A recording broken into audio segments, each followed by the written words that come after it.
Hello, welcome in, folks. This is the 460th episode of the Dean Withers Show. For everybody joining us today, as per usual, it is good to see you, and thanks for being here. And for all the VOD watchers that watch these streams after the live is done and said with, and this is just kind of published as a long-form video on that YT channel, appreciate you for being here as well. Make sure, if you haven't already, to drop a follow on TikTok, drop a sub on YouTube, because we happen to do this every single day, folks. So if you ever want to see these streams again, make sure to follow along.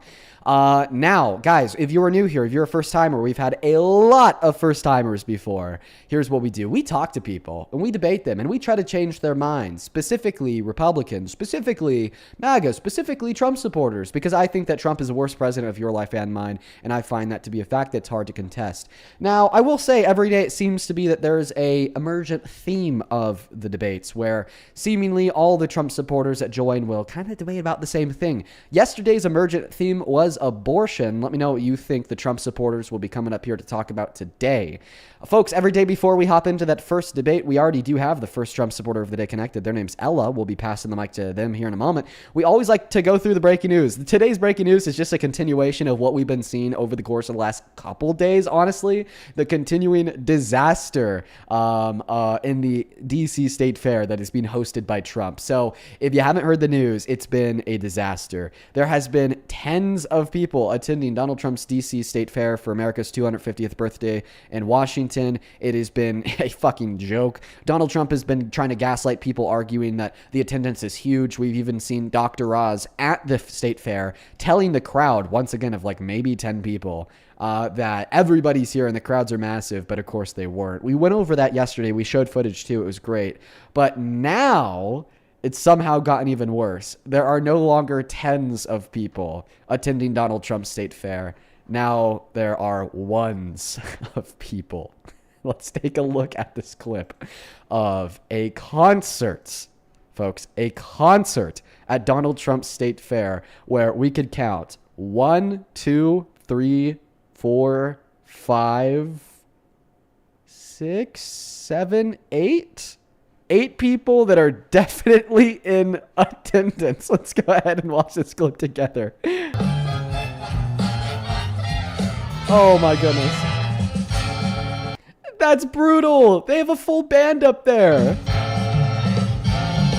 They have like 5 guys on the saxophone. They got 3 dudes over here on electric guitars. They got 5 guys on the trumpets. And actually, make that maybe 6, and then a couple guys standing back there.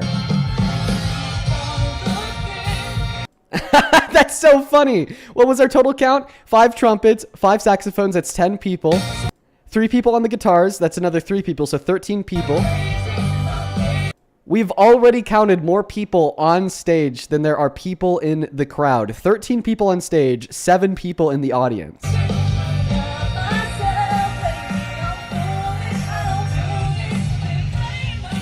Oh, we get a pan that goes back?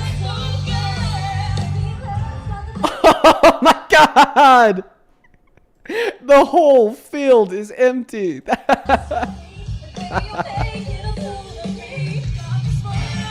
That is so funny. I would be so embarrassed if I was Trump. I mean, genuinely embarrassed. Donald Trump has done a lot of really bad things. Donald Trump has done a lot of really regressive things, a lot of bigoted things, a lot of racist things, a lot of predatorial things, a lot of bigoted things. But this is probably the most embarrassing thing that he's ever done. Breaking news, the president of the United States of America can only get 7 Americans to show up to his concert. Let's go ahead and pass that mic off to Ella. Ella, you left the live so we can't hear you, but if you want to come back to TikTok, the mic and the floor are yours to tell us why you support Trump. Okay, I'm here. Can you hear me? Yeah, and you know what? Actually, how about before you hop into your reasons why you support Trump, matey, thank you for the galaxy. How about you share with us your thoughts on Donald Trump, the president, only being able to get 7 Americans to attend his concert? You know, I'm grown enough to say that is embarrassing. Like, I agree with you. Cool, Ella. Why do you support Trump? So yesterday we debated abortion. It was like when you were talking about putting a hammer in places. Do you remember that? Yeah. Yeah. Yep. I got clipped. I'm all over TikTok now. But, anyways, so I did some more research into it. I got a lot of comments. Some weren't nice, but some were very educational. And although I don't agree with elective abortions, I think I've changed my stance on that to just I would never get one. But the biggest thing with Trump Well, that A, I'm happy to hear that you changed your stance. That's why I have you back today. I will very rarely debate somebody 2 days in a row, but you told us that we're actually able to change your mind after the dialogue yesterday. So happy to have you here. Go for it. Yeah, that's why I'm on here because I feel like if you can change one thing, like maybe we can talk about the immigration policy. That's mainly the only thing that is making me hang on to voting for Trump. I mean, I could be more educated though, but that's Yeah. the biggest thing for me. Okay. Well, let's look at the outcomes of his immigration policy. Can you name one specific, quantifiable, materially positive outcome of his immigration policy over the course of the last year and a half? I just want to say like less illegal immigrants coming into the country. Dixon, I appreciate you for the galaxy. Well, here's the thing. We've had deportations for a long time, but obviously we still had a lot of undocumented immigrants coming under Biden. So I think that the thing that caused less undocumented immigrants to come into the country is more than just simple deportations. I would argue the reason why there's less undocumented entry today is because Trump has violated the human, natural, and constitutional rights of the undocumented immigrants that are already here. We're pointing towards people like Abrigo Garcia, who were illegally deported to Sica in El Salvador, where they were literally tortured and beaten, or the 300 Venezuelan immigrants that were denied access to due process and then also illegally deported to El Salvador, where they were tortured and beaten. Or we could point towards people like Renee Good, Keith Porter, Alex Preddy, who are American citizens killed in the name of their protest for the rights of immigrants. Or we could look at plainclothes ICE agents black bagging naked children and ripping them out of their homes in Chicago suburbs in the middle of the night. See, these rights infringements are the things that I believe have reduced undocumented entry into the country by just simply scaring it away. But I think that the means absolutely do not justify the ends. Are there more legal immigrants getting deported or more illegal? And do you know like the statistics on that? Like what percent are illegal? Well, I mean, what I will tell you is that when we're deporting people with without due process, like those Venezuelan immigrants that I just mentioned, we have no way of knowing. Second thing I'll tell you here is that Donald Trump tried not just to deport legal immigrants, but natural U.S. born citizens. With Executive Order number 160, signed into effect his first day in office, he tried to unconstitutionally reclassify birthright citizens born here as undocumented immigrants to be deported from the country. Okay, see, I don't agree with that. I'm glad that didn't get passed. I think mainly I like his immigration policy because my whole family is MAGA, and I know like I shouldn't be a follower, but I am rarely educated about what the Harris Foundation would have done if she would have became president, what her kind of steps on immigration would be, the process, how she would go about deportation. So, I mean, maybe her policy is better, but I just haven't really looked into that. I've just kind of been told about Trump's, and apparently it's been sugar coated from what they've told me. Yeah, well, like, listen, the point of this live stream isn't to convince you that you should have voted for Harris a year and a half ago. That'd be a little bit, like, I don't know, useless because that election is done and said with. So I think that my goal here is to convince you that Donald Trump's policy is bad. The reasons that I've given you about his heinous human rights abuse, his attempt to unconstitutionally reclassify citizens as undocumented immigrants, deporting people with no due process, having them tortured overseas, are these reasons compelling enough to convince you that his immigration policy is bad?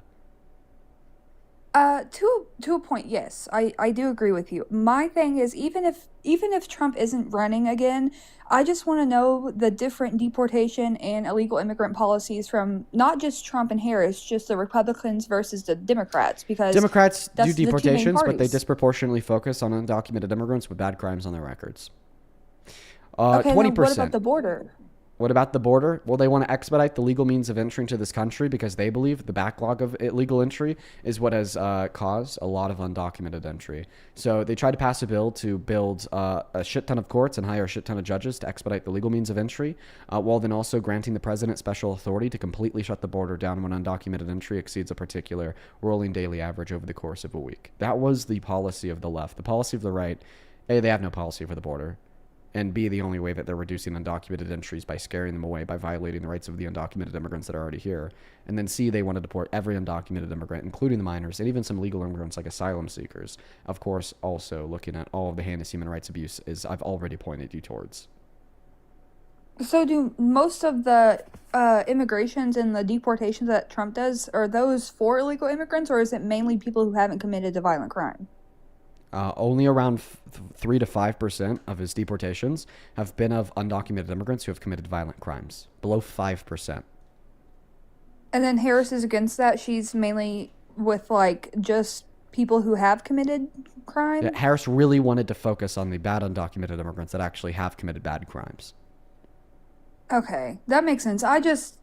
Okay, I agree with you on that. Like, I agree with that stance. What do you think about, like, illegal immigrants using American, like, resources, like STAT benefits, EBTE, like, all that stuff? Do you think that that should be allowed? They generate American resources. They pay over $100 billion per year in taxes, contribute 1.1 through $1.7 trillion to the GDP annually. They generate American resources.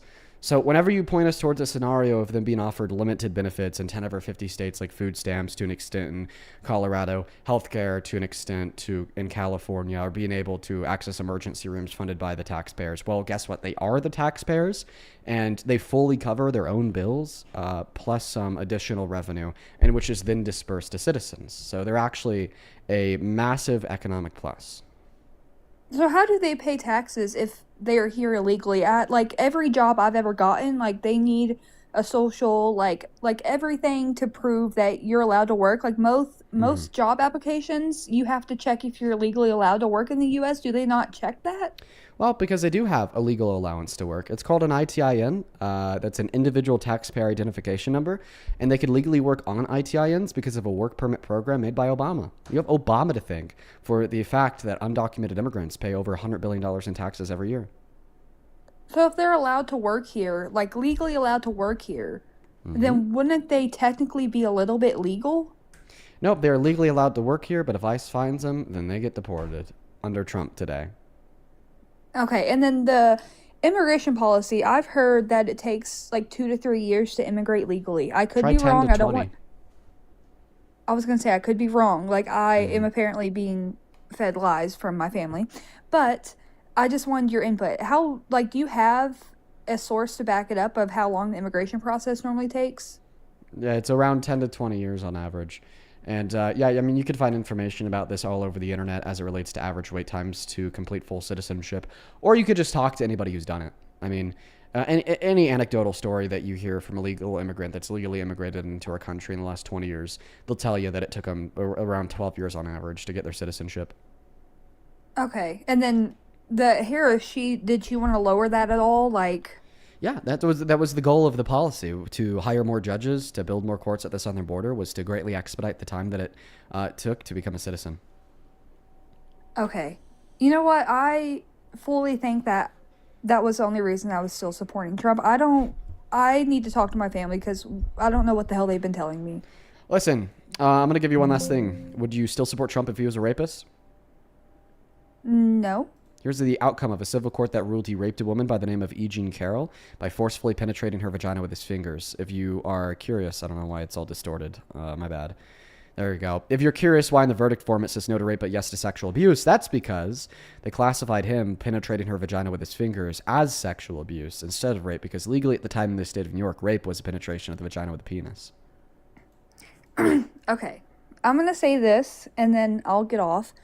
After seeing that, I haven't seen that before, but I don't need any. If that's a legal form, I have, and I'm saying this in front of 20,000 people. I have personally been a victim of sexual abuse. I can't. No, you've completely changed my mind. No, screw Trump. No. Ella, I'm sorry to hear that happened to you, but I'm really happy to hear that you have a good mind that many people I have conversations with don't. And also, just thank you for being a testament to the ability that we have to actually change people's minds. Okay? Because I feel like so often, the way that these conversations goes, we have somebody up here, we talk to them, we don't change their mind, and then we move on to the next guest. And frankly, Ella, that's what happened with me and you yesterday.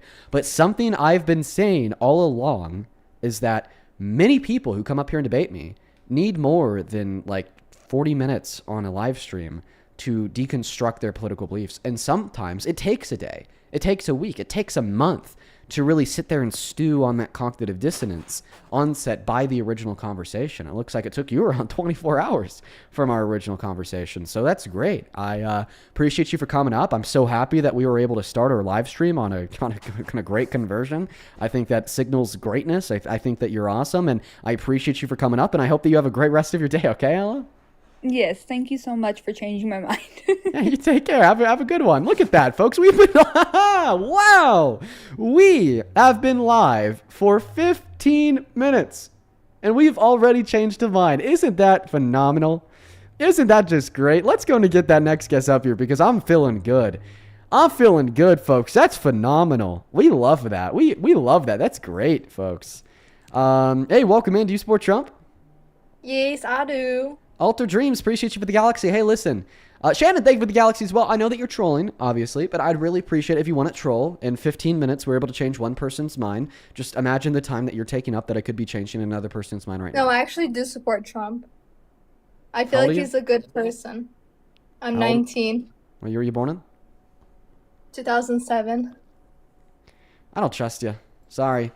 We're going to get that next guest up here. Glampire, thank you so much for the $10 on Super Chat, who says, bro, the lyrics being sung in the DC State Fair video, quote unquote, I'm foolish, I've been playing myself, I don't care, sums it up perfectly. True.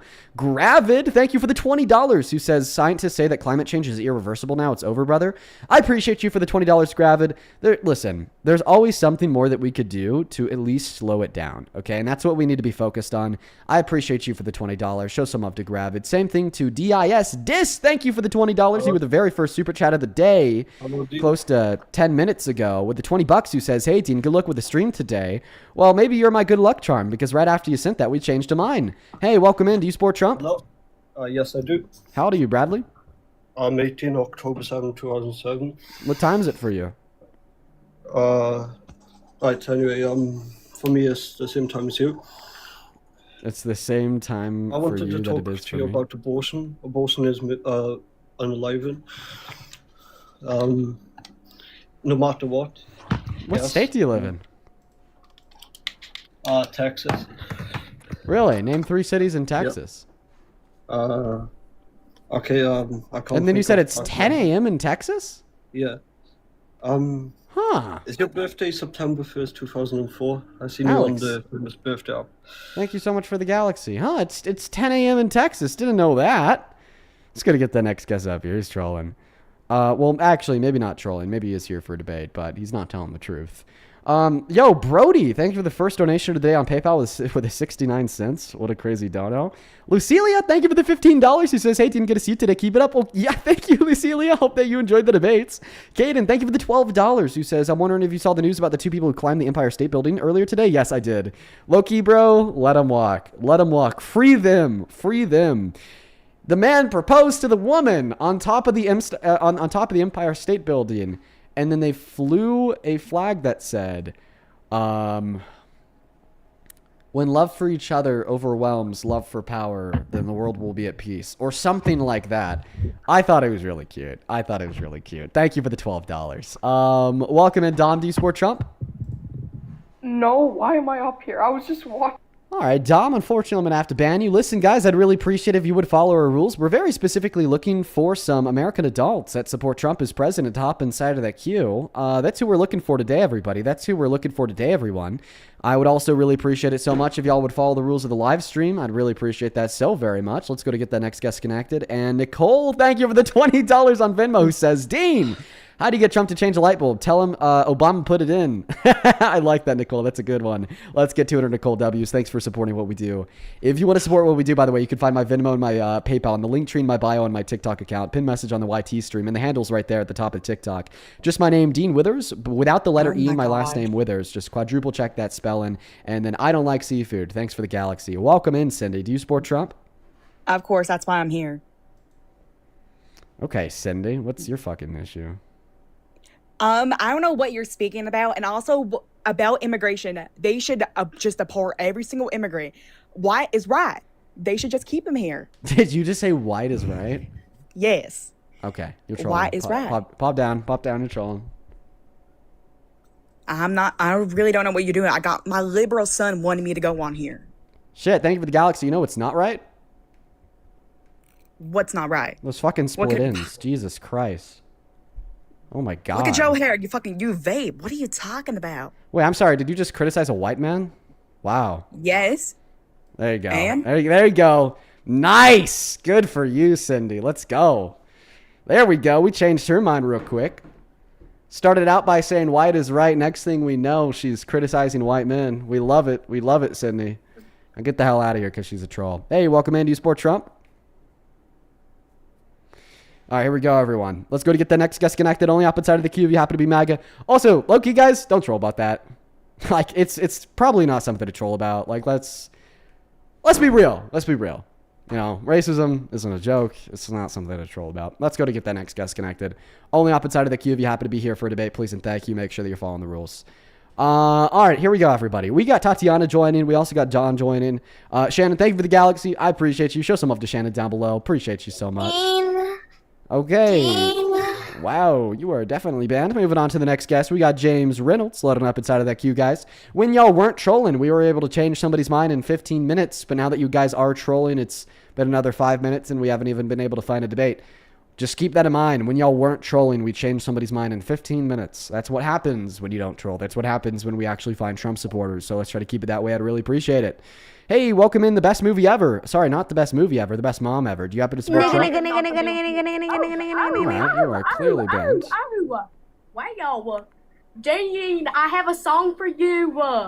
Okay, also troll the see guys. Listen, when you don't troll, we change minds. When you do troll, we don't change minds. Right, hello? Hey, do you support Trump? No.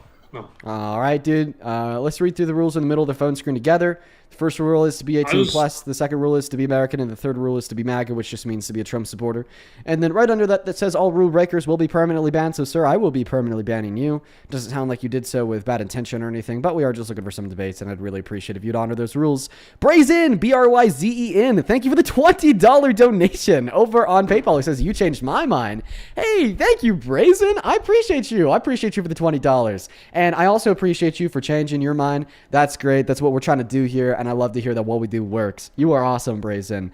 Looking for the next guest. Real quick call it on TikTok. Guys, hit that share button at the bottom right-hand corner of your phone screen, then hit that repost button.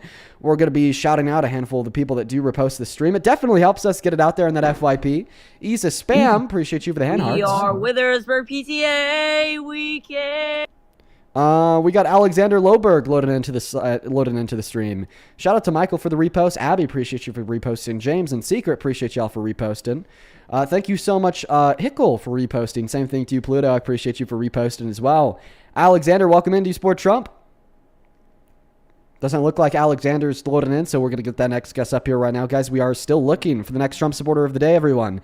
Keep in mind, when you don't troll, we do change minds. When you do troll, we don't change minds. Folks, y'all have been not allowing me to find a Trump supporter for the last 10 minutes. But when you guys did allow me to find a Trump supporter because you weren't trolling right before that, we changed Ella's mind in 15 minutes. So let's just try to follow those rules, everybody, so we could try to, change the minds of the people. I mean, that's what we want to see, right? So let us do that, please.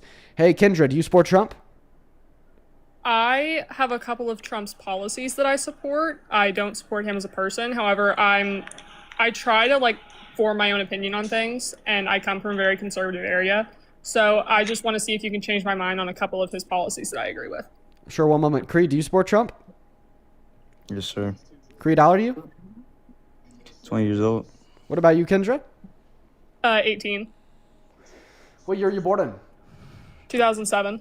Okay. And if the election was held tomorrow between Trump and Harris, who'd you vote for? Harris.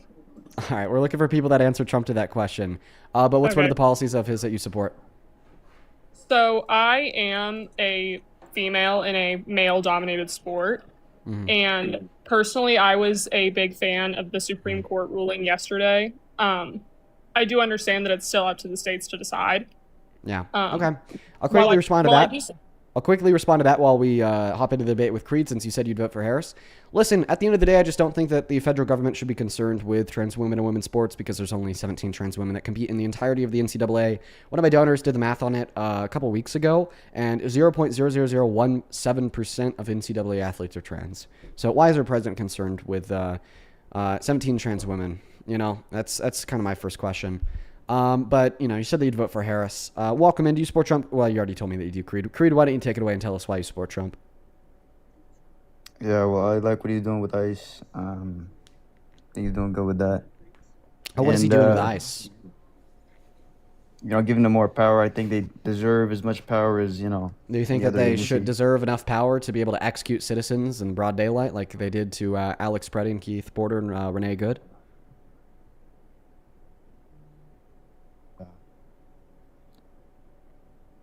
Creed, could I get an answer to that question? It'd be great if I could. Could I get an answer to that question? I mean, I don't support any execution, but like it matters about. Oh, why? Context, But right? that's the power that he's given them. He's giving ICE unlimited power. They're literally executing citizens, murdering citizens. And then the Trump administration is like, oh, we don't care. They're acting in accordance with the DHS guidelines. We're actually going to prohibit the federal Department of Justice from investigating them. And then we're going to use the federal government to block local investigators from investigating them. Take Alex Preddy. You shot him in the back 12 times, unarmed, on the ground, on all four. Obviously murder. Those agents. Well, I don't know the context, so I can't really answer about that. But I mean, if it was really unarmed and stuff like that, I don't support that. Right? Okay, well, but that's the power that Trump has given them. They're not outliers when they're not outliers when they are defended by the Trump administration. When they're defended by the Trump administration as a whole, that shifts it from being like one bad example, the one rotten apple, to the system as a whole is rotten because the system as a whole defended what happened. Okay, I mean, I don't support them defending the people who did that mistakenly, right? But I mean, I feel like Galaxy. I think that he did that to incentivize like more people to join ICE, right? Because if you prosecute your own, you know, people. Okay, I don't support that though. I'm not. So you're just okay with ICE agents running around killing people, acting as lawless thugs, and then facing no consequences. So what issue do you take with undocumented immigrants? Sorry? What issue do you take with undocumented immigrants? Well, I just think America would be like safer without them. Why? If I'm being honest. They do a crime, can't link it to 2.5 times less anybody. likely to commit violent crimes than you and me as natural U.S.-born citizens. Yeah, I don't really believe that. If I'm being honest. The source is PNAS. PNAS. They've been tracking crime rates. How in can they America do that since if they don't? How can they do that if they don't document the immigrants? Because we know how many undocumented immigrants there are in America. Do you really? Yes. Per Pew Research Center and the Census Bureau, there's approximately 14 million undocumented immigrants in America. So how do they like make this? How do they even gather that?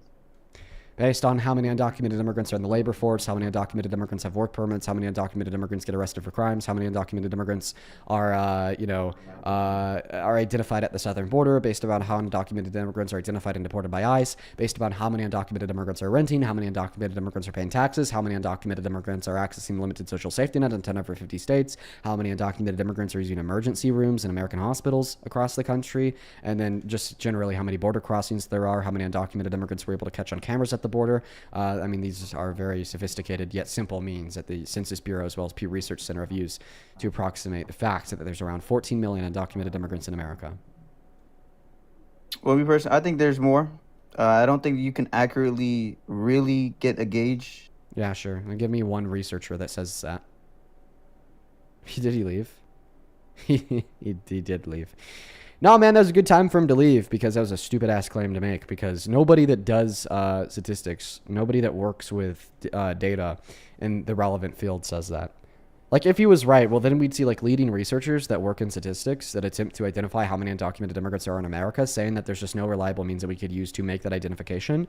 But every single one of them says otherwise, including our own government under both Republican leadership and Democratic leadership. Someone, thank you for the motorcycle. Hey, welcome in. Do you support Trump, Trixie? Yeah, Oh, I dude, do. Gross. How old are you? I'm 18. Oh, dude. What year were you born in? 2007. Oh, dude. Okay. Yeah. Why do you support the worst president of your life, bro?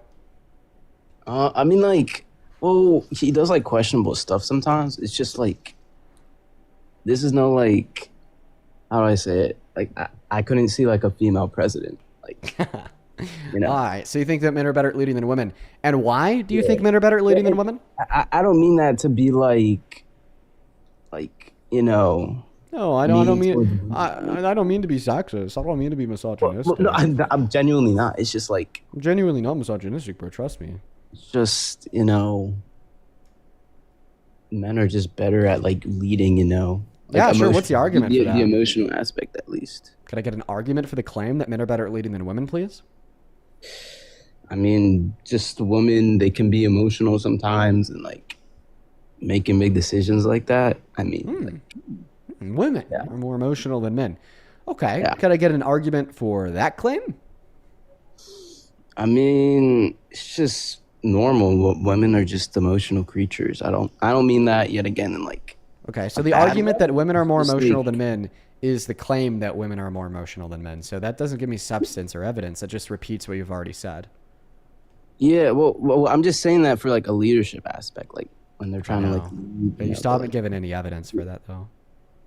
Well, I don't have like no statistics on that or. Well, doesn't that make you an emotional creature because you're thinking emotionally, not logically, with rational evidence to support your claim? Well, You're a man. So you nah, actually I serve mean, as a like- data point against the own argument you're making. Hey, listen, as a less emotional man and more rational man than Well, you, I never how said about I was, give like, how about I give the emotional. argument contrary to your position? So your claim is that women are more emotional than men. My claim is men are actually more likely to make decisions based on their emotions than women. My evidence is that men commit 92% of all violent crimes, around 85% of all crimes Well, in general, I wasn't including talking about violent crimes that I'm don't talking have a about, like- necessity for physical strength, like cyberbullying or threats of violence. The reason why I bring up crime rates is because, of course, violent crimes are going to be emotionally driven, not rationally driven. So if women truly were more emotional than men, then why do men commit such a disproportionate amount of violent crimes? And I also think that we just see men engaging in more spontaneous, reckless, emotional thought processes, such as the fact that men are significantly more likely to recklessly drive, significantly more likely to drunk drive, significantly more likely to cause a traffic accident. And then when we look at empirical fields that are true of society that actually do kind of display a higher level of rational abilities, such as education, we see that women outperform men in education on all levels, K through 12, including higher education, better test scores, better grades, better degrees, more degrees, in fact. And of course, we could actually reduce this down to science. So the reason why women have this greater ability to navigate and manage their stress and pain better than men reduces down to the fact that because of childbirth, evolution gave them an advantage to better deal with stress and pain because of thicker dendrites that they have in their brain. And this is also why men are significantly more likely to self-unalive compared to women. Meanwhile, women are just significantly more likely to go to therapy compared to men. Oh, okay. And then women also perform better in STEM-related fields. Surgery is a very stressful thing. You have to be able to deal with a lot of stress to be a good surgeon. And I don't know, what does the American Medical Association tell us? Oh, well, they tell us that after conducting a study on 1.4 million patients over 6 continents in 14 years, that if you're operated on by a female compared to a male, you're around 30% less likely to die or to experience any negative postoperative outcomes as a result of your surgery compared to if you're operated on by a man. So in other words, I just gave you like an abstract of a thesis to demonstrate that the claim that men are more emotional than women is pretty likely to be true. Meanwhile, earlier, when you were trying to justify your claim that women are more emotional than men, you actually didn't give me any evidence at all. You just kind of said they are because yeah, they because are. like I don't really know like the research around it. It's just I'm If just you saying, don't know the research around it, then how do you know it to be true? because like it's just a normal thing. And women are more like Is it like a normal thing to believe? Yeah, because we live in a patriarchal society that oppresses But women and it's uplifts just men. And that's the typically- way it's that it's just been by how it is. tradition for generations. In the same way, Yeah. 500 years ago, it was normal to believe that kids can consent to sex and the earth was flat. It certainly Whoa, didn't make the claims what? true. How does kids have anything to do with this though? Oh, sure. Yeah, I'll definitely tell you what the analogy is. No, there, I'm since you're like- a more I'm just emotional saying- thinker. You said that, well, your evidence that women are more emotional than men is that it's normal to believe that women are more emotional than men. What does that mean? You're just simply saying that because a lot of people believe it to be true, it therefore is true.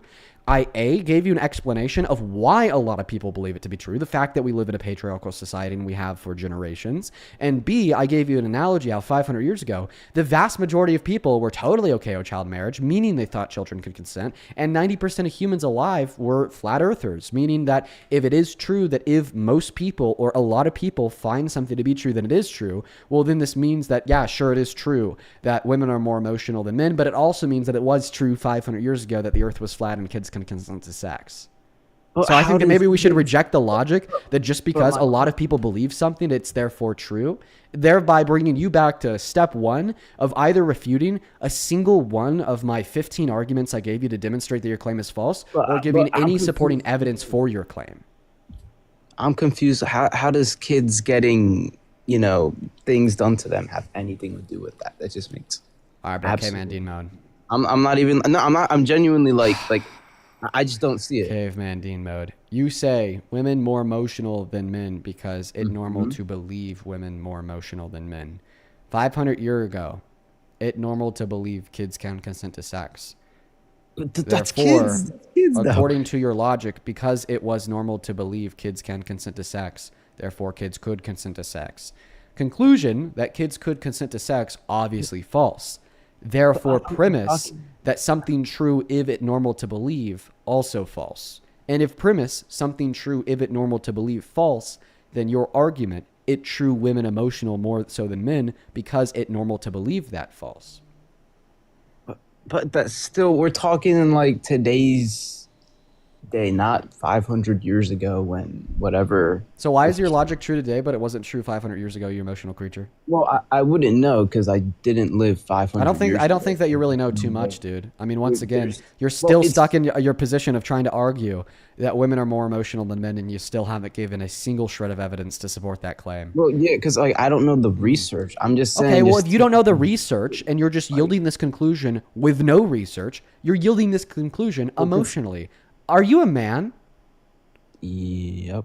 Then you're a data point against your own argument. You can't be out here arguing that men are rational and then you choose to be an irrational fucking Well, I droid. never said rational. I just said emotional. I never said anything about being rational. Dude, oh my goodness. Holy fucking shit. I'm Well, genuinely- you're acting quite emotional in your argument. Listen, how about this?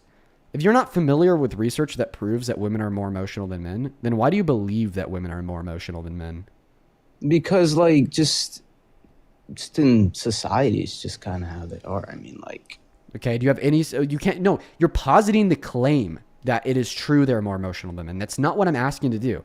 I'm not asking you to tell us that you think women are more emotional than men. I'm asking you to give your evidence that women are more emotional I don't than have men. a spreadsheet. I'm not asking you for a spreadsheet specifically. I'm literally asking you for any evidence. Well, I don't got any evidence on me. I'm just saying. Then you literally can't make this up. You literally can't make this up. You're arguing that men are less emotional with no evidence, meaning So that you your believe argument that is emotional. Without any research or anything, you think men are more emotional? Without any research, no. With research, yes. And I've already given you that research, numbnuts. Remember when I went through crime rates? Remember when I went through suicidality rates? Remember when I went through grades in school and degrees? Remember when I went through reckless driving and drunk driving rates? Remember when I went through biology in the sense that women are predestined to better deal with their stress and pain because of evolution and dendrites? Remember when I went through the study from the American Medical Association? Remember all of that research that I gave you to demonstrate that men are more likely to engage in emotionally driven thought processes on average compared to women? Yeah, but I'm saying in more leadership aspect, not I'm talking about in a leadership role, not out in public, Well, if men are more emotional than women in general, then they'd likely be more emotional than women in leadership.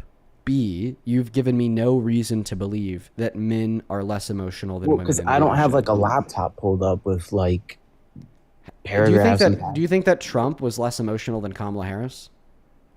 That I'd have to do more research on that. But then why is your argument that you support Trump because he wasn't a female?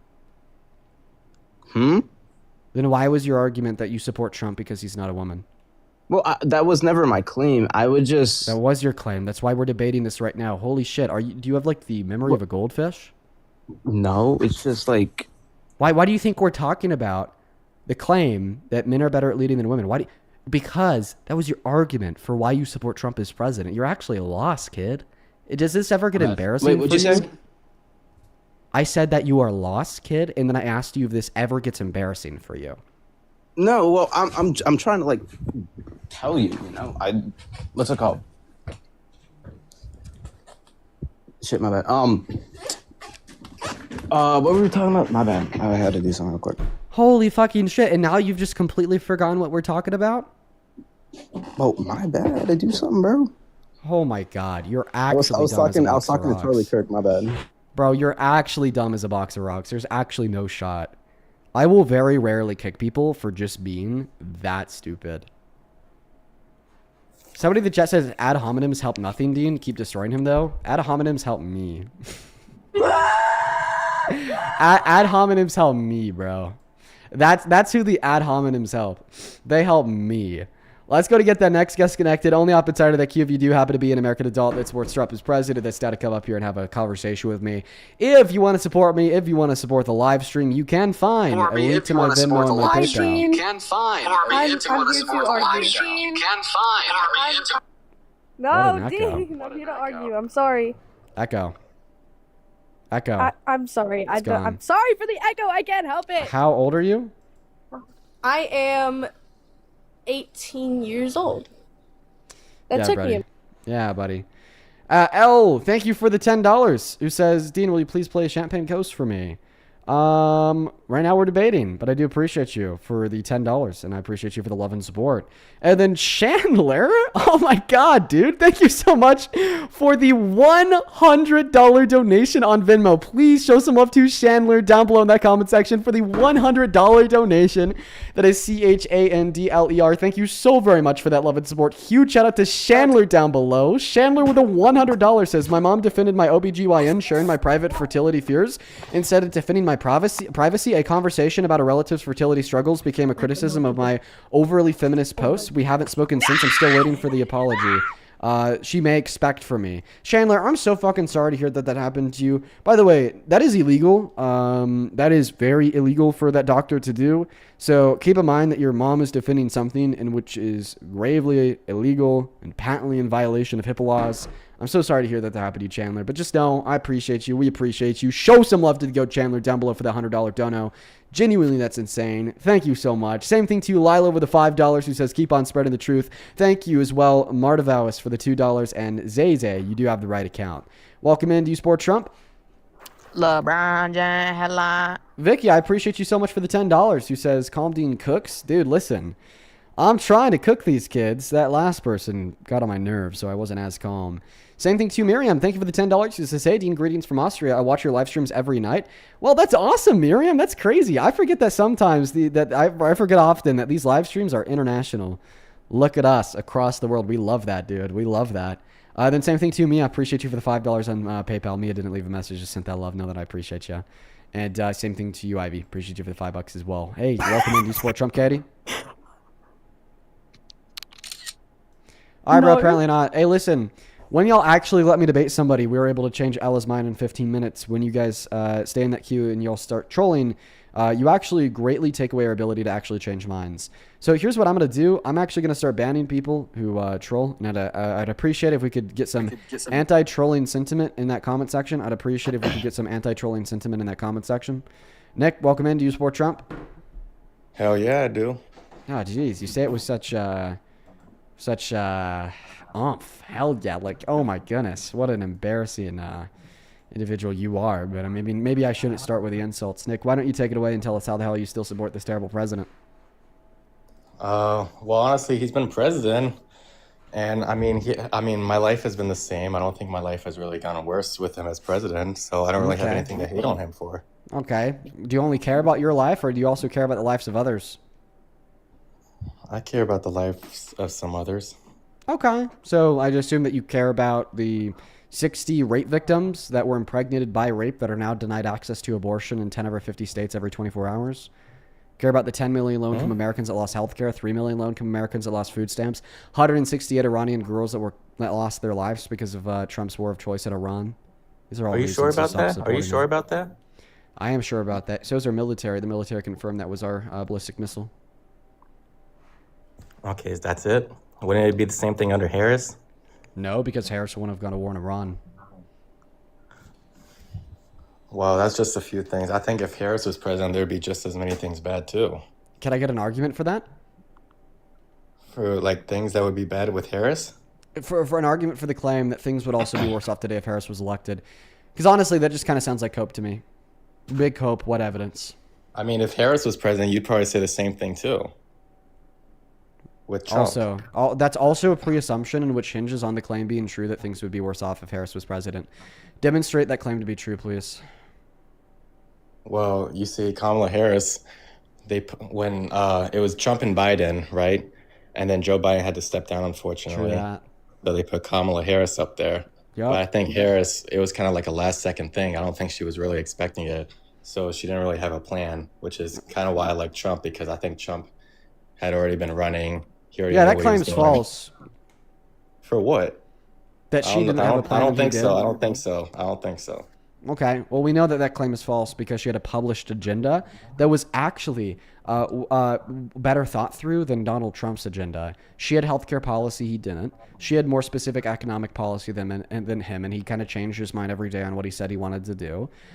She had very specific foreign policy of adhering to her allyships and growing closer with UN and NATO. He's been going back and forth. One day he wants a path of conquest. One day he's shitting on our allies. The next day he's asking them to help him in his war in Iran.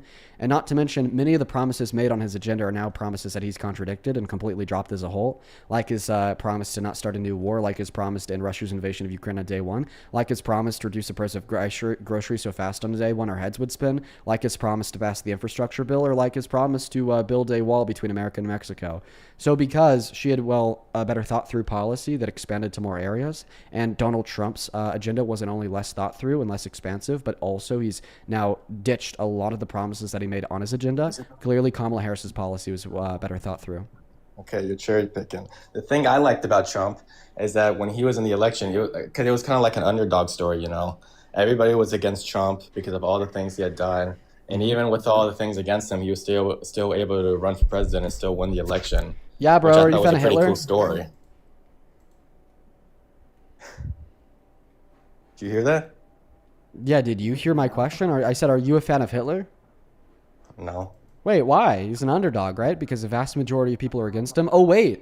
A vast majority of people have good reason to be against him. Just like a vast majority of people have good reason to be against Trump. Trump is a rapist. We shouldn't put predators in the Oval Office. Donald Trump is a moron. We shouldn't put idiots in the Oval Office. Donald Trump is a racist. We shouldn't put racists in the Oval Office. Donald Trump is a member of the rich elite ruling class, and we shouldn't put one of them in office because they end up just fucking over the working class for the interests of the billionaires, like he's done, regardless if it's through his regressive economic reform to take money from the working class to give to the top 1%, or his bribery and his corruption through his pay-to-win pardons, or him profiting off of companies that the U.S. is announcing they're going to make moves on before he makes that move. Listen, well, I don't like there's Hitler good reason why so many German, people though. were against Donald Trump. That's why I don't like him. I think Trump actually is an American citizen, a patriot. That's why I like him, not because of all the stuff that happened in the past with him. Like, I've moved on from that. Question. Do patriots care about the Constitution? I would assume so, yes. So then Trump isn't a patriot because he called for the termination of the Constitution and he infringed on it belligerently and intentionally on day one. And what specifically have you moved on from? From all the things about him, like raping a woman and stuff. Like, I'm more worried about the present. So why have you moved on from the fact that he's a rapist? Because it happened in the past. Okay, What's if he that raped to a do with child it in the now? 90s, would you still support him as president today? Because what does that have to do with him now? Because I think as people, we need to move on. Okay, can you answer my question, please? I answered it. No, you didn't. I said if he raped a child in the 90s, if he raped your child in the 90s, would you still support him as president today? Because we have to move on? If it's my child, then no. Wait, why wouldn't you move on? Because it's my child. Okay, so you'd move on if it personally impacted you? I think if it was someone else's child, then they wouldn't support him as well either. What if he raped somebody else's child in the 90s? Would you still support him as president today? Yeah. Okay, so there you have it, folks. MAGA is explicitly endorsing child rapists as president. This guest just said that they would still support Trump today if he had raped children because they're not worried about child rape. Listen, That's why you need to get politically involved as an apolitical viewer, as an American that doesn't think that you could change the system too much. You have to get involved because guess what? When you're not involved, the type of people who are involved, who are voting, who are discussing politics, are people like this freak that quote unquote don't care about child rape. I don't know what you're talking about, bro. Yeah, of course. You don't know anything. You're a I fucking think you droid. need You're to a get rock. informed. I think you need to get informed. Yeah, how many amendments are there in the Constitution? That's what I fucking thought. That's what I fucking thought. There's 27. How many senators you didn't are give there? me a chance to answer. You didn't even give me a chance to answer. Okay. How many Why you articles rushing are there me, in the though? Constitution? Isn't there like about 20? No, You 7. hear But that? I need to get informed. How many senators are there? That's what I said. No, you said 10. How many senators are there? Isn't there like 10? 100. But I need to get informed. Perfect. Oh. Yeah, but I need to get informed, right? Hey, Then Mr. that's what Hey, you told me, Mr. bro. Child Rape Lover. Do you have anything else to say before I kick you, Child Rape Lover? Hell no, don't kick me. Let's go to get that next guest connected. Only up inside of the queue if you happen to be MAGA. But listen, guys, although I am looking to debate Trump supporters, if you are a fan of child rape, unfortunately, I'm not going to be debating you. I understand that is honestly too frequently that we find Trump supporters who are fans of child rape. But, you know, that's just too crazy for me. So let's go to move on to the next guest. Only up inside of the queue if you happen to be MAGA. Let's go to get the next guest connected. Thank you so much for the lily on the kitty. I appreciate you. Same thing to you, Zim. Thank you for the galaxy.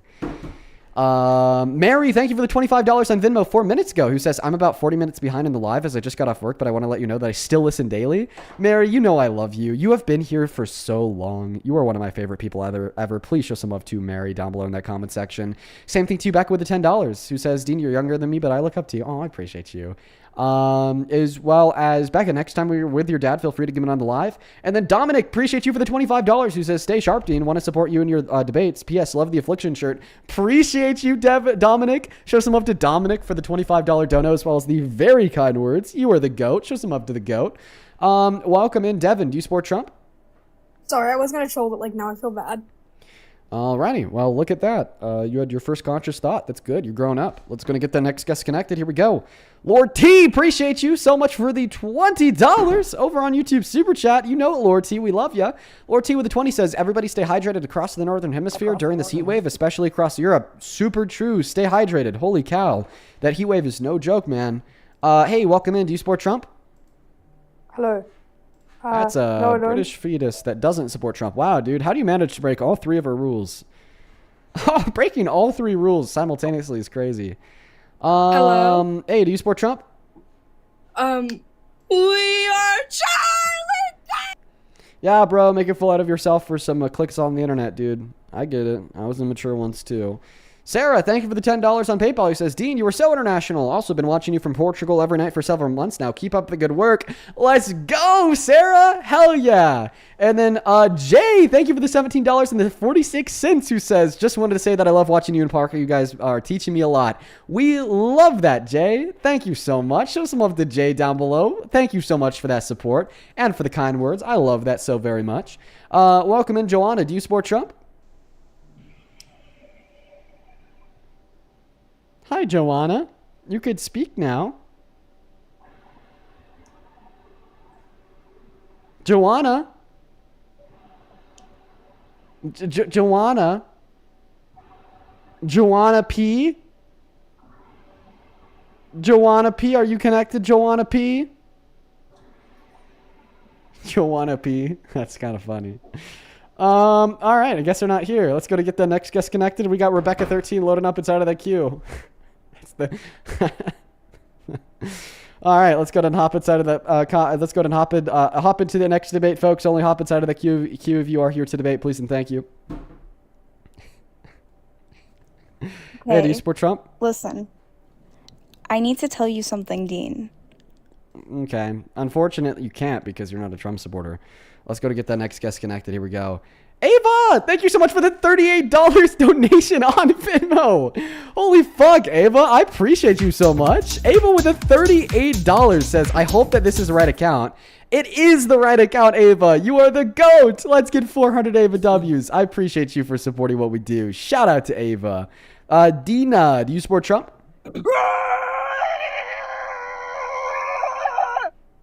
Okay.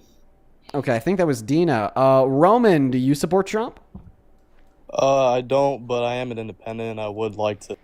All right, bro. Right now we're just looking for a Trump supporter. I hate that it takes this long. Rachel, thank you for the $5. Says, please talk about the just released Trump financial disclosures. He made over $1 billion off the presidency in 2025. I've seen a little bit about those financial disclosures. They're an absolute mess. I'll have to take a further look into them. BMH, thank you so much for the glowing jellyfish. You're awesome. And then Z, thank you for the $20. I appreciate you. Thank you. Show some love to Z down below for the $20, as well as thank you for that message, Z. You are the GOAT. And then Kirian, I sure did get it. Thank you so much. Hey guys, when y'all weren't trolling, we were able to change somebody's mind in the first 15 minutes of the live stream. We're now an hour into the live stream, and you guys have basically been trolling for the entirety of it. Listen, guys, there's a real material cost to trolling. That real material cost is less minds changed. I understand that a lot of the people who do troll are young. I understand a lot of the people who do troll are like kids, and I understand that a lot of the people who do troll don't really understand the repercussions of your actions because you just kind of think it's funny because you're one person and you only take up 3 seconds of my time.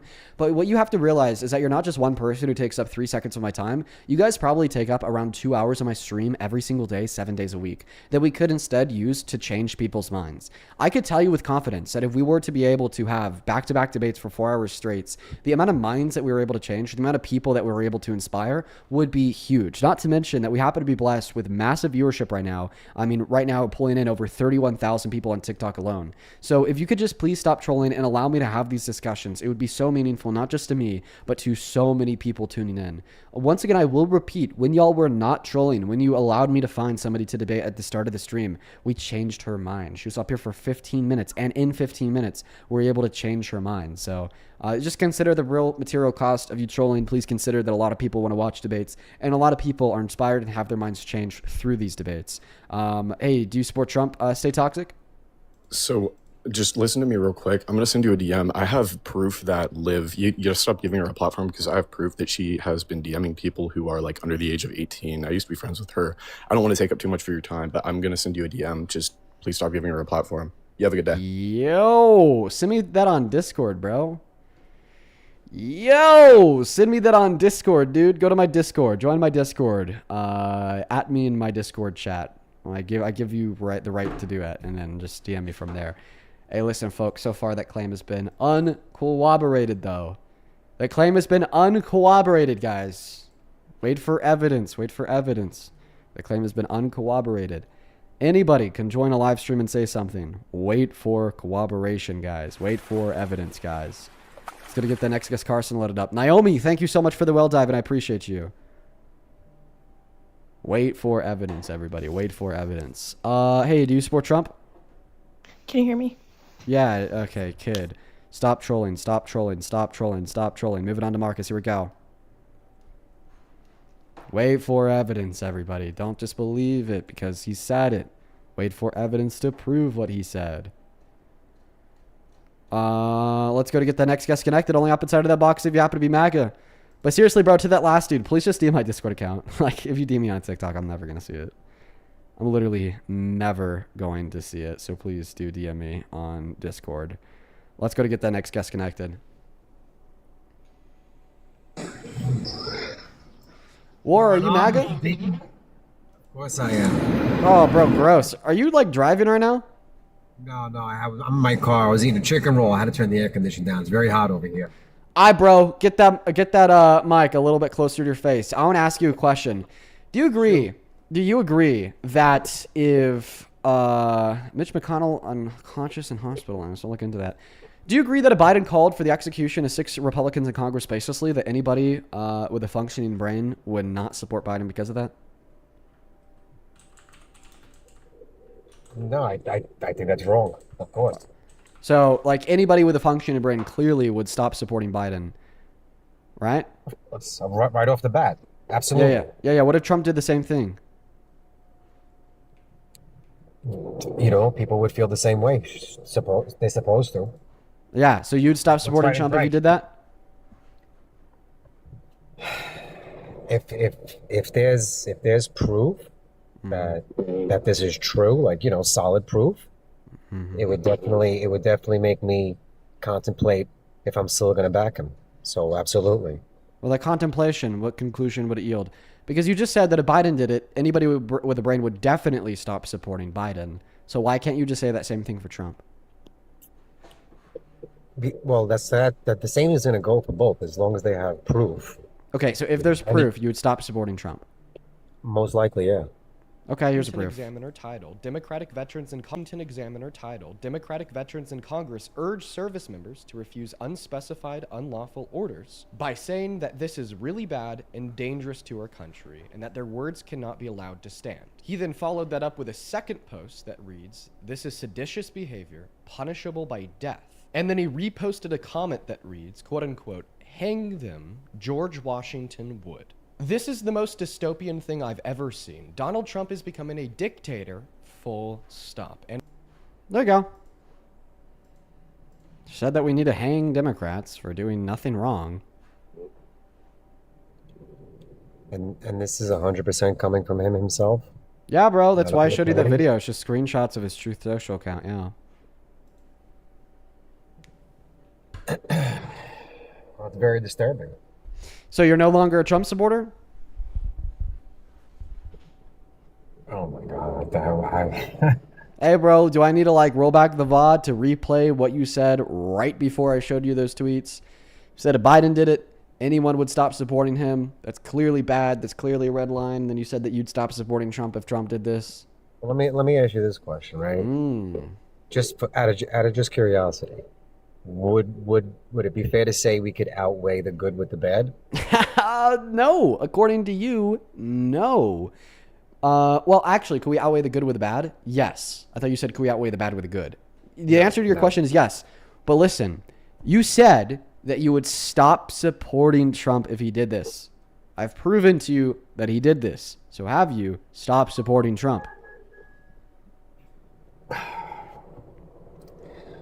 going to have to think about this real hard now. You didn't have to think about it too hard when it was just a hypothetical. You said, oh, Dean, yeah, sure, if Trump did this, I would stop supporting him. I think what you're experiencing right now is called cognitive dissonance, which is a very interesting conscious experience where you know that you have two beliefs that are contradictory. First belief, you'd stop supporting Trump if he did this. Second belief, he did do this, but you still support him. And that makes you feel really uncomfortable. Listen, you need to fight that cognitive dissonance. You need to connect your emotional faculties to your rational faculties, and you need to realize that rationally speaking, you should stop supporting Trump because of his call for the execution of those Democrats. Listen, man, I swear, it's a right decision to make. Sometimes you just got to hop into the deep end, and I think that you should do that right now. Would it? All right, let me ask you this question. If it was vice versa, where, Biden or one of his constituents said something like that. If Biden said that, I would never support Biden again. All right. Okay. That's... You got me with that one, Dean. You got me with that. This is not the first time I've been on your panel. I like to come on your panel because I like to debate. I like to debate specifically with you. You're one of my favorite people to debate with. But you always you're on your P's and Q's. I gotta say that. For a young man, you really are on your P's and Q's. So what's the verdict, War? I'm gonna tell you the truth, right?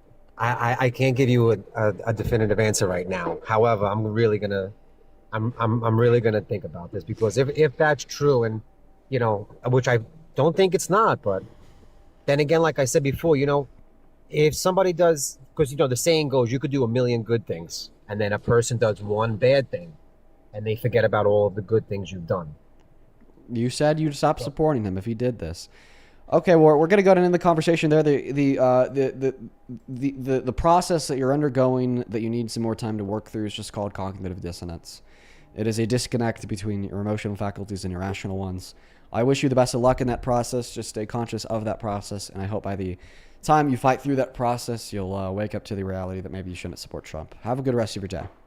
You too, Dean. Have a good holiday. Yeah, you too, dude. You too. Wow, look at that. In the first hour, we changed one mind, and it looks like we're going to change another after that guy works through that process. Wow, dude. See what happens when you guys let me debate? See what happens when you guys actually let me have these conversations and you're not trolling me all day long? See what happens, everybody? That's what happens. Let me do my thing. Stay out of that queue unless you're a Trump supporter. Because let me do my thing. Holy cow. Welcome in. Do you support Trump? Morgan.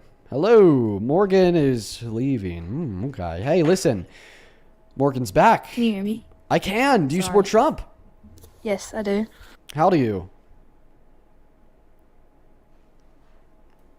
Morgan left again. Sorry. Age, please. 18, What year were you born in? 2007. What month? Sorry, is it not working? I think she's trolling. Fetus! Moving on to the next guest. Hey, listen, once again, for everybody that's watching on TikTok, please do help us out here by sharing out that live. Hit that share button at the bottom right-hand corner of that phone screen. Right now, we're at 5,000. Let's try to get up to 10,000. We have enough people in here. Also, make sure that you're double tapping away in that phone screen of yours and sharing out this live stream with a couple friends. If you want to support me, if you want to support the live, if you want to support us so we can continue to do this for 4 hours a day, 7 days a week, you can actually find my PayPal and my Venmo in the link tree in my bio on TikTok. They're also in the pinned message over on YouTube, and the handles at the top of the phone screen as well on TikTok is just my name, Dean Withers, without the letter E in my last name, Withers. Make sure that you double check the spelling of that handle if you use a handle, because there's a bunch of fake scamming accounts out there. Financial Advice Dog, are you here? Yeah, I'm here. How old are you? 18, What year were you born in? 2007, What month? January. Okay, you'd be 19. You sold, bruh. Another Bro. fetus. Get kicked, dude. Get kicked. You absolutely sold, dude. They're selling. The kids don't know how to do math, and honestly, that's quite convenient for us. Yeah! Oh my God. Howdy, Dean. That's a kid. Warlord, thank you, dude. Warlord, thank you so much for the $200 on Super Chat. Yo, Warlord, bro, that is disgusting in like the best way possible. I don't deserve a penny of that. That is so fucking kind of you. To the moon and back with every bone in my body, genuinely. I do not deserve that, and I am so grateful for your support, genuinely. Damn!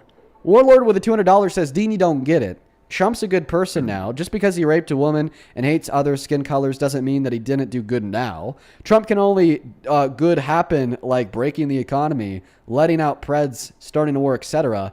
Biden only caused more jobs and made us money, Dean. So fucking true. You know, honestly, I've never thought about it that way. You might have changed my mind. You might have convinced me. Let's show some massive love to Warlord down below in that chat. Show some love to Warlord for at least the next 10 minutes if you can't tell. They're being satirical.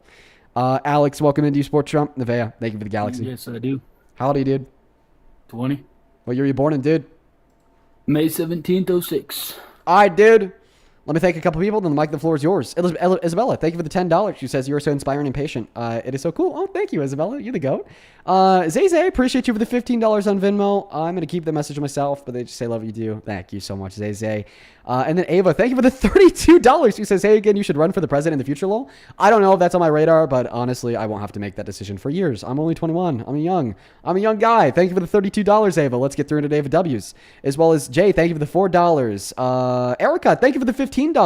Who says, I went canvassing with my dim committee / indivisible. Erica, I just want to let you know that I'm still so proud of you. I know exactly who you are because I remember you telling us that you actually are now the leader of your local Democratic organizations. You are the GOAT. You are so cool, Erica. Thank you for the $15. Arissa, thank you for the $10. I appreciate you. Any tips on how to deal with the stress and drain from debates? Just keep on doing it and let your mind readjust. It's kind of a brutal process. That or debate less. Lauren, thank you for the $15. Who says, I just watched the Jubilee video last night and it made me genuinely lose hope in society.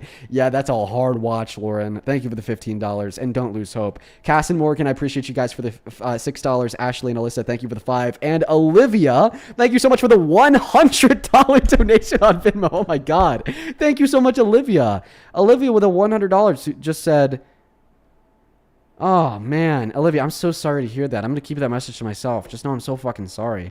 If there's anything that I could do to help, please reach out. Please reach out, Olivia. Thank you so much for the $100, but I'm genuinely so sorry to hear that.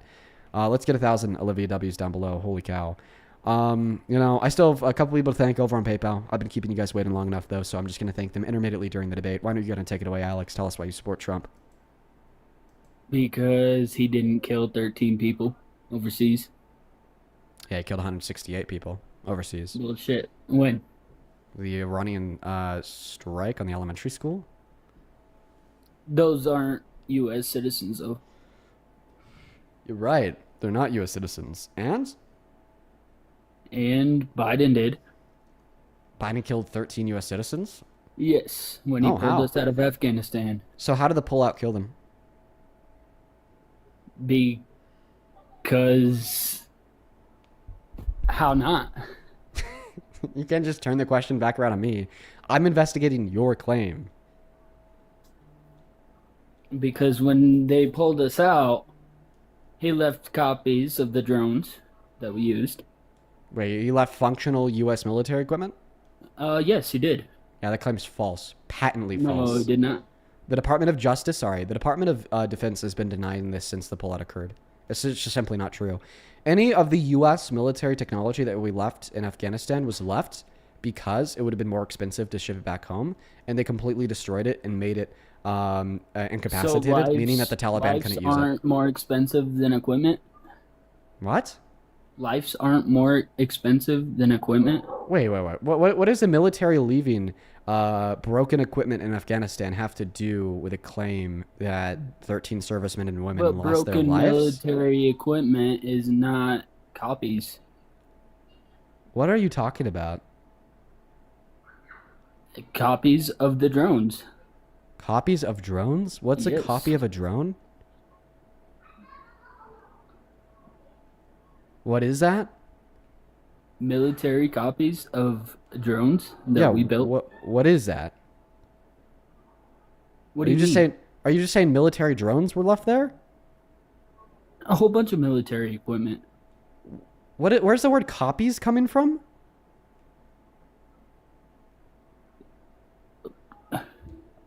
I don't understand your question. You said they Copies left of the military copies drones. of the... What does the word copies mean? Like paper copies. Paper copies? Paper? Bro, you doing all right, dude? He left. Okay. Let's go to get the next guest connected. Oh, Matt, thank you for the text. According to Matt, that guy's talking about blueprints to build the drones. Is that what I think that's what he was talking about? Okay. Let's go to get the next guest, Jason, connected. Only up inside of the queue if you happen to be MAGA. He means blueprints, everybody. He means blueprints. Unfortunately, we won't be able to further the dialogue because he left. All right. Let's go to get the next guest connected. Only up inside of that box if you are here for a debate about why you're MAGA, please and thank you. Wowie zowie, dude. Cornelia, thank you for the $3. Who says thank you for your work? Well, thank you. Aaliyah, do you support Trump? Hi, Dean. I just want to say I used to, and because I watch your lives and have listened to you for a while, I don't anymore, and I'm completely on. Based fetus! I gotta kick you because you're obviously underage, but based fetus. W fetus in the comment section. Show some love to the greatest fetus of all time. Thank you so very much. Let's go to get the next guest connected to the live stream. If you're inside of that queue, make sure it's because you're an American adult that supports Trump as president. Vincent, thank you for the $10. Who says you're goated as fuck. Your debates and videos educated me so much, and your content has basically replaced all the other stuff they used to watch. Well, Vincent, thank you for the $10, man. I love you. You're awesome. Thanks for your incredibly kind words. What's up, Dan? What's going on, man? Do you support Trump? I support Trump. I love Trump. Oh, wow. Wow, love you. Would you give him a big old fat kiss on his lips? Maybe not that. Maybe not that. How old are but you? I do love Trump. I'm 19, brother. What time is it? It's 20 past 5. Oh, really? What state are you in? Pennsylvania. What's the capital of Pennsylvania? Philadelphia. Is it? Pennsylvanians? Can I get a quick fact check in that comment section? No, it's Book County. Is it Pennsylvania, everyone? So, is it Philadelphia? Nope. Jason, do you support Trump? Yes, sir. How do you? And you could call me Dean. Oh, yes, Dean.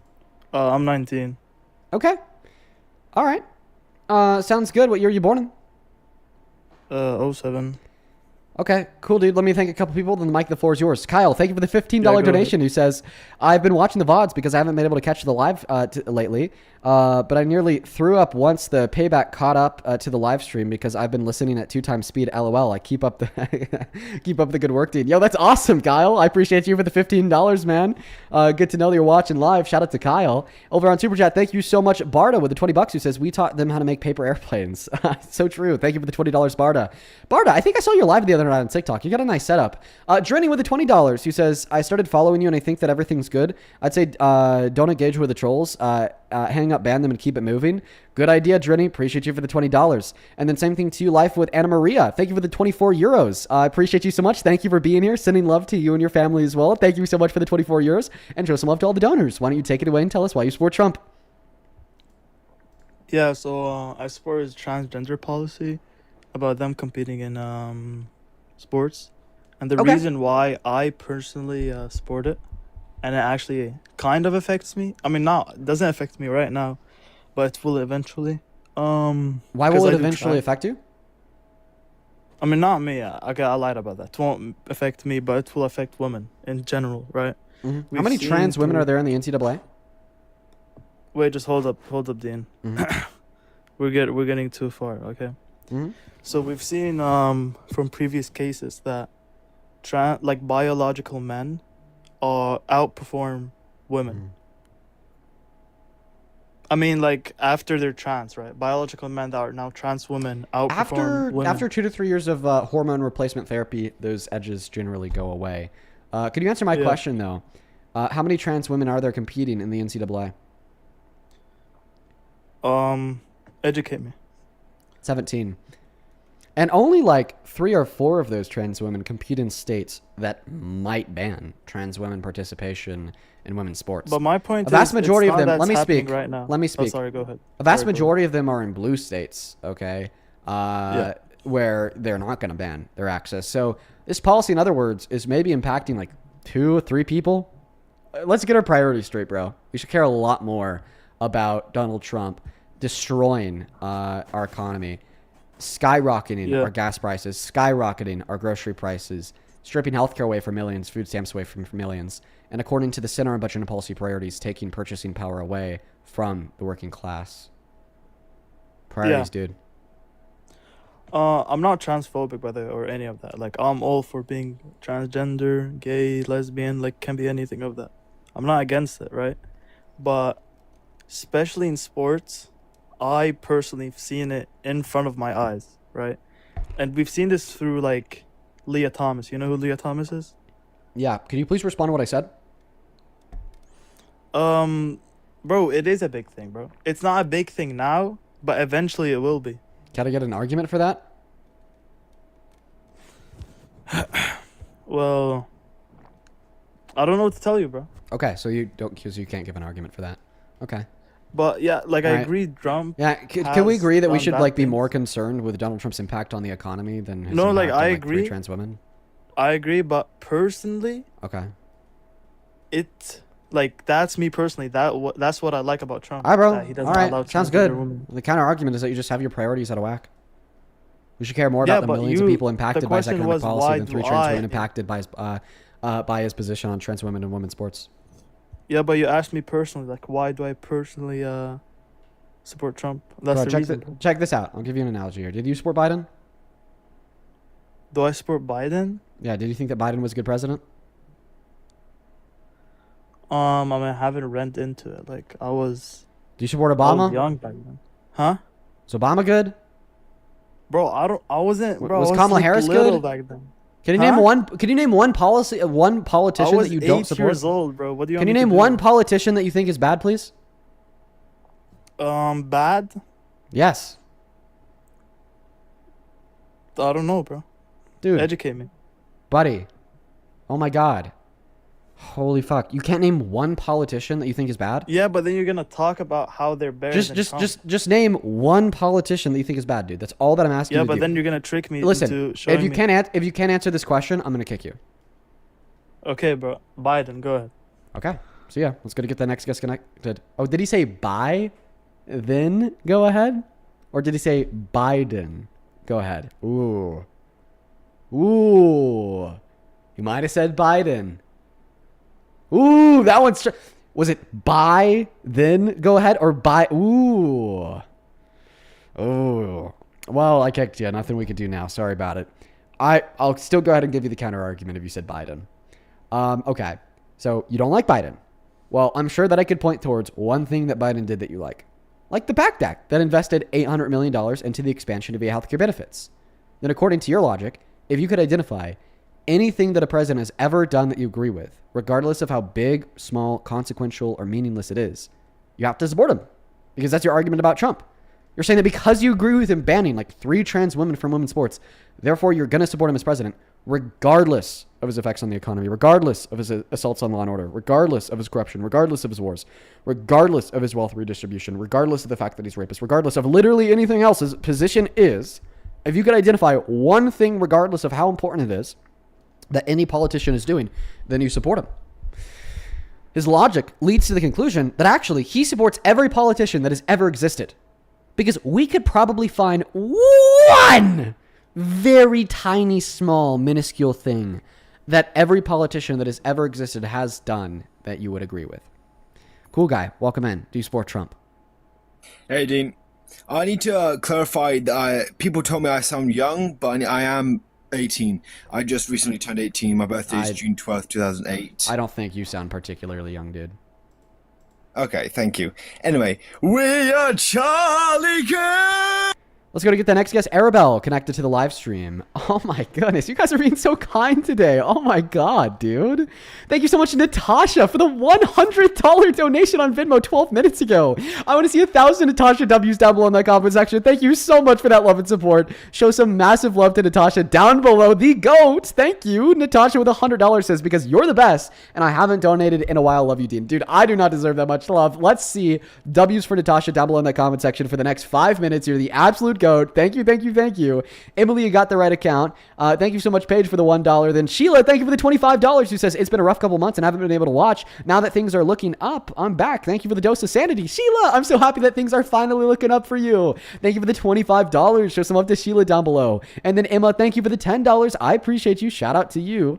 Go to Grandma, by the way. And then Paisley with the $10. Who says, I'm new and I love what you're doing. I'm an independent leaning right. And my best friend is a liberal and we love watching you and have our own educated conversations. Love from Delaware. Well, Paisley, if you ever want to join for a conversation about why you lean right, I'd love to have you on. You sound like a good faith person. I'd love to talk to you. Thanks for the $10. And then Allison, thank you for the $20. Who says you're amazing. Well, thank you, Allison. You're amazing. I appreciate you for that love and support. Show some love to Allison, Paisley, Natasha, and all the donors down below. You guys are awesome. Arabelle, do you support Trump? Hi, yes, I do. How old are you, Arabelle? I'm 19. All right, Arabelle, why don't you tell us why you support Trump?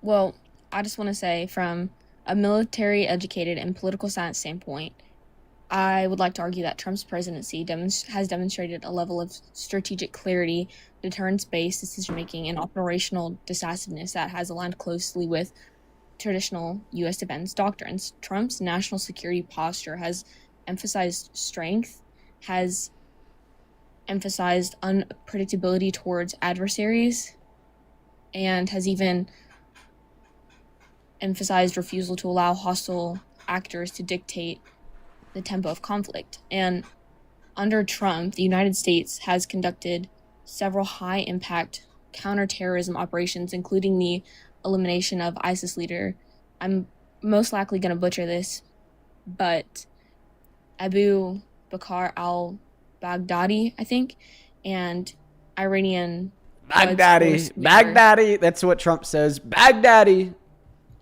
You might be right. I don't know how to properly say his name. And Qasem Soleimani. And the actions widely discussed in defense analysis as decisive strikes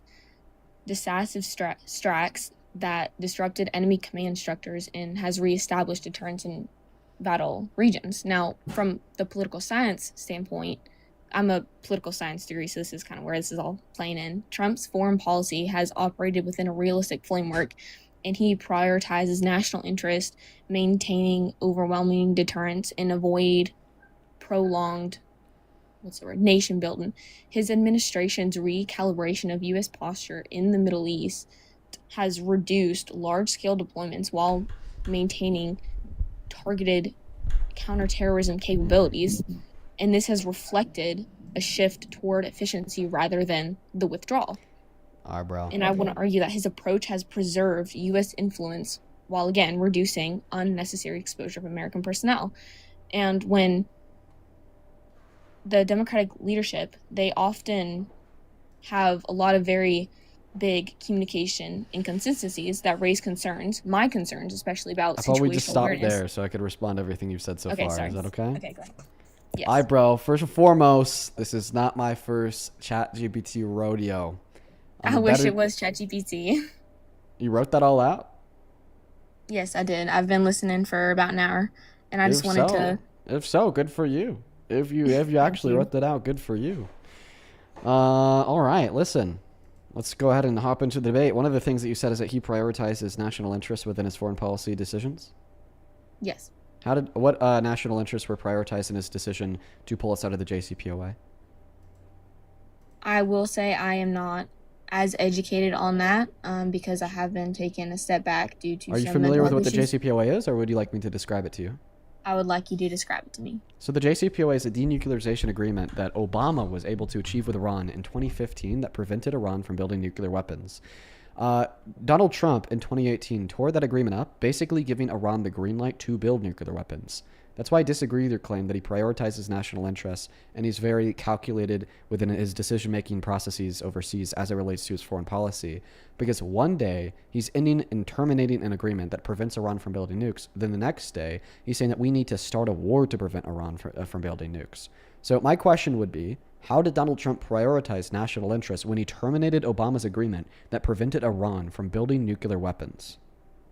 Well, you also have to think about it that we can't be the only one with nuclear weapons. And if Iran is not strong enough to defend itself from America, that's one thing. But if it cannot defend itself from other countries that might not have its personal interests in mind, then I personally do feel that every country should be able to withstand themselves regardless of whether or not we would like to agree with them or are allies with them.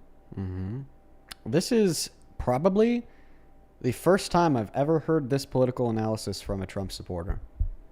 I don't support everything that Trump does, and I'm not going to lie Let me be about even that. more clear. This is the first time I've ever heard this political analysis from anybody on the right. But anyways, okay. So then you definitely disagree with Donald Trump's war in Iran. I He feel started like a war in it is Iran good on February and 28th bad. to prevent them from getting nukes. Nothing about war is good, but there can also be some good points and bad points depending on how you look at it. Well, let me tell you, the point of the war was to prevent them from getting nukes. But you just got done saying that they should be able to have nukes. So if you think that Iran should be able to have nukes, and Donald Trump started a war to prevent Iran from having nukes, then you would disagree with Trump's war in Iran.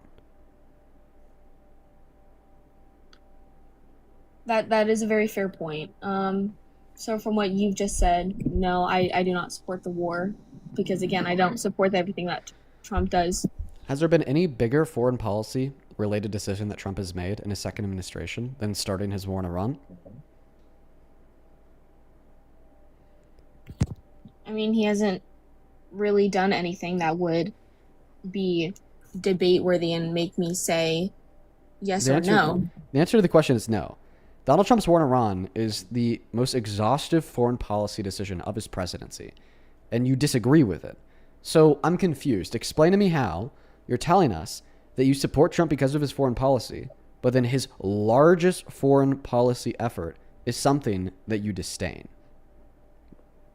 Again, I don't agree with everything that Trump does, and I have every right to not agree with everything that Trump does, just as I can agree with not everything that the Democratic leadership has. But what I'm saying is it's hard to argue that you support him because of his foreign policy when you disagree with his biggest foreign policy. Like, if I was to say that I supported Biden because of his domestic policy, which is exactly why I supported Biden, but then I turn around and I told you that I disagreed with his largest domestic effort for domestic policy, I would kind of be spewing nonsense. Like, if I didn't support his largest domestic effort, it'd be really difficult for me to make an argument about why I support him because of his domestic efforts. You know what I mean?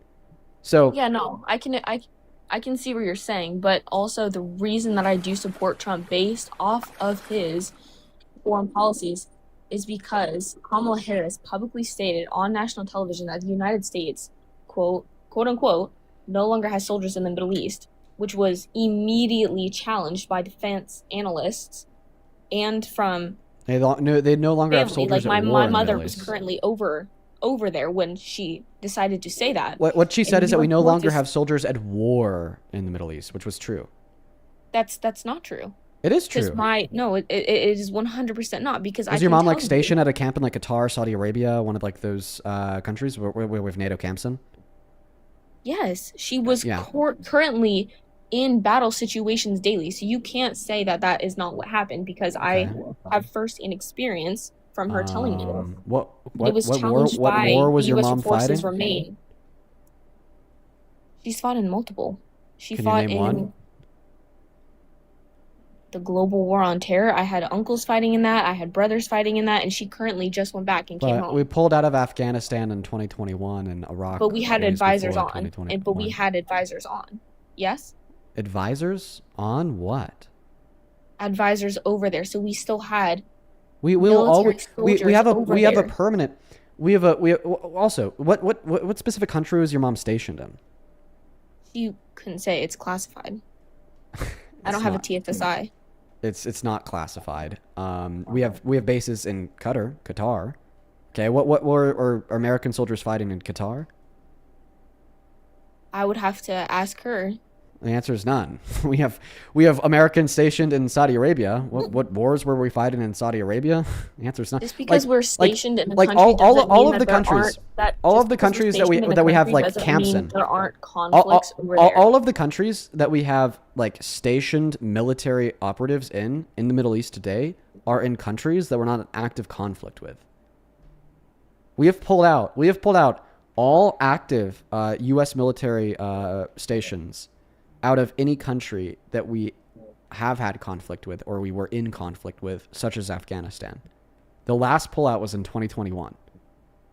So that claim's not true. So Kamala Harris was telling the truth. But I'd like to clarify that Kamala Harris' line about people not being actively fighting wars overseas is much better than Donald Trump starting an active war overseas that tanks global markets, skyrockets the price of gas, skyrockets the price of oil, skyrockets the price of groceries, kills 168 kids, and now we're willing to pay $325 billion just to get back to where we were right before the war. Yeah, Kamala Harris' line is definitely preferable to that.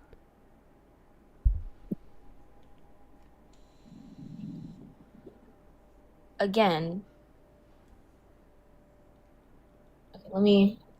again, Democratic leadership has struggled a lot on internal coherence and national security issues. So how can we say that she Such as? was messaging about border security, policing, military funding inconsistent, and Military politically funding? The reactive- Democrats struggle. Whoa. The Democrats struggled with military funding? Yes, they have. I fucking wish, dude. I wish the Democrats struggled with military funding. No, they certainly haven't, though. What's your evidence that the Democrats have struggled with military funding? I didn't write any of that down, but I can bring it up if Okay, that's fine. because I Bring wrote it an up. IR about it. It's fine. You could bring up how the Democrats struggled with military funding. Unfortunately, you are wrong because U.S. imperialism extends far beyond the GOP. like, trust me.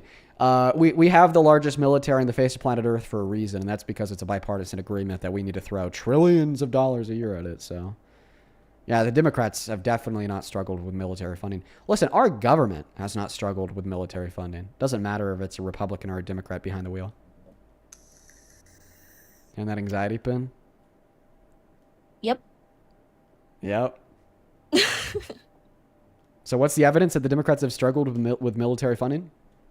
I'm currently trying to reread my IR report, and while I do this, I do want to ask you about the rape allegations that you did bring up earlier. I do Oh, want to sure. ask you about that. Yeah, sure. As soon as you could give evidence that the Democrats have struggled with military funding, or you could concede the claim that the Democrats struggled with military funding, how about we just redirect the conversation right into Trump's rape allegation? I'm fine with that. I actually really don't enjoy foreign policy conversations unless the person that I'm talking to is like exhaustively like knowledgeable about like the subjects because it just kind of like, I don't know, it's not fun for me. So I'm happy to redirect the conversation after you concede that claim or give evidence for it. Why is that not fun for you? Just debating in general, or is it just a specifically debating economics and foreign policy with people that aren't that knowledgeable in economics and aren't that knowledgeable in foreign policy? And by the way, I'm not like calling you like an idiot for not being that knowledgeable in foreign policy. Like I'm not that knowledgeable in foreign policy. So it's like, it's fine. Everyone's learning, but it's definitely not that fun for me to debate people that aren't that knowledgeable in the subject matter. So do you want to concede that claim now? Because you're not going to find evidence for the claim that Democrats have struggled with military funding. Yeah, so progressive Democrats, they have frequently pushed for, so maybe they haven't, but they have frequently pushed for cutting of the Pentagon spending and reducing overseas deployments. Which yeah, bro, I'm one of those. I'm all for people not being deployed. It sucks. Listen, man, I'm literally one of those progressives that calls for cuts to military expenditure. But unfortunately, we progressives make up a very small minority of our representatives, which is why the Democrats have not struggled with military funding, because the Democrats in Congress are not, for the most part, progressive. So that progressive interest of cutting military funding is not represented by the Democrat Party in Congress. So, but what would you say defines you as a progressive Democrat? It's kind of irrelevant. Because we're not debating about why I define myself as progressive, but we're having a debate about if the Democrats in Congress have struggled with military funding. And that's the reason why that's not true, even though it is true that progressives have called for cuts in military funding, is because the progressive interests have not been represented by any Democrat in Congress, or I guess the majority of Democrats in Congress, or like any Democratic president in a long time. Like, it's kind of crazy. Biden is the most the most progressive president in modern American history. And he he's still like an establishment lib in the sense that he wanted to fund the military. So can you concede the claim that the Democrats have struggled with military funding? Well, I mean, again, like some Democratic lawmakers have opposed or tried to slow funding for. Yeah, bro, like 3. Nuclear modernization. Hypersonic weapons development. One moment. Like 3. But is that not still that they have? No, it hasn't that they have. Because in order for the Democrats to struggle with military funding, there would have to be enough progressive Democrats that oppose increasing the budget for the Pentagon, but rather support reducing the budget for the Pentagon to make a material difference. So we're like no longer getting legislation passed to fund the military influenced by the Democrats. But because there's only like 3 progressive politicians in our government that support cutting the funding for the military, the establishment on the left, the DNC, definitely does not struggle in the slightest to pass legislation to fund the military. But again, they still have at times opposed or tried to slow funding for, which is my whole point. No, that's not your point. One of the main reasons that I support Trump is because he majorly supports the military. Dude, listen, that is not your point. Oh my goodness. That is not your point in the slightest. Your point was not that like 3 progressives in Congress want to cut the funding to the military. Your point was that Democrats as a whole have struggled with funding the military. Okay? And the 3 like progressives in Congress hold to the position that we should cut military expenditure have not made the Democrats struggle with passing military expenditure. Because he hasn't. Who's he? What are you talking about? The Democratic Party hasn't, but they have tried to. They haven't passed like a huge cut from funding, but they have tried to. No, the Democratic Party has not tried to do that. Because there's not enough progressives in the Democratic Party to try to do that. Okay, I'm still confused on what clarifies you as a progressive Democrat. It doesn't matter because it's not what the conversation is about. No, but it would help me. How have like the 3 progressives in the Democratic Party in Congress made the Democratic Party struggle to pass funding for the military? I'm sorry, can you restate your question? How have the 3 progressive Democrats in Congress made the Democratic Party struggle to pass funding for the military? All of the arguments that they had to have about that. Wait, why did they have to have those arguments? They didn't have to have those arguments because the progressives are a very small minority. When you're talking about stuff like that, Bro, you all have to talk about it listen, together. And no, you don't. No, you don't, because you do not need every single person in Congress to vote to pass a bill. You need a majority of people in the House to pass a bill, and you need 65 senators, for the most part, to pass a bill, unless they're able to bypass the filibuster through like the different committees. Okay? But my point is that there's not enough progressive support in Congress to make Congress struggle in passing military expenditure, because the amount of progressives in Congress does not amount to a sufficient level of advocation against this policy to ever serve a threat to this policy. When you only have like 3 people in Congress being like, hey, maybe we shouldn't increase military expenditure, well, that's not going to stop Congress from passing that policy, because they're still going to get 51% of the vote in the House and over 65% of the vote in the Senate. Do you understand now why I'm telling you that like the 3 progressives in Congress that don't support furthering military expenditure do not make Congress struggle and do not make the Democratic Party struggle with passing increases in military expenditure? I can see why you're saying that now, but my whole point was that they have opposed funding for those things and more. Like they have. No, you did not say that. Like the 3 progressives in Congress. You said the Democrats in Congress. And DoD joint dude, the Democrats. Oh my God, no, you cannot. You are so fucking lost. It's ridiculous. You cannot generalize the 3 progressives in Congress that I support, by the way, as the Democratic Party as a whole. You said the Democrats have struggled with doing this. The Democrats have not struggled with doing this, because 98% of the Democrats are on board with doing this. And because 98% of the Democrats are on board with doing this, the current Democratic status quo is continuing to fund the military, regardless of what the 2% of progressives think. It's still just false. What did I say that's wrong? What did I say that's wrong? Specifically, no. What did I say that's wrong? So much. What did I say that's wrong? What did I say that's wrong about my evaluation and why it's false that the Democrats have not struggled to pass funding for the military? What did I say in my evaluation that was incorrect? Just because, again, you said the 3 progressive Democrats, and unless they come out and say, I raise their hand and say, I am a progressive Democrat, you don't really know if anyone is a progressive Democrat unless they come out as that. What do you think? Yes, we do know, because that's what they run on.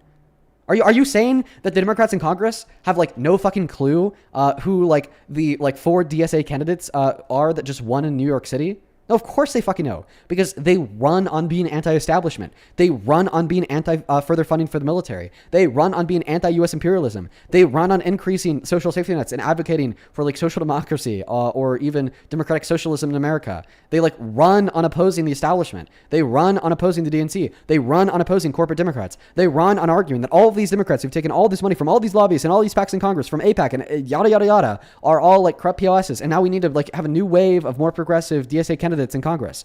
So when you're telling me here that they just don't know who these progressive Democrats are in Congress, no, we absolutely do know, because that's what they run on. I think that you just have a fundamental misunderstanding about the nature of elections, the nature of how Congress works, the nature of how policies pass through Congress, and the nature of the distinction between an establishment liberal and a more progressive candidate. So because of these fundamental misunderstandings, it's making this conversation absolutely insufferable, because you seem to be arguing a point that you don't know enough about. I mean, I do. Maybe you're right. I do not know enough about this, but I do know a lot about the political party that I stand for. And again, as I said before, and I've said many times, you stand by a rapist as president. He was never, ever, and if he was charged, I wouldn't. Wait, did you say that you were a poli sci He has not student? been convicted. He has not been convicted of rape, and those accusations should be evaluated through due process rather than political narrative. Yeah, the weaponization of that allegation without legal resolution is a destabilizing factor in democratic discourse, and that major contributes to polarization and undermining the institutional trust. Did you say that you were a political science student? The Democratic supporters maintain that Trump's legal record, there's no rape conviction in there. Yeah. Did you say that you were a political science student? He was never convicted of rape. Yes, I am a political science degree. What year are you in? I'm a freshman. All right, bro, you have a long way to go. Listen, I would highly recommend that before you go further in your poli-science degree, that you learn the basics of the way in which our government functions. Now back to what you just said about his rape claim. So you said that there was no legal resolution to this. So if it went to court and the unanimous jury of 9 determined that he was guilty of raping a woman, and then he was appealed like 5 times, and all the appeals said that he was guilty of raping a woman, would you believe that he is guilty of raping a woman? If he was convicted of raping a woman, yes, but he wasn't. Aye, bro. And only him and her know. This is a jury verdict form, dude. This is a jury verdict form from a unanimous jury of 9 in an American court. They found him guilty of sexually abusing or raping Eugene Carroll by forcefully penetrating his fingers into her vagina without her consent. This is him being found guilty of rape. And if you want to know why it says no to rape but yes to sexual abuse, that's because they once again found him guilty of penetrating her vagina with his fingers without consent. And the legal definition of rape in the state of New York in 2023, when this court case adjourned, was merely the penetration of the vagina with a penis. So in other words, he was found guilty of rape in a court. This is a real shakeup, isn't it? That's not rape. It says Mr. Trump raped Miss Carroll. No. Yeah. Mr. Trump sexually abused Miss Carroll. Yeah, Yes. well, I'll explain it again. Do you agree that a man forcing his fingers into a woman's vagina without consent is rape?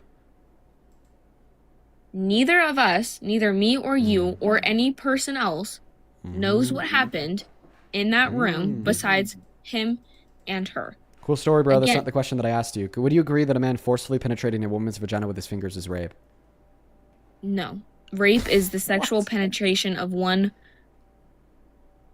penis or vagina by What's the rel- if he Okay. So if a man forces his penis in a woman's vagina, it's rape. If a man forces his fingers in a woman's vagina, it's not rape. So what is the relevant difference? during that time, do you know if it was consensual and she decided to say it wasn't afterwards because of him? Because Yeah, of bro, who we he happen to is? know that it's unconsensual, but we will happily delve into that in one moment after I could give you some pushback on the way that you define rape.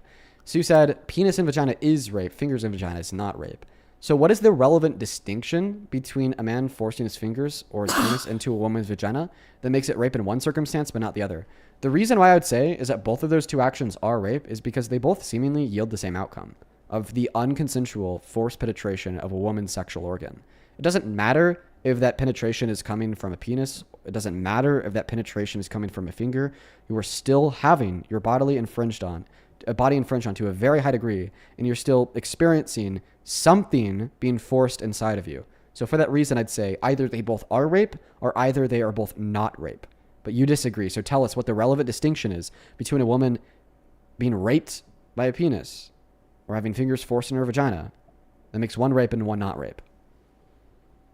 Well, like you just said, if a man sticks a penis in a woman's vagina, that is rape. Okay, that's not the question that I asked you. I asked you why that is rape and fingers is not rape. I asked you for the difference between a penis and a finger that makes one rape and makes one not rape. Because you do not lose your virginity if you get fingered. You lose your virginity if a man sticks his penis in you. Correct? or Virginity incorrect? is a social construct. Virginity is a social construct. Virginity is completely arbitrary. Virginity is completely immaterial. Virginity is not rooted within anything biological. Many people say that a woman's virginity is rooted within her hymen breaking. Okay, so I guess many women out there lost their virginity when they started their period and their tampon broke their hymen. Or many women out there just randomly lost their virginity when they're playing a sport or doing some physical activity and their hymen just randomly broke. Virginity is completely an arbitrary social construct. And I do not think that rape is an arbitrary social construct. I think that rape is a description of a real, non-arbitrary thing that exists. That real, non-arbitrary thing that exists that rape describes is unconsensual sex. So when you tell me that the difference between a penis and a finger, which makes it in one circumstance rape and not rape in the other circumstance, is that one takes their virginity and the other does not take their virginity, that determination is not being made by anything real. That is an arbitrary determination being made by society. As you said, a finger and a penis. That's the difference. So if the penis is the same size as the finger, is it rape? No, because it's not a penis. I'm going to say that again. Please listen closer this time. If the penis is the same size as a finger, is it rape with that small penis? No. So a man can force his penis in a woman's vagina without raping her? Bruh. Heaven help me. Dude, think about what you just said. Please. Think very hard about what you just said. You just said that a man can unconsensually force his penis in a woman's vagina. And that's not rape. Why are we drawing a line at women? A 40-year-old man can unconsensually force his penis in a 9-year-old's vagina. And as long as it's small, according to you, it's not rape. Not gonna lie, that's not what I meant, but I said it. So then I'll ask you the question again. I'm asking you for why you think it is rape with a penis, not rape with a finger. First response was to say virginity. We went through that's an arbitrary social construct that is meaningless and completely irrelevant to a conversation about what is or is not rape. Because rape is not rooted in an arbitrary social construct. Rape is rooted within the very real experience of unconsensual sex. So then I asked you, if a man's penis that he's raping a woman with is the same size as a finger, is it rape? Yes, it is still rape because it is still a penis. Okay, so then what's the relevant difference between the small penis and a finger that makes it rape in one scenario, not rape in the other scenario, even though a very similar object with the same dimensions is being forced unconsensually into a woman's vagina? Do you think that it yields any more harm with a penis than a finger? No? Yes. Do you think... How? Because we're going to go into this depending on, again, the size of the finger and depending on we just said the penis and the finger are the same size. I'm not talking about length. I'm talking about girth. If we should go into that, we'll just it is very different. I just told you that we're talking about a penis that's the same size as the finger. And a 9-year-old girl. I just told you that we're talking about this. If we just said that the finger is the same size as the pee-pee. Said that they're the same size, dude. Okay. Is there any more harm that's generated by a man forcing his tiny pee-pee inside of a woman's vagina than there would be if he forced his finger that's the same size as his pee-pee into the woman's vagina? No. No. Okay. So there's no difference in the level of harm that's being generated. Okay. Next question. Do you think that there's any difference in the level of consent that was actuated? We don't know whether the consent was actuated in the moment. Bro. In the moment of Trump and her. We do not know if it was consensual or not. So it's actually insane. So the thing is I'm just asking you hypothetical questions. And even inside of these hypothetical questions, when we're pre-assuming that it's unconsensual, you still want to somehow blame the hypothetical victim. That is like unreal. That is like literally like bot level of victim blaming. Like we're not even talking about a real scenario of a man raping a woman. We're not even talking about Trump. We're just literally talking about very vague, abstract hypotheticals of a man unconsensually forcing his finger into a woman's vagina. And in this vague, abstract hypothetical of a man unconsensually doing this, which is a pre-assumption of the hypothetical, you still want to argue that it's consensual. Oh my God. Listen, here's a point. So we just went through how when a woman has her vagina violated and forcefully infringed on by penis compared to a finger, there's no difference in the level of harm. There's no difference in the level of consent actuated because in both scenarios, it's still unconsensual. There's no difference in the level of trauma in which follows from this infraction occurring. So because there's no difference in the level of harm, there's no difference in the level of violation, there's no difference in the level of consent actuated, and there's no difference in the level of trauma in which is an onset, why would we say that one is rape and one is not rape? I'm sorry, off topic. For everyone who's messaging me on TikTok telling me to, quote, kill myself, I hope you and your entire family dies, I hope you get raped, I hope that you get shot, I would like you to please stop. Because that is insane, telling someone to kill themselves based off of their political views. Yeah, guys, please don't DM the guests. I'd really appreciate that if you want to DM the guests. Thank you for not DMing the guests. Cool. So could you respond to what I said? Finger and a penis are different. What's the relevant difference? You know what, dude? A penis has sperm and different bodily organs on the inside of it. A finger does not. Okay, so if a man has a vasectomy, meaning that he cannot produce sperm out of his penis, it's not rape? One's a sexual organ and one isn't. It doesn't matter. Why would it matter? Why would it matter? Listen. This is going to be a really dark question, okay? Sometimes I have to pull this out when I find guests as dense as you. It's not a fun question to ask. It's not a fun subject to touch on, but it's necessary for this conversation. So for all those watching, okay? Big trigger warning, okay? Big trigger warning. Listen, like I said, just giving everybody a big trigger warning for everybody watching. Listen, in many scenarios, child rape, particularly the rape of very small children like newborns, the sexual organ of the female newborn is too small to be penetrated by a man's penis. So, when these disgusting, vile humans who shouldn't be alive will rape newborn female children, they'll use their fingers. I would say I'm sorry, you broke out. I couldn't hear your question. Could you re-say your question? Oh my god. No, I don't really want to. Okay. Like I said, big trigger warning. In scenarios of very vile and very disgusting instances of child rape on newborns, specifically female newborns, the female member is just simply too small for a vile, disgusting man who should be dead to penetrate it with his penis. They'll use their fingers. I would say that's rape of a child. Would you say that that's a rape of a child? She dropped. It tells me that she knows she's wrong. I actually appreciate that. I appreciate that she dropped because that tells me that she knows she's wrong. Dude, the reason why these discussions are so important, and I don't just kick people when they say that grotesque shit, is because the moment that we deny rape is rape, and rape isn't rape, then rape doesn't happen.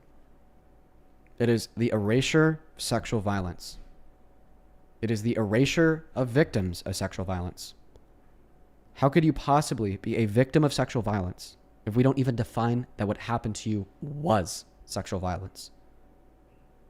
Language is one of the most useful tools for fascists, for those that perpetuate harm, for systems that perpetuate harm, for institutions that perpetuate harm. If there does not exist language to describe the harm, because now rape's not rape, then the harm can't be called out. Because in order to call it out, we need to use language. That's why that conversation is so uncomfortable but so necessary. She was absolutely disgusting. She was so fucking disgusting. I could barely stomach that conversation. I really do struggle with that one. We're going to go to get that next guest connected to the live stream only up inside of the box if you happen to be MAGA. I really, really, really, really struggle with that one. I've had that one. I've had that same conversation a couple times before. It's just been a while. It's been a while since I've had that conversation before, and I hate it. Let's go to get that next guest connected. Only up inside of that queue if you do happen to be an American adult that supports Trump as president. I'd really appreciate it so much if you guys could follow the rules of the live stream. That person seems a little bit preoccupied, so let's go to get that next guest connected. Only hop inside of the queue if you do happen to be an American adult that supports Trump as president, please and thank you. Let's go to move on to the next guest. We got Ellen loading up in. We got Ellen loading up into the box. Here we go, folks. Here we go. Only up inside of the queue if you happen to be MAGA. Only up inside of that queue if you happen to be MAGA. Everybody, please do follow the rules. Oh my God. Yeah, let's go to get the next guest connected right now. If you haven't already, hit that follow button on TikTok. Drop us up on YT. Share this live if you haven't already. I'd appreciate that very much so. That'll help us send the Life Out Across That For You page to hopefully draw some more MAGA idiots in here to debates. We're going to go to get that next guest connected right now. We got Mason Smith tuning in. Why? Thank you for the $20 over on Super Chat who says, thank you, Dean, for the great content. Keep on making an impact. Rock on. I appreciate you so much for the $20, Rye. Well, that is very, very kind of you. Thank you. Thank you so much. Mason, do you support Trump? I do. How old are you? 24. All right, Mason, I have a couple people to thank, then the mic to the floor will be yours. Thank you so much for the $50 over on Super Chat, Jose. Let's get 500 Jose W's. Good to see you today, my friend. Good to see you. Thank you for the $50. Seriously, that is very kind of you, and I'd really appreciate if the audience could show Jose some love. Jose with a 50 says 14 news outlets reported on the IDF raping Palestinian hostages by forcing metal rods into their behinds. If forcing a finger into a vagina is not rape, then what would we call what happened to the Palestinian women? Colors diabolical. Yeah, of course. Exactly. That's what we just talked about, Jose. You probably sent that before we did. But like denying that non-penile penetration with force is rape is just the denial of sexual violence as a whole, and it erases sexual violence as a whole. Megan, thank you for the $100 over on Super Chat. Jesus, Megan. That is MEGHAN. Let's get 1,000 Megan W's. Thank you so very much. That is unreal. Megan with $100 says absolutely vile rape apologist. Yeah, bro. She left, and I'm happy that she left. We're going to hop back into the hopefully less vile debates. Thank you so much for the $100. Please show some love to Megan. Full band with the $20 as well. You says she's getting answers from her dad, Andrew Wilson, who's also disgusting. Yeah, imagine, dude. I forgot that guy existed. Andrew Wilson fucking sucks. Holy moly. On Venmo, thank you, Kate, for the $5. Who says that was horrible, Dean. You handled it well. Thank you so much. Beth, thank you for the $50 as well. Beth with the $50 says, hey, Dean, these MAGA women are insufferable. Here's more money for your therapy. Hang in there, friend. Will you hang in there too? Everybody watching, hang in there. I know that these live streams are sometimes really hard to watch, but I appreciate y'all for being here. Thank you so much for the $50. Show some love to Beth. Jenna, thank you for the $10. Who says, hey, Dean, that guess was brutal. Yeah, they suck, dude. Baxley, thank you for the $5. Mad Scramble, thank you for the $10 as well. Who says, please tell this caller that her education is meant to help her discern truth, not to better argue for her own preconceived biases. Yeah, well, she was shit arguing that, and she was shit at discerning truth. So it seems like she just should get a refund on that education, quote unquote. Mariana, thank you for the $20. Who says, I love the work that you've done to help educate people. It's so important for society that we live in. I couldn't agree more, Mariana. Thank you for the kind words. I'm so happy to have awesome and very kind people like you behind my back. Thank you for the $20. Show some love to Maria. Same thing to Emily Ann. Emily Ann, thank you for the $40. Dang, guys, y'all are being so kind. Thank you, Emily Ann. Emily Ann with the $40. Who says, thank you for what you do. You educate so many people, including me, and you've helped me realize that I want to go into politics. Thank you. That's awesome, Emily Ann. I'm so happy that we can inspire you to get politically involved. We love that. I love that. Show some love to Emily down below. Peyton, thank you for the $20. Who says, I am a left-leaning independent voter in the Deep South, and your content has always been so refreshing. Well, I'm so happy to hear that, Peyton, and I'm happy that we could give you something to hold on to, because down there into the Deep South, I bet everybody around you is pretty red. Thank you so much. Then Melanie, thank you for the $25 as well. I appreciate you so much. Thank you so much, Melanie. And don't worry, I've definitely been there before with online rumors. I'm waiting to see if he DMs me, and if he doesn't, I'll definitely say something about it. Liliana, thank you for the $5. Edgar, thank you for the $10. I appreciate you. Gabriella, thank you for the $3. And MJ Taylor, thank you so much for the $50 for your explanation of cognitive dissonance. Holy fuck, thank you, dude. That is so kind of you. Thank you so much for the $50. And with all that being said, we're actually caught up on Super Chat and we're caught up on Venmo. Thank you guys so much for the love and support. Genuinely, I don't even know what to say. Y'all have been so fucking kind to me today. Please show some love to them down below. Same thing to you, Mona Lisa, with the $2 on PayPal. Wendy, thank you for the $30. Sorry, for the $20. Who says, thank you, Dean. Please don't share this. Okay, I will keep the next part to myself, but thank you, Wendy, for the $20 as well as sharing that with me. Thank you so much. Clayton, thank you for the $15. Who says, Arabelle's lack of knowledge of the female human body as a female member of the human species is insane. Oh, I couldn't agree more, Clayton. Thank you for the $25. Brian, thank you so much for the $20. Who says, so ... sexual assault is okay, but rape isn't. The fuck? Yeah, that's basically what she was arguing. Abigail with the $15. I appreciate you so much. Thank you for that love and support. Melissa, thank you for the $10. I would ask her that, but now she's gone. Frank, thank you for the $3. Sasha with the 10 European monies. Bounds? What are they called? I don't know. Thank you so much for the $10. I'm over here losing my mind. And it looks like we have one more person to thank, and then we'll pass the mic down to Patient Mason down here. Amanda with the $50 says, hey, Dean, I've been thinking a lot about what you asked yesterday. Why do some people accuse you of being performative? Here's my take. I think they mistake your passion for performance because you're more expressive than they are. They assume it's calculated. Maybe. I appreciate you so much for that explanation. I've been thinking about that myself, and thank you for the $50. Amanda, that is very kind of you. Show some love to Amanda and all the other donors. I am genuinely so very grateful for y'all. Thank you so much for the love. Please show some love to all of our donors down below while we pass the mic to Patient Max. Sorry, Matt, not Max, Mason. Go ahead and take it away and tell us why you support Trump. Jeez, man. Yeah, that was a while. The biggest reason is because Trump supports computer, make this man gay and horny, hit him with a Biden blast, twist his balls, drink him. I'm so fucking happy it happened to you. Get out of here, dude. Get the fuck out of here. How does he do it? How does he do it? How does he do it?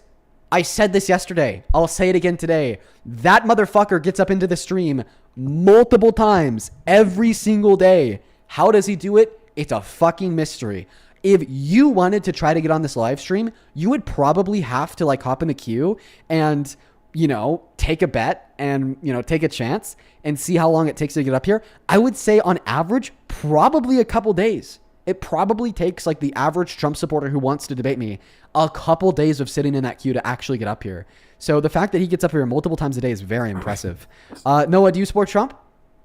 Oh, yeah, I do. How old are you, dude? I'm 19. What year are you born in, dude? 2008. You're pretty bad at math, dude. Get out of here.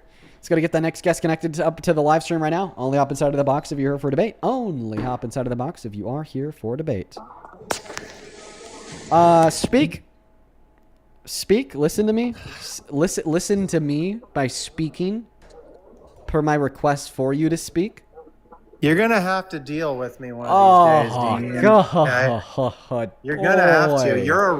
You're giving me more power. Good. You're giving me boy. more power. No, you're giving bro. me more power because I asked you to speak I'm and not you did. at You all. listened to me. No, I'm not. How could you say that you're not Dude. giving me more power when you explicitly listened to what I asked from you? What? Boy. I didn't listen to anything Yes, from you you. did. Like the way you don't. I told you to speak. Like the way and you didn't listen to spoke. your brother. Thank you so much. Thank you so much for doing as I say. A lot of lore there if you don't know who he is and you think I'm an asshole for being an asshole to him. Don't worry, I'm not. A lot of lore. You just don't know it. Very long story there. That's right. What a good boy. Jonathan, welcome in. Do you support Trump? Charlie misses you, team. Jesus Christ. Wow. Wowie zowie. Hey, listen. Listen. We're going to move on to the next guest. We got MAGA Mommy. Mommy? MAGA Mommy? Oh, Maggie Mama. I was going to say Maggie Mommy. MAGA Mommy's kind of crazy. Let's go to get the next guest connected. Everybody, we got Emmy loading up. Guys, follow the rules, please, and thank you. I'd appreciate it. Yo, appreciate you for the $10 on Super Chat. Chewy, who says, thank you, Dean, for all that you do. You deserve everything. Keep up the great fight, and thank you so much. Love watching you all the time. Keep up all the great work. Oh, thank you, dude. I appreciate that. Hope that you enjoyed the debates today. The last one was a little bit rough. Hopefully the next one isn't as insane. Welcome in. Do you support Trump? Okay. And let's go to move on to the next guest. Josh, here we go. Here we go, everyone. Hey, do you support Trump? Oh, okay. Oh, Dean, what's up? Okay, I have a friend Mike, for thank you you for the that Lily the I kind of Leopard. want to. He's like really MAGA, and I kind of want you to convert him or like Okay, talk about that. Are you with him? Oh, I am. Oh, hold on, I'll grab him real quick. How old is he? He is 80 years old. Really? And all right, hold on, I got him. Hello, Dean. Great. Stop wasting my time. Joe, thank you for the $5 over on Venmo. I appreciate you so much. You probably have a point there, Joe. I'm going to keep your message to myself. Just know that you probably have a point, dude. Not going to lie. Bridget with the $5 as well. Thank you so much. And Valerie, thank you for the $15 who says, Dean, thank you so much for fighting for us. Sad that you have to fight against a rape apologist woman. Yeah, that is not something you see too often, Valerie. Thank you for the $15. And then Ronnie, thank you for the $25 who says, thank you for not shying away from the type of horrendous things that cannot be ignored. Well, it's a fact that they can't be ignored, which is why I don't shy away from them, even though it's hard. Thank you for the $25, Ronnie. Let's get 250 Ronnie W's in that chat. Same thing to you, Fiona. Thank you for the $15 who says, I've been watching you for a while and love your content. Keep it up. Thank you so much, Fiona. Dominique with the $10. I appreciate you so much. I'm so sorry to hear that the Trump administration has negatively impacted your job. And then same thing to Z. Thank you for the $10 as well. Welcome in. Do you support Trump, Johnny? I'm gonna touch you. All right, Johnny. No can do, buckaroo. But you can debate me if you happen to support Trump. Yeah, I do. Okay. How old are you? I am 19. Listen, I'm trying to get past that whole I'm going to touch you comment. I just don't know if I can, Johnny. Wait, do you remember me last week? I just don't know if I could get past that whole I'm going to touch you thing. So I think I'm going to kick in, move on to the next guest, Lisa. Let's go to get them loaded up inside of the box. I just don't know if I can. I tried though. I gave it a good faith on. I gave it an honest attempt. I'm just going to do it. Sorry, did it accidentally. I'm going to Yeah, leave. no worries. Bye. You take care. Don't worry. Let's go to get the next guest connected. Guys, look at the rules in the middle of your phone screen. You got to be an American adult that's at least 18 plus to come up here to have a conversation with us. We are looking for some debates today, everybody. Let's go to get the next guest connected. Yo! We got Javi. Load up into the box. Here we go. Let's see who the next guest is. Let's see who they are. Quite frankly, Layla. Thank you for the $10 on PayPal. Who says love your content. Thanks, Layla. You're awesome. Appreciate you. And then Sophie, thank you for the $14 donation. Who says, as a victim of child rape, thank you for speaking on the topic and defending us against these assholes.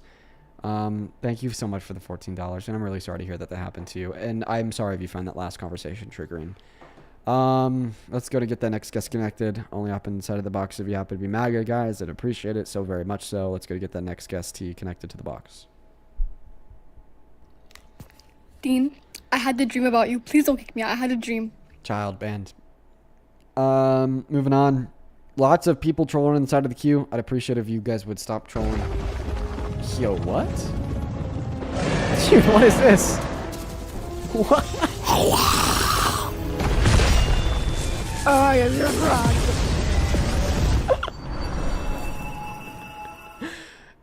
Yo! What was that? Oh my god.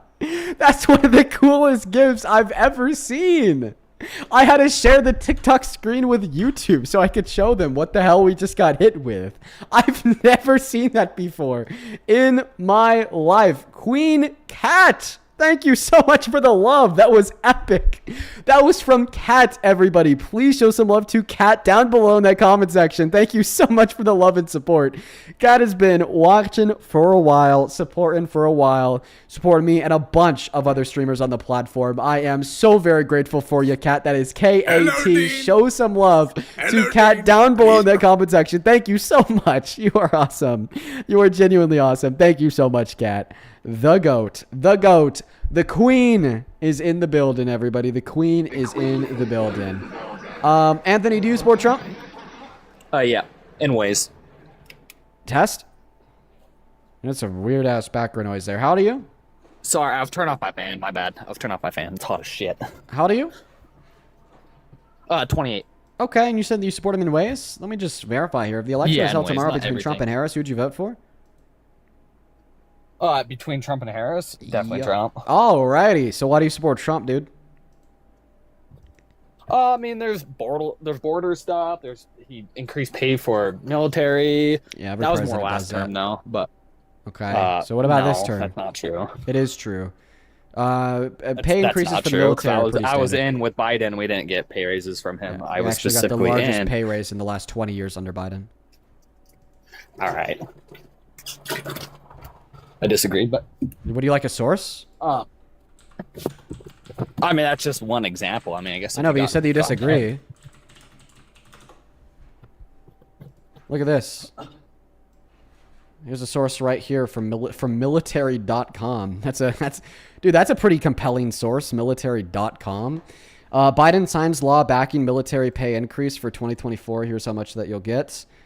Joe Biden signed the annual defense authorization bill into law Friday afternoon, confirming the largest raise in military basic pay in decades. The NDAA was approved by Congress this month. Said Harris. It backed the increase for active duty service members and reservists. So, yeah, right here, 2024 basic pay raises. Active duty troops, drilling guard and reserve members will receive a 5.2% pay raise in January, the largest increase since getting a 6.9% raise in 2002. So you said that you didn't get a pay raise under Biden, and then I said otherwise, and I pointed out that it was the largest pay raise in decades. I didn't say. And then you said no, that's not true. I'm just so now that after I've given you this hard source, do you concede that you were wrong? I concede that he did give us a raise. I'm not saying that he didn't, and I never said he didn't. I just don't think it was as much as what you're saying. But yeah, okay. Yeah, I was wrong in that aspect. In that aspect, Anthony, do you support? Okay. I was under Biden. We didn't get pay raises. Pay increases for the military. I was in with military. Yeah, that was more last term, though. But okay. So what about this term? That's not true. It is true. Pay increases for the military. I was in with Biden. We didn't get pay raises from him. I was specifically. Quote unquote. I was in with Biden. Maybe towards the end of his term. My bad. From him. Well, maybe I came towards the end of it. Okay. I mean, it is what it is. So maybe I didn't notice the pay raise because I wasn't in yet. You want to hold on to that too much, but okay. Okay. So then, what's the next reason you support Trump? And sorry for everybody watching it. I should have clarified this. That was me like ICE. rolling back the audio of the VOD to find him saying the thing. Probably sounded a bit Clearly, confusing. thank Go you. ahead. Clearly, I got you. I was just saying, I don't know, borders, the ice, everything. I like actually the Iran war right now. Why? And what he did for that. Why? I don't think they should have nukes. Okay, so then you absolutely staunchly disagree with Trump pulling us out of the JCPOA, which was Obama's denuclearization that he got with Iran. And you obviously also disagree with Trump's war on Iran today because we've totally lost it. We've signed a memorandum of understanding, which also includes $325 billion worth of private investment into Iran as a country with no denuclearization agreement, just an acknowledgement that they're going to continue to negotiate one in good faith, which is exactly where we were before the war. I think so. If you look at it, right, they said they're going to go in and monitor. So we're going to make sure they're not doing the uranium at the high levels like they said they were. That's not what we're doing today, no, because we don't have a That's what we're going to denuclearization do. That's agreement what with the them deal yet. is. That's what we're working on, the deal. And unless they agree to none The of deal that we at all, still don't then have. we're not passing it. The deal that we got under Obama with no That's war why that Trump we don't- terminated. And we found out they're making more than that, so we gave them money to make nukes. That's not true. Okay, so what did we just catch then? We didn't catch them. Uranium not enrichment making after uranium Donald at Trump a higher terminated rich- the agreement. at a higher rich level than what we need for nuclear. Before Trump tore up the agreement, they were not building nuclear weapons because they were honoring the agreement. You can't use, excuse me, you can't use the fact that Iran started to enrich their uranium to build nukes after Trump terminated the agreement as evidence that they were building nukes during the agreement before Trump terminated it. Do you have any evidence that Iran was building nuclear weapons when the JCPOA was in place, after Obama signed it, and before Trump terminated it? Nah, that's valid.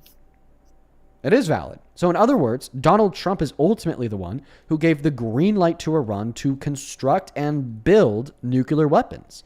If it was not for Trump, this war would have no base. I mean, if it you wasn't can't for know that Trump, for sure, but we yeah. do know that for sure because they were No, 'cause honoring you the just agreement. said, you said, can you prove were they making it before the? Well, can you prove that they weren't? Yes. Okay. The IAEA is an international nuclear watchdog, and they were tasked with ensuring that Iran was not violating Obama's denuclearization agreement. They had access to 24/7 surveillance that was tamper-proof in all of their enrichment sites, plus 300 in-person visits per year per site to determine if they were enriching any uranium beyond the threshold allowed by the deal. And they had satellite imagery from every single site so they could track all the trucks and shipments going in and out of the sites. And they confirmed quarter after quarter after quarter, year after year after year, that Iran was upholding their end of the agreement and not enriching uranium. So in fact, your question, can I prove that they were not enriching uranium? Yes, and I just did. Okay. Fair enough.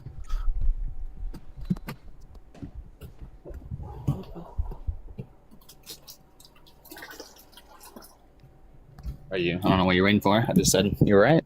Okay. All right. Awesome. So, do you mind if I ask you a question as a member of the military? Yeah. Go for it. Okay. Cool. Did you take an oath to uphold the Constitution? Yes. From enemies, foreign and domestic? Yep. Would you support Trump if he was a domestic enemy to the Constitution? I know where you're going with this. You're talking about worried about the politicians. What is that sound of water in the background? It's called water. Okay. All right. Would you support Trump if he was a domestic enemy to the I said Constitution? it was hot earlier and that I turned off my fan, so maybe I want to get some water. Kind of crazy. Could you tell me, would you still support Trump as president if he supported if he You like the water? Sorry. Yeah, if he was a domestic enemy to the Constitution?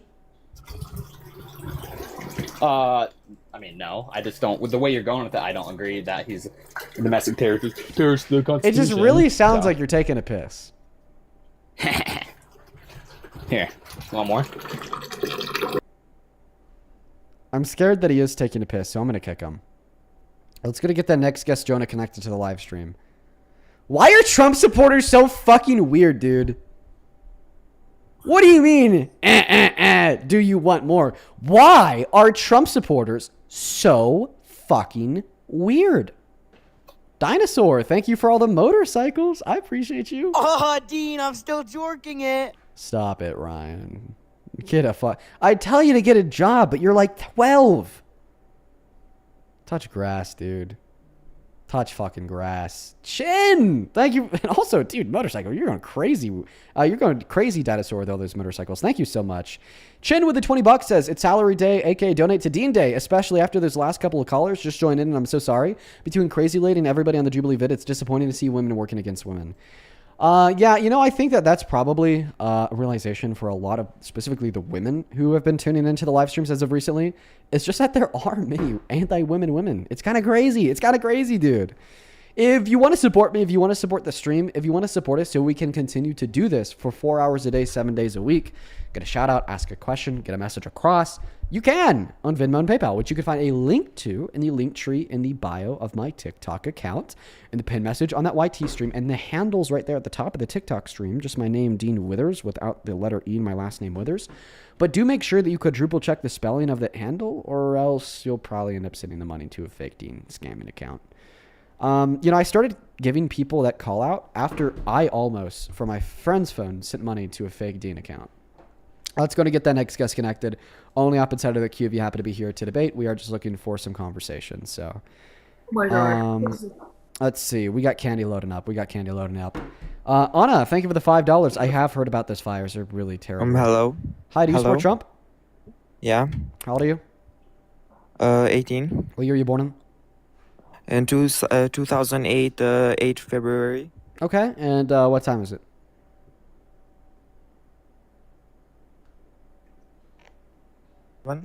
PM. What's that? 16:27 PM. Okay, what state are you in? In Alabama. We are Charlie Kirk. Alabama is not Mountain Standard Time. Megan, do you support Trump? Here. My mom supports Trump. How old are you? My mom wants to debate you. I know, but how old are you? I know that you're probably under the age of 18, but how old are you? Answer. All right, bro. I'm gonna kick you. Let's go to get the next guest connected. Only up inside of the box if you happen to be MAGA. Only up inside of the box if you happen to be MAGA. We got the next guest connecting. Let's go to get the next guest connected to the box right now. Is there anybody that's actually here to debate inside of the queue? I don't know, bro. Maybe I'm just tripping, but like everybody in the queue just looks like they're here to troll. Thank you so much, Sunny, for the $10. Who says, Dean, deciding on my nails and can't decide a color. What color should I do? Do like a light blue. Hell yeah. Phoebe, thank you for the $15. Who says, hey, Dean, been a minute since I've donated. How to get my money up, but I'm still tuning as much as I can. Keep doing good work. Phoebe, I hope that you're doing well. It has been a while. Thank you so much for the $15. And then Devin, thank you for the $10. Who says, for yours only. I will keep that to myself. Just know that I appreciate you, Devin. And Crystal, thank you so much. Ha! And Samantha and fuck Donald Trump, that orange piece of shit. For that reason, can't read your message. Sorry. Should have read the first line first. Don't worry, there's a lot of crystals. Welcome in. Do you support Trump? Yes. Age, please. Sorry? Age, please. Oh yeah, sorry. I'm 22. Quite frankly, what year are you born in? 2003, December. Quite frankly, are you telling the truth? Absolutely. Okay. All right. Give me one moment to thank a couple of people. Dawn, thank you for the $10 as well. You said sending Bruh.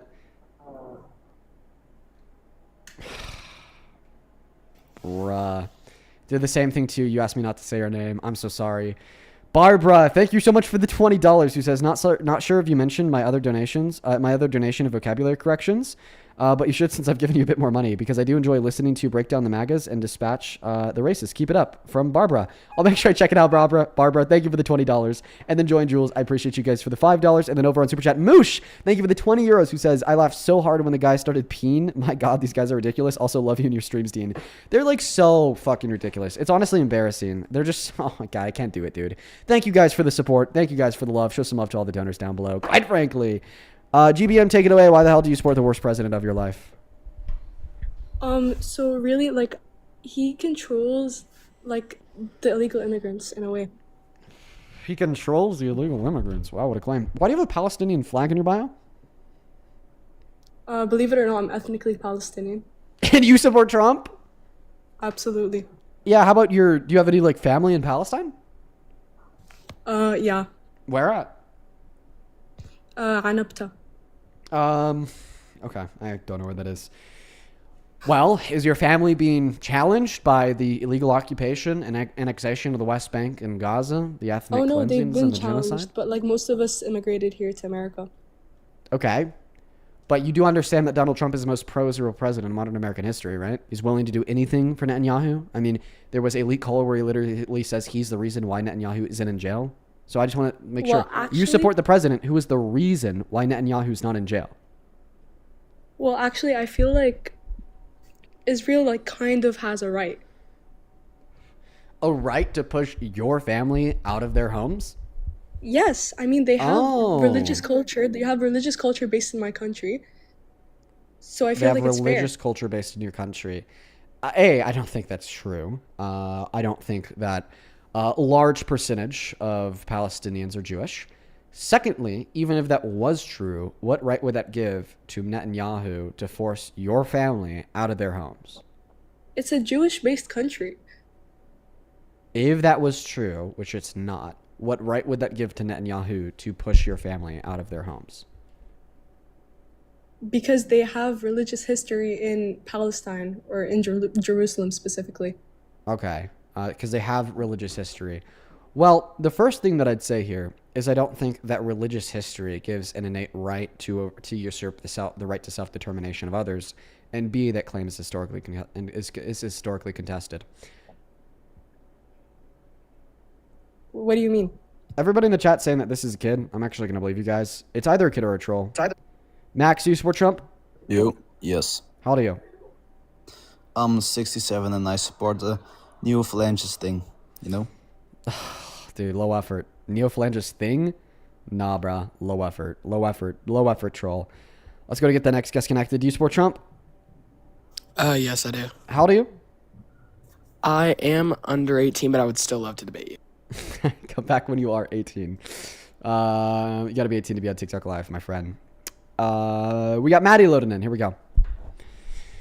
Here we go. Quite frankly, somebody in the chat says Falangism is Mexican fascism. Spanish fascism, quite frankly. Let's get the next guest connected. We got Maddie loading up. We're trying to find another person to debate here, everybody. I do apologize that it's taken quite a while. Guys. I promise I'm trying my best. I'm trying my best. Hopefully, you guys will see Parker on later tonight. He's probably going to tell you guys something cool. He's doing something fun today. He's doing something real fun today. Real cool. Quite frankly, real cool. Where'd all the Trump supporters go? Cookie Dough, do you support Trump or are you banned? Yeah! All right, bro. You're banned, kid. Hit it. The only Trump supporter in the queue right now is Liam. The only person that I know to be a Trump supporter in the queue right now is Liam. He is just really annoying. Which is, by the way, I've blacklisted Liam from the streams because he's annoying. And there's been times where he's come up in the past and just like said kind of racist things. So I've blacklisted him. He's like the only Trump supporter in the queue right now. Let's go to get the next guest connected. Only up inside of the box if you happen to be MAGA, everybody. I'd really appreciate that. If you would follow the rules of the live stream. Just follow the rules of the live stream. We got Tarnish the Goat connecting. Here we go. Hey, do you support Trump? I support Hitler and neo-libertarian phalangism. I'm sorry. Let's go to get the next guest connected to the box. Only load in and only up inside of the box if you are here to debate, everyone. Hey, Heaven Lynn, thank you for the $2 donation on PayPal, and I'm so happy that the live streams could help you out. I mean that. Can we stop trolling now so we could debate? Adam, do you support Trump? Apparently not. When you guys don't troll and let me debate, we actually change minds, believe it or not. Alicia, thank you so much for the for the $40 donation on PayPal. I appreciate you. Thank you so much for that love and support. That is very kind. Alicia with the 40 says, hey, Dean, I'm from Poland and live in the UK. Watch you all the time, but first time interacting. I'm sure that the stream today, after that one guest isn't easy, might still sit on your mind for a while. Hope you're okay and look after yourself. Listen, I have a lot of different things that I do to keep myself in a good space, mentally speaking, while dealing with these streams every day. You know, it took me a while to figure that out, but as long as I eat, I stay active, and I have other interests, I'm good. Like I said, it did take me a while to figure that one out, though. Guys, only hop inside of the box if you're here for a debate. I'd really appreciate it so much if you could follow the rules of the live. We have a lot of people that just don't care about the rules of the live, and that's quite unfortunate. But let's try to get that next guest connected to the live stream, folks. I do apologize that no one cares about the rules. I understand that's pretty annoying to the audience. It's annoying to me too. Trust me, I get it. Let's go to try to find the next guest right now. Only hop inside of the box if you happen to be MAGA. Hey, do you support Trump? We need strong alpha males like Donald. Yeah, listen, guys. You know, when it's just one person, it doesn't really matter too much because it's almost like you're up, you troll, then you're kicked within 5 seconds. So maybe you don't think it's that big of a deal. But when it's like a billion people back to back for days, you know, it becomes a big deal. It actually does effectively reduce the amount of minds that we change. There's a cost to it, and it's not that cool. So I'd really appreciate it if you guys would stop. Hey, do you support Trump, Red Bomb? Yes. How old are you? 19. I don't believe you. Like, listen, guys, at the end of the day, I would appreciate it if you would respect that boundary. I'm telling you what my boundary is, and I would appreciate it if you guys would respect that boundary. It is a good thing to respect the boundaries of other people. Hey, do you support Trump? Yes, I do. How old are you? I'm 21. What are your pronouns? He, him, and... Let's go to get the next guest connected. Only up inside of the box if you happen to be MAGA. We got Joseph connecting to the box. Here we go. Please, like I said, respect my boundaries, guys. If you want to know what my boundaries are, they're in the middle of the phone screen. Do you support Trump, Joseph? I do. How old are you? I'm 21. What year are you born in? 2004. Okay. And you seriously support Trump? Yeah, I do. Oh, God, man. That's pretty gross. I mean, bro, hey, I grew up Christian. I'm still Christian. I'm from the South. You support him because you're Christian. Yeah. Do you think that Trump is a Christian? Do you think he's a good Christian? No, but... Do you think that his administration symbolizes Christianity? Represents it well? No, but hold on. I just want to say, like, Trump versus... dude, I just don't like the policies of the left, bro. Okay. Versus like, Trump. Well, I think which he's policies a little did bit better. Harris run on that you just thought were like so bad you had to vote for Trump? Well, dude, I tried to see what Kamala's policies were, and I honestly... Okay, yeah, my bad. But, dude, I couldn't find anything I agreed with. You couldn't find anything that you agreed with? Okay, well, so I'm not... Can you give an example of one that you disagreed with, like, specifically? Hold on. Is it she was trying to tax the rich more? I don't know what it was specifically called. Yeah, it's tax the rich more. That's yeah, a good I don't idea. agree with that. I don't agree with that. The top 1% pays an effective tax because rate.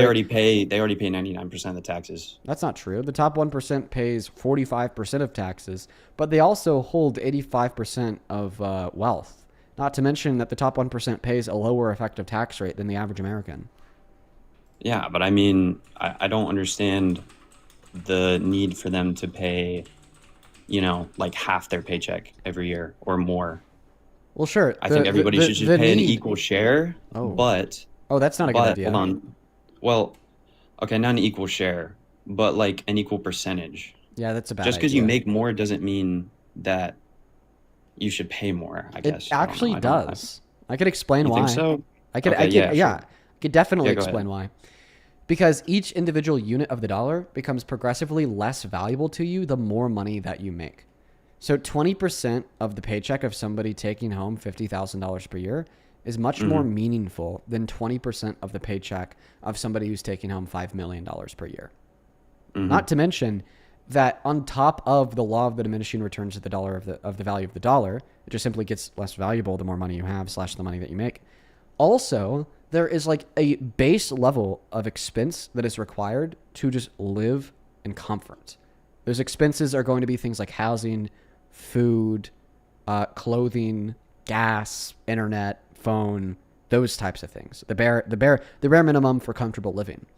So that's another reason, on top of the law of the diminishing value of the dollar, that we should also ensure that the average American is paying a lower tax rate than the members of the top 1%, just because when you take 20% of the income away from the average American, it eats into the money that they would use to meet the basic standard of comfortable living. Meanwhile, when you take 20% away from a member of the top 1%, it certainly does not eat into the basic standard minimum that's required for comfortable living. Okay. Yeah, I can understand. That makes sense. Wait, so like what would be your solution then? Progressive taxation. I just think that you should get taxed significantly more the more money that you make. And honestly, listen, like I'm focused on like the top 1% as a whole, top 3%. Yeah. Honestly, I think that you should probably pay a little bit more in taxes if you make over $400,000 per year. But like my main focus really like isn't the salaried workers taking home $400,000 annually. It's the billionaires. Yeah. I think that we need to find a way Musk to tax the billionaires more. Yeah, I gotcha. Okay, that makes sense. I can understand that. Yeah. I just think though, because like it's their money, right? Like they earned it from working hard and doing, building up whatever company they started. I don't think Not that everybody you could, obviously I don't think that you worked could work hard to make $1 that trillion, way. dude. I mean, okay. Yeah, I mean, I would say the collective it's hard to work, say. I would say the collective work of the laborers that generate the wealth for billionaires collectively work harder than the billionaire. Not to mention that the only reason why super rich people exist is because of government subsidies. Regardless if it's the government subsidizing the roadways so their employees could get to work, the government subsidizing food stamps so then they could pay their employees less and then their employees can still get money, quote unquote, food stamps from the government to go buy food. The government directly subsidizing their company to build weapons, to manufacture spaceships through, SpaceX. The point is that the path that is paved, for billionaires to become billionaires is paved by the tax dollars that we pay. So the biggest reason why I think the ultra wealthy should pay more back into the system is because it's that same system that paved the path for them to get to where they're at today. Why do you think there's more billionaires in America than Romania? Okay, well, a big reason is the social safety nets that we have in America to support the purchasing power of the working class compared to Romania. Okay. Wait, so, but like, I don't understand. So, do you think it's bad to be wealthy then? Like, not, okay, that's a bad way to say it. I'm sorry, I'm having a hard time coming up. Bad to be rich. I think at a threshold, at a threshold, yes. In a certain way? Okay. At a threshold, you are necessarily doing something immoral via the amount of money that you have, because the other ways that you could be using that money to better off society as a whole. Okay. Yeah, I can At agree some with that. point, based upon the money that you hold, you then create an obligation to do something with that money to make the world better off, because how low the cost would be to you and how high the reward would be for the rest of society. But the vast majority of people that I consider rich, no, there's nothing inherently bad with being a millionaire, for instance. There's nothing inherently bad with it. Okay. But I just think that they have a little bit more of an obligation than the average American to help build the system that we live under, because they benefited from that system to get into the position that they're in, on top of the fact of the law of the diminishing returns of the dollar of the value, and on top of the fact that we see when countries better support their working class, then the country as a whole is better off. And when the working class can't make ends meet, living paycheck to paycheck, and the average member of the top 1% is saving 30% of their paychecks, then maybe we definitely should look into maybe taxing members of the top 1% more. Yeah, that makes sense. I can understand that. And as a Christian, like, there's examples in the Bible of like, you shouldn't be too wealthy. You should be giving back. You should be, you should be generous. Yeah, with that's your money. Christianity, dude. Yeah. I can agree with what you're saying. That makes sense for sure. Yeah, and by the way, I really do just want to like tell you that the stigma about you saying, oh, people on the left literally just hate anybody with more money than them is false. There are so many, like, I'm just going to be honest. We have a big stream here. We bring in a lot of people, and I can think of a couple names that have donated me a lot of money and have told me about how they are very well off, and have told me about the other things that they do with that money, like directly supporting their local community, and have told me that they would completely be on board with paying more in taxes because that's their obligation to do so. That they think that's their moral obligation to do so. Nobody on the left is turning around and looking at these people like, "Oh, you fucking suck." Like, no, because they're doing it right. They're being rich the right way. There's nothing wrong with being rich the right way.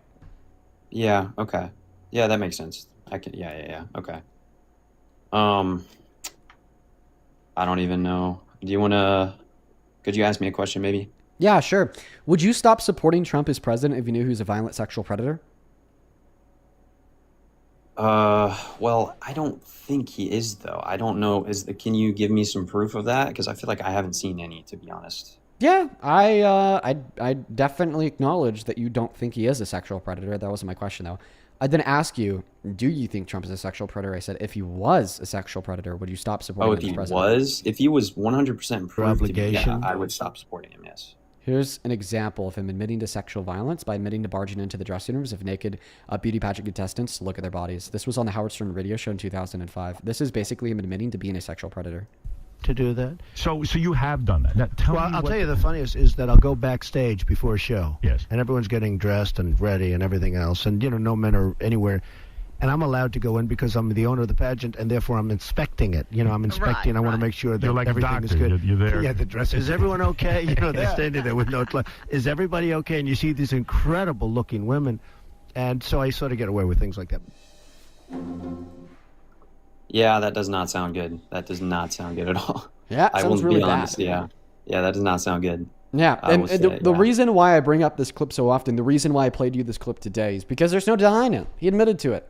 Okay, now that he's admitted to being a sexual predator, will you stop supporting him as president? That definitely makes me think about it. That's for sure.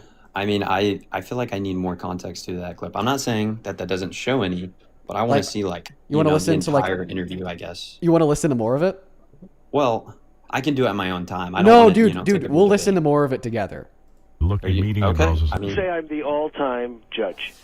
You own this pageant. You go over. You're meeting the girls. One of them comes up to you and says, "Mr. Trump, you're a very sexy man. You're a beautiful man. You have fantastic hair. Well, you're a powerful man, right? Right. You're a powerful man. Right. I want to sleep with you." Now, you're not the type that would say no. I don't want to hurt their feelings. Right. No, but I mean, you see a beautiful woman. You want to have that.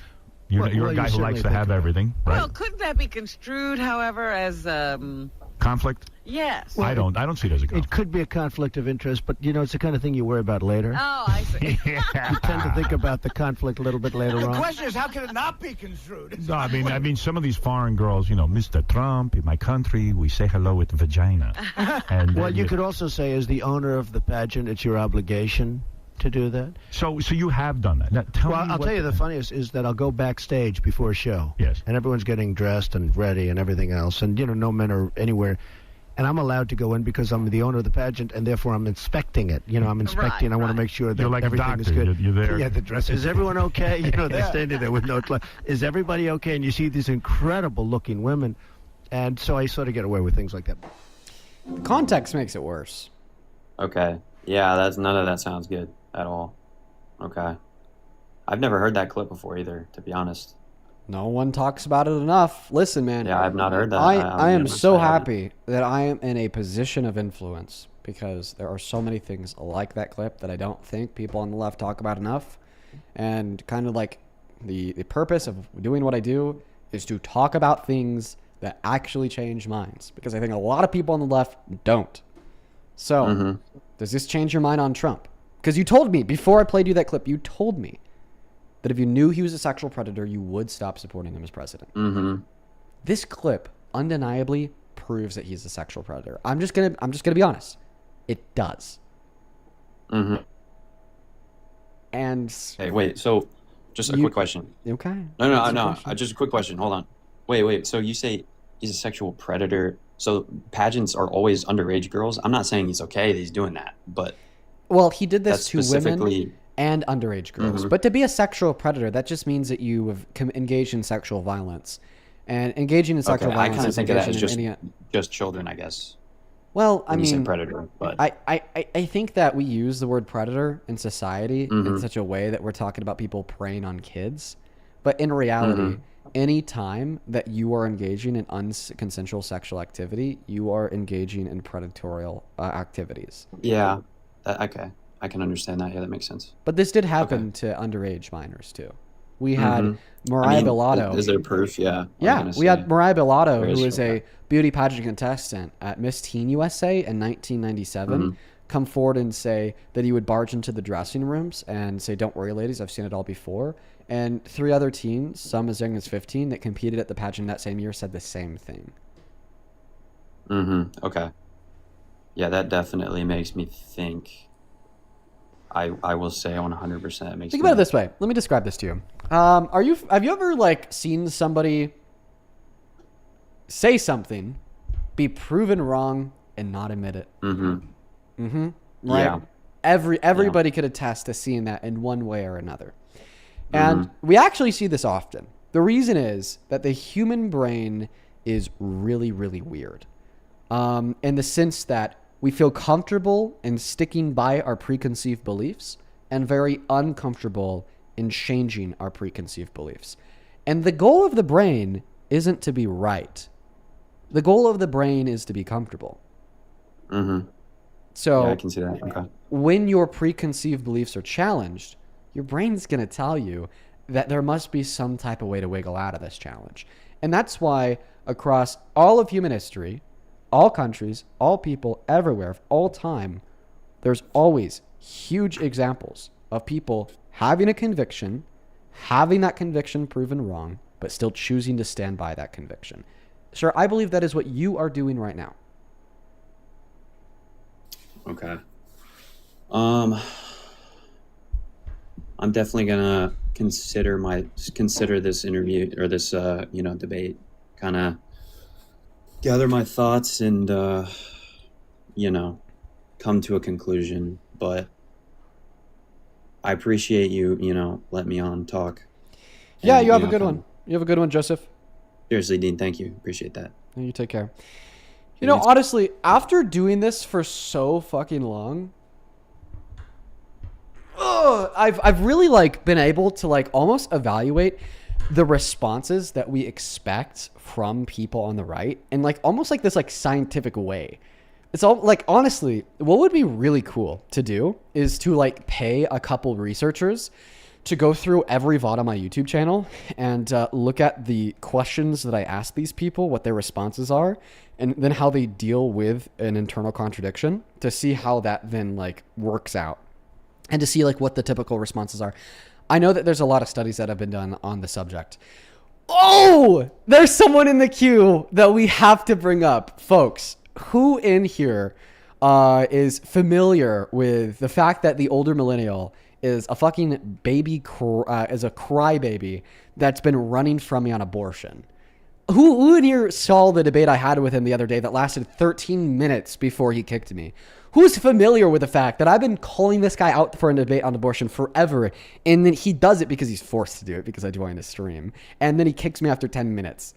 It seems like a lot of you guys are. For those that aren't, large creator, older millennial, he's on the right. We've been dog walking him on abortion, and now one of his friends is in the queue. So we're going to bring her up, and we're going to debate her on abortion. Yes, I'm going to debate you on abortion. Or are you scared to debate me on abortion the same way the older millennial is scared to debate me on abortion? Are you both running from me? Fantastic. Also, the older millennial is not running from you, love. You should see the clips. It's kind of hilarious. The I first know time him very well. He's one of my best friends. I can assure you, nobody is scared of you, Dean. So the first time he kicked me 10 minutes into the debate about abortion because I said Lamal, and then somebody else came, and then I came up on his stream and I asked him if you'd be willing to join my live stream to debate me on abortion, and he said no. And then on the third That doesn't time, mean he's I scared joined of his you. You're just stream not and I a asked him good to faith debater. So true. Honestly, yeah. You could just pull the not a good faith debater trap card whenever you want to, and it'll always land. Let's just hop into it. Do you think that abortions for rape victims are wrong? I think any abortion is wrong. Okay. Do you think that rape victims should legally have legal access to abortion? No. Okay. Can I ask you a question? Go ahead. Fantastic.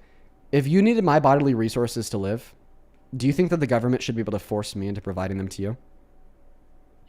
I think that's a completely different situation because in this scenario, the mother or the father, if it's a case of rape, have forced this child into this position against their own will. Yeah. and against your own will, but rather by nature's will, you need my bodily resources to live, do you think that the government should be able to force me to give them to you? I think that the government can enforce that a child should not be allowed to be murdered for the crime of their father, yes. Okay. Can you answer my question? I did answer your question. What part of it wasn't clear for you, love? So the question that you answered was one that I didn't ask, because your answer was that you think that the government should prevent pregnant women from murdering children because of the crime of the father of that child. Okay, well, I'm not making the argument here that victims of rape should be able to access abortion because we should be able to punish the fetus for the crimes of the biological father. I'm making the argument rather that victims of rape should be able to access abortion because they have no obligation to provide their bodily resources to the fetus. The question that I asked you was, if by nature you needed my bodily resources to live, like assume you have kidney failure and the only kidney match alive is me, should the government be able to force me into providing you my kidney? And the intuitive answer to this question is no, the government shouldn't be able to force me into providing you my kidney if you needed my kidney to stay alive. And I would just simply say the same thing about the rape victim. And I would say the same thing about the fetus and the mother's bodily resources, that the fetus needs to stay alive. Right. So there's something intrinsically different about forcing somebody to give up part of their body versus actively murdering the unborn child, which is what takes place during an abortion, right? If you want to look at first trimester with the abortion pill, what does it do? It starves the child intentionally of nutrients and then expels it from the mother's body. If you want to look at D&E during later terms, it forcibly removes the limbs of the unborn child, rips them apart limb by limb in the most barbaric way possible, and then you have a child that's in pieces. If you want to look at saline abortions, burns the baby inside and out. You get the picture. So this is beyond telling another adult to make a decision to give you part of their body. At the point of pregnancy, this child already exists and it has already been placed in your body against your will in the cases of rape, but that's not the vast majority of abortions. It's just what you guys like to use to pull on the heartstrings. So in the cases of rape, it's by the father, but in the vast majority of abortions, it's a decision that was made by both the mother and the father. So the first thing that you said is, well, there's a difference between passively refusing to provide you access to my bodily resources, leading to your death, and actively killing the fetus. Okay, yeah, not with an abortion bill, because that's just a refusal of the access to the bodily resources. So it seems like by your logic, you'd be okay with abortion pills. But no, actually you're not, because you then specified that the next difference is there's a difference between the fetus that is already reliant on the mother's bodily resources to live, already connected to the mother via the umbilical cord, and already in the uterus, and the proposition that you would need my kidney to live. So should I actively choose to provide you that kidney, compared to the victim of rape passively choosing to continue to provide the fetus access to their bodily resources? So we could actually account for this difference, because it is one, in a hypothetical. Well, let's assume that the government does find out that you need my kidney to live, and they barge into my house, kidnap me in the middle of the night, sedate me, and then I wake up in a small room connected to you by this like huge like organic cord. And the medical health professionals tell me that this big organic cord that's connected from your body to your body is going to be transferring one of your two kidneys to her to save her life. And they tell you that, yeah, Dean, you could technically stand up and rip this cord out of your body and walk out the room. But if you do that, she'll die because it's going to stop the process of providing her your kidney. Do you think that there would be anything wrong with me refusing to be kidnapped, with me refusing to have my bodily autonomy infringed on to that extent, and standing up, disconnecting that cord, walking away, even if, in virtue of that fact, you also die? So we infringe on people's bodily autonomy all the time in order to save other people's lives. For example, a surgeon could not consent to start a surgery, then partway through decide, you know what, I actually don't want to participate in this anymore. I'm totally done with this, and then leave the patient to die, or in the case of abortion, actively murder that patient so that they are no longer dependent on them, because that's essentially what you're doing to the unborn child. There is a huge difference between actively consenting and engaging in a way with somebody such as organ donation versus a child already being dependent on you in that state through no fault of their own, and then you taking steps to actively end that life. Dean, I want to ask you something. All three of Do you those things consider- were accounted for in the hypothetical question that I asked you. It was absolutely not. The way that I accounted for those three things was by the government kidnapping me and kidnapping you, and then connecting me to you via a cord, and then us waking up and them telling me that if I disconnect from you, you'll die. But you didn't answer the question. Absolutely so please answer not, the question. because it's completely different, and I What's didn't the answer difference? the question. The difference is number one, this is a natural state of development for this child in which they were placed on, and you are actively taking steps to end that child's Just like life. I would Like actively said, take it steps resorts back. by Wait a second, disconnecting Dean. the cord from me to Dean, you. That's the active step that I'm taking in the hypothetical that mirrors the active step of a woman taking an abortion pill. That's the way I counted does not for mirror. the active step. Let me ask you this, right? You want to talk about How does it rape. not mirror it? Well, no, let me ask you something. Okay, pivot time. Go ahead. It's not pivot time. I just want to establish a clear line, and then we could take it from there, because I think that it's rather pedantic to sit here and Sure. argue something on the basis in which you don't actually. Let's see if it's a you're pivot. totally If it's a pivot, I'm pro-abortion- gonna ignore it, but we'll see. Well, you'll ignore it anyways because it'll make you look silly and show that you're just trying to pull on the heartstrings. Do you support banning abortion in all cases other than rape? No. Then why did you go to rape first, knowing that Because it's you such could be a small pro-life and percentage? hold a rape exception. The reason I don't why I hold any always start exception. one moment, exactly. The reason why I always start the conversation about abortion, specifically talking about abortions in rape cases, is because you could totally be pro-life and hold a rape exception. If you've ever watched me debate abortion before, I don't think you'll that you know can. that I'm explaining to you how you can.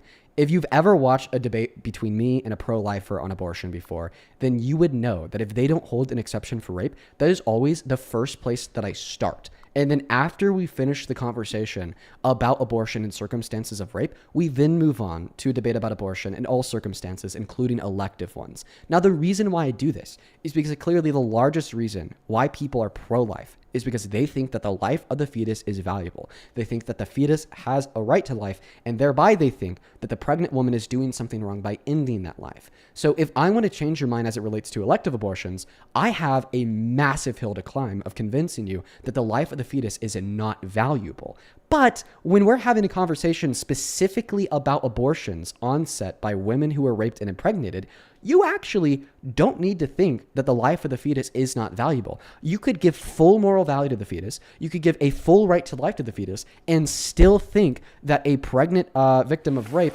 should be able to access legal abortion because they don't have any obligation to provide their bodily resources to the fetus for the reasons I've already given you.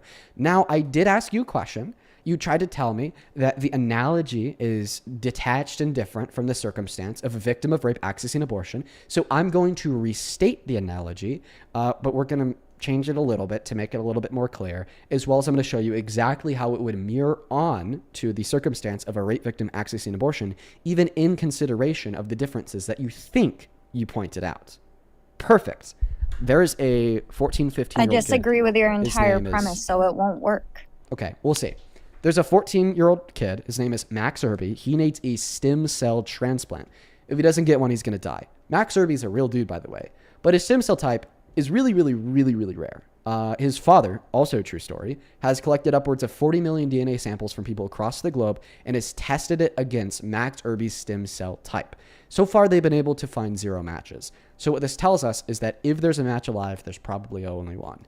My question to you is, if the government found out that you were the only match alive, kidnapped you in the middle of the night, and took him, and then you woke up in a room connected to Max Irby via an umbilical cord for the next 9 months, and they tell you that this IV cord, sorry, not an umbilical cord, is giving Max some of your stem cells to cure him and make him whole again, and that if you disconnect from him actively by ripping that cord out of your body at any point in the next 9 months, that will cause Max Irby's death, do you think that there would be anything wrong in getting up and walking out of that room, actively disconnecting from Max, causing his death? I want a yes or I want a no. And if you I know don't what think you that want, this but I scenario completely is disregard the your entire same premise. case as a rape victim accessing abortion, feel free to first answer to the analogy and then describe how it's not analogous. But I first want you to answer to the analogy. Do you think there'd be I know what anything you wrong? want, but Do you I think that you'd have the completely legal disregard right this to entire premise. disconnect from Max? I think that it's an absolutely ridiculous premise. I think that, first of all, it is intellectually dishonest to debate about something that is real and taking place with only hypotheticals, because you can't engage with the actual So she doesn't like that it's a hypothetical. issues going on. No, I don't. I think that hypotheticals are lazy at best. Okay. But No, to like, it's a get to hypothetical. your... One second. What are you doing? Writing down all the bullshit that you're saying. Go ahead. All right, knock yourself out. So she doesn't like that it's hypothetical. Yeah, I think hypotheticals are lazy because it just means that you can't engage with what's actually happening and with reality. But Sure, yeah, low IQ. By the way, Max talking Irby's about real. That is something that's happening. Yeah, in but reality. nobody's kidnapped and having to support Yeah, but the him, reason so- why this isn't low IQ or intellectually me dishonest finish. is because it is a direct application of your moral convictions that lead you to the conclusion that a rape victim accessing abortion is wrong and should be illegal. That's why hypotheticals are so valuable and so meaningful in this discussion. Because They're if we really could not. envision a scenario that completely mirrors the reasons why you think it would be wrong for a victim of rape to access abortion, and then we show how in the scenario, well, you actually don't think it's wrong for somebody to do a morally identical action because there are no relevant differences, well, then what this entails is that the motivating reasons why you think it is wrong for a rape victim to access abortion are in all reality actually insufficient in describing why that action is immoral.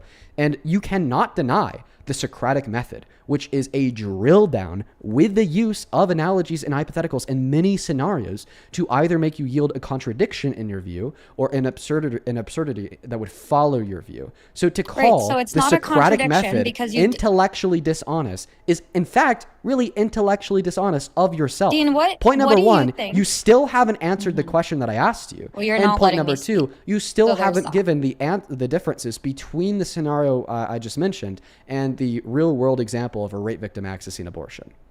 Your fangirls are really silly in the comments with the genocide stuff, but I digress. Dean, I think that you completely are disregarding the reason as to why I'm pro-life with no circumstance or no exceptions rather. And the reason is I think that it is always wrong to intentionally take the life of another innocent human being. Yeah, and This if you think that the child- mother let me refusing to provide her finish. bodily Just resources to let the fetus me is intentionally finish. taking a life, Dean- would it be wrong for you to disconnect from Max Irby? Would that Dean, be my love, intentionally I see taking why his life? older millennial wouldn't debate you. You never shush. You never give anyone else the mic. Okay, I'll wait to just repeat the same thing I said when you're done speaking. Go ahead. Great. So, at the end of the day, what we know to be a fact biologically is that a fetus, from the moment of conception, is a biological living human, regardless of the circumstances in their conception.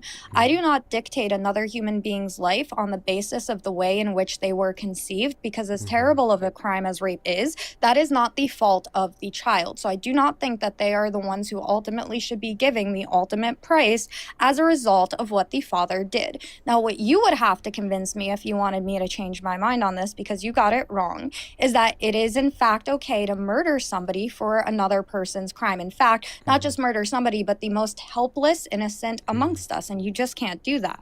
Mm-hmm. So first point that I'll make here is, once again, you just did the same thing you did earlier, which was you committed the fallacy of a straw man by attempting to reorganize my argument into something it's not. My argument is not that it's okay for victims of rape to access abortion because a fetus should pay for the crime of the father, but rather my argument is, well, the rape victim would have no obligation to provide their bodily resources to keep the fetus alive. Your second position was, Dean, I think that all innocent human lives have value. So my argument is not contesting the claim that all innocent human lives have value, but rather contesting the claim It that absolutely the is, though, if you think that it's okay to murder them for the crime of the father. Saying it's okay to murder is a contradiction. If it's okay to kill somebody, then it's not murder because murder is defined as the unjustified termination of human life. Point number two. Okay, for the you think it's third okay to time- kill one an moment, innocent one child moment. for the crime of the father. For the third time, you're repeating the same issue that you've already done two other times. Because that you've have already yet to correct address two other it. times. My position is not that it's okay for rape victims to access abortion because the fetus should pay for the crimes of the father, but That rather absolutely is your premise. that is not my It premise. absolutely is. Do you want me to repeat my premise? I understand that you're probably struggling with tracking because you're kind of low IQ, but that's not my premise. So once again, for the 5th time, my premise is not that it's okay to kill the fetus because the fetus should pay for the I'm crimes more of the father. intelligent than you. And this debate is evidence against that claim. Sit down while I speak. Thank you. So anyways, so the premise of my position is not that victims of rape should be able to access abortion because the fetus should pay for the crimes of the father. Holy snooze fest. Meg was doing the same thing yesterday. You guys just can't comprehend. But rather my premise is it's okay for victims of rape to access abortion because they do not have an obligation to provide for the needs of the fetus. Does an abortion include deliberately ending the life of the fetus, yes or no? Yes, you are deliberately ending its life by refusing to provide it bodily resources that are sustaining its life. Abso-fucking-lutely. Just like in the hypothetical scenario I asked you, if you woke up in a room connected to Max Irby and you're transplanting him your stem cells via an IV cord for the next 9 months, and you're told if you disconnect from him, he's going to die, you are deliberately ending Max Irby's life by getting up and refusing to unconsensually provide him access to your stem cells, i.e. your bodily resources. So in that scenario, you deliberately ending Max Irby's life by disconnecting from that IV cord. One moment. Do you think that you'd be doing anything wrong? Yes or no? I want a direct response. I think that it's a completely different situation. I want you to answer the question though. Would you be doing anything wrong in this completely different scenario? I'm not playing pretend with you. You're not playing pretend, so you're not engaging in hypotheticals? So I just want to clarify. Your current position is that you were refusing to engage in hypotheticals concerned with your moral convictions that lead you to the conclusion. You're boxed like a fish, buddy. You're actually boxed like a fish. What? You're boxed like a fish? What does... I'm boxed like a fish? Yeah, bro. Just like old school Fortnite terminology. Get over it. Anyways, the point is that I have you in a corner. And the corner that I have you in is one where you were unwilling to engage in the use of hypotheticals that concern your moral convictions to learn more about your position on abortion. Okay, listen. How about this? No. I'm asking you a simple question because I'm done allowing you to evade the questions that I'm asking you by you asking other questions to me. So I will repeat it.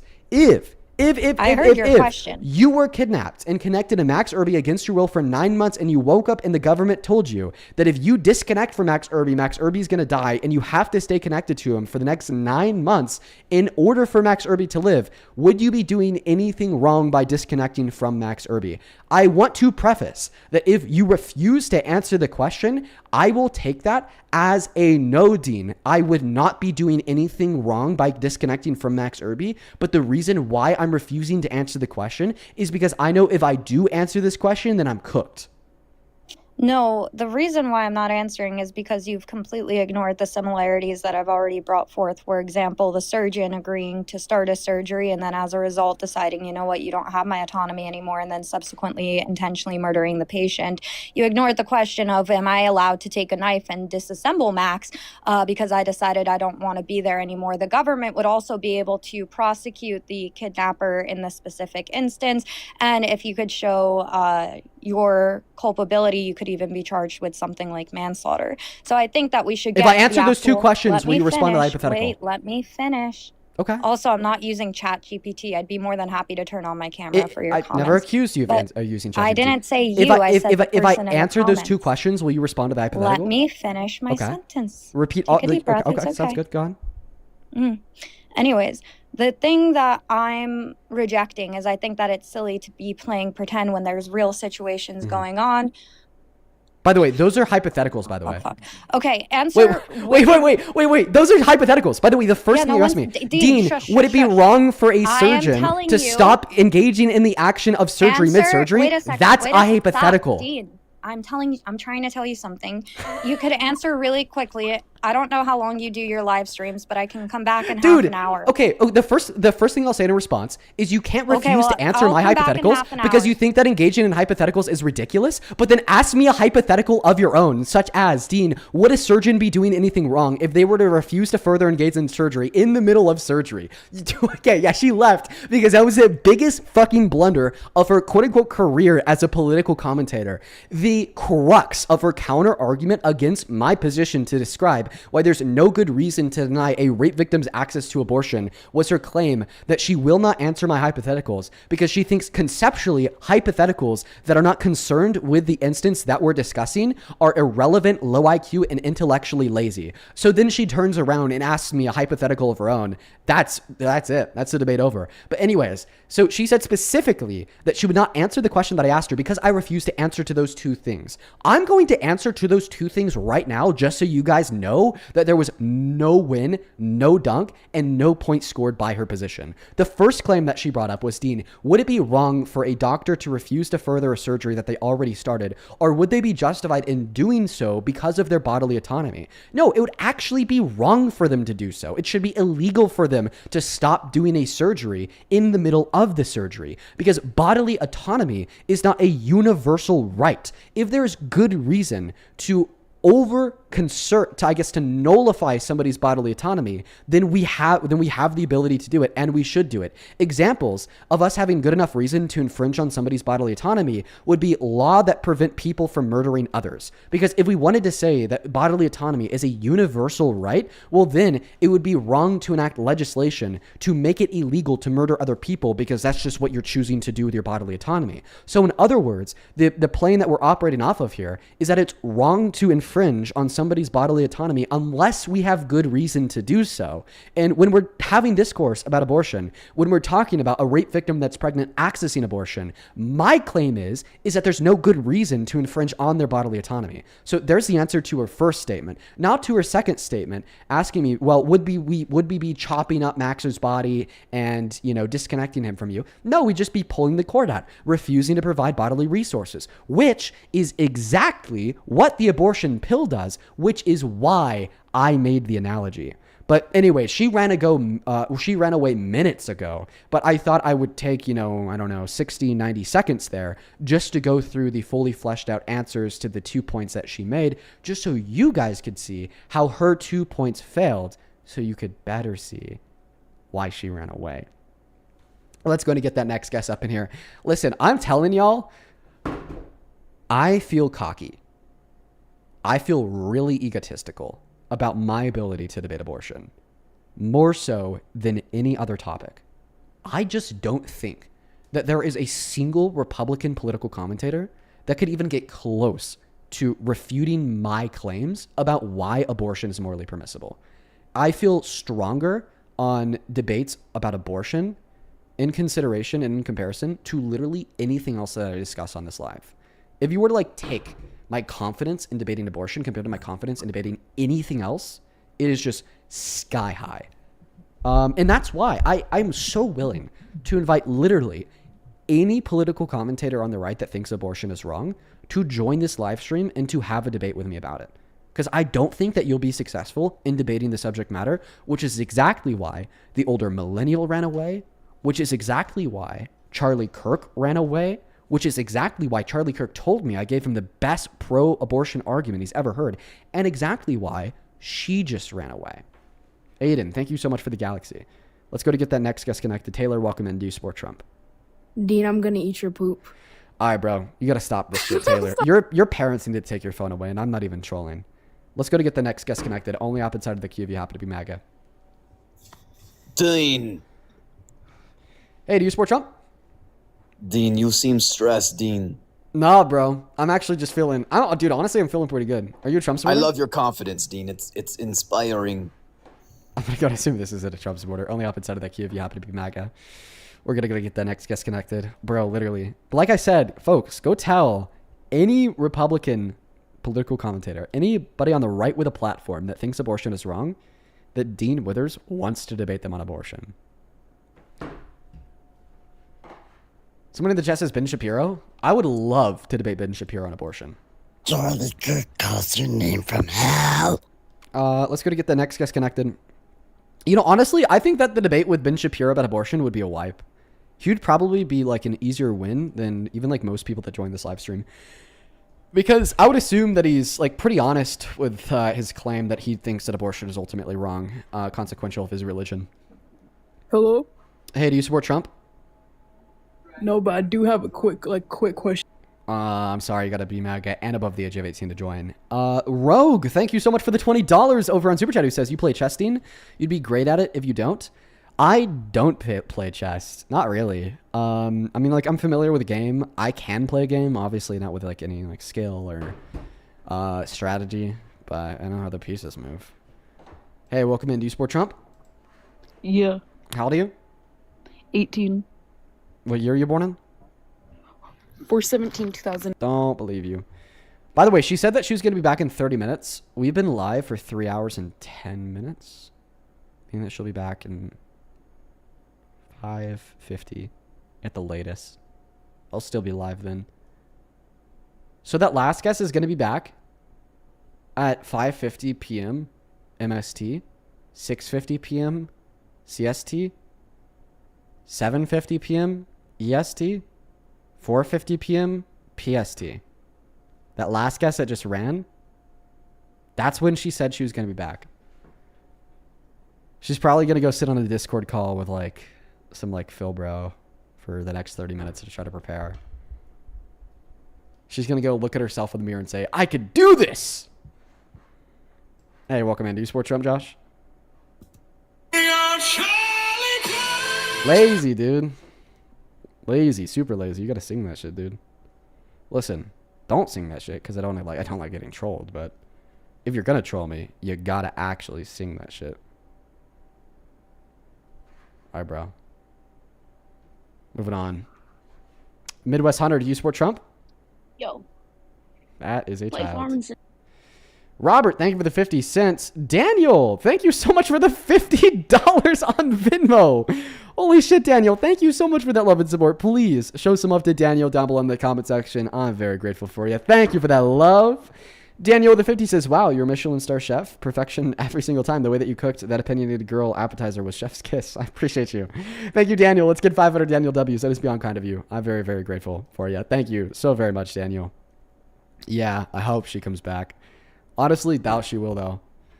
Light, thank you for the $10 who says there were 7 people at the Trump concert. Not even 7 people here to debate. You won. Let's go. Hey, welcome in. Do you support Trump? Hi, I don't, but I just wanted to have a couple questions about abortion and talk about it with you. I don't necessarily side with the Democratic or Republican side, but I am curious about your viewpoint on some points that I had to share with you, and I was curious if I could share that. Have you rapid fire them real quick? Yeah, well, I used to be pro-abortion, and I think myself, I wouldn't get it, but I wouldn't force that on others. I think it should be legal, but it made me think, if you ever see a bird egg and it drops on the ground and you step on it, wouldn't you kind of feel bad for it because you kind of took away its own life? Obviously, a bird egg isn't compatible to a whole human being, but me in the sense that I still find them, I care for... Do you eat chicken? I get from organic farms, so I don't get anything that's produced from any mega farms. Do you feel bad when you eat your organic chicken? Not necessarily, because it was raised in an ethical farm. Okay. Even though it was killed? No, because it was in a humane way. Okay. That way versus that way you're... Humane versus inhumane, it was still killed, right? You don't feel Wait, I'm bad. sorry, I just wanted to finish. And that way you're eating it you're essentially eating it. You're not killing it just to kill it. Right. And I feel like instead of the solution to just reducing the lives of things, taking away the life, we could find solutions to fix it. I mean, there's trillions of dollars. Here's a point that I like to make. The reason why you might feel bad if you accidentally step on a bird egg on the ground is because, A, you may have some sentimental value that you extrinsically place on that egg, and B, there's just no clear reason to do so. You didn't mean to do so. You're not getting anything out of doing so. We kill lives all the time because we have good reason to do so, and we don't really care. Like chickens, if you're not a vegan. Or like eggs. We all eat eggs, right? Now the thing is, if you'd argue that the reason why you don't feel bad about killing a chicken is because you then take away a lot of utility because you turn around and eat it. Well, I promise you that there is more utility that is reaped by a woman accessing abortion than there is by you eating one meal. There's more reason to kill a fetus to get an abortion than there is reason to kill a chicken to eat it. No, I guess that wasn't really more so my sole argument that was based upon. I was just kind of bringing a little more empathy into it because it was more so saying that isn't a full bird yet. And it wasn't more so a chicken egg. I could be talking about if you see a nest and it falls down and it breaks, that's something that could have grown up and being something. And if we kill all these fetuses, I've watched interviews. I know people personally who have been raped and ended up keeping the baby and having it, which is great for them. And their children have come out and spoken and saying, Do you eat eggs? be born. Like there's interviews out there where people are saying, you know, my mom was a victim of rape. I'm a baby, and I wasn't killed. And I think that's really powerful. And we should take that in consideration instead of just keep killing off the babies. We have trillions of dollars that are missing. I don't know where it's going in our government. And if we were to funnel that into daycares, like accessible healthcare, food, all that to support those families, that would be way more productive than just taking away all these lives that could have grown up and changed the world in a better way. I have a question. This is in response to the last argument you said. You like brought up instances of like people like you and I that are alive today, that are very happy for their life today, saying, my mom could have aborted me. And then that leads you to the conclusion that it would have been really bad and maybe sad if that mom did abort them, because clearly they're living a very happy and fulfilled life today, right? Let me ask you a question. Do you think that the government should ever be able to force you to donate an organ to save somebody's life? Not really. I mean either. But like, imagine this. Imagine you did donate one of your organs and you did save somebody's life. And then you found that person 10 years later. And in the last 10 years, they found a partner. They fell in love. They vacationed and traveled the world. They had plenty of beautiful, great experiences. They had 3 kids. They're now running a family. Now they're a pastor at a local church. And they're influencing the minds of so many people to live better, more happy and fulfilled lives. And you talk to them 10 years later and they tell you all of these very virtuous and fruitful life experiences that they've had in 10 years that they wouldn't have had if you never donated them an organ. Right? But ultimately, you still should have had the choice to never donate them that organ. You still wouldn't have been doing anything wrong by not donating them that organ, even though if you did choose to donate them that organ, they would have lived a very happy and fruitful life. I look at instances of the testimony of people who were the product of a failed abortion the same way. Their lives are valuable. Their lives are meaningful. They do matter. But ultimately, that mom absolutely had the right, morally speaking, to end their life before it mattered. Oh, yeah, I think the mom has every right to. I was just saying, like, me personally, I was just curious on your opinion and what makes you, like, Yeah, feel I forgot that you're pro-choice, so I'm actually going to move on. But hopefully you like those answers to your questions. Gave you some food for thought. Let's go to get the next guest connected. Only opposite side of that queue if you do happen to be MAGA. No, listen. I've dealt with similar thoughts before. Because I have a family member that is only alive today because his mother was too drugged up and missed her abortion appointment. And I love them with every bone in my body. But the reasons why I love them, who they are, their personality, the individual they are, what they do and how they interact with the world around them, are all reasons that are ultimately consequential of the emergence of sentience at 23 through 24 weeks. None of those reasons existed before 20 weeks, right? Which is exactly why I think that abortion is morally permissible. And it goes back to that same story. If one of my family members was dying from organ failure and they got an organ transplant, and that organ transplant saved their life, and then they went on to have a very fruitful and productive life filled with happiness, would I then turn around and say the person that donated that organ should have been obligated to donate them that organ because I love the person they became after they got that organ donation? No. Let's go get the next guest still connected. Only opposite side of the queue, if you happen to be MAGA, everybody. Hey, welcome into Sport Trump.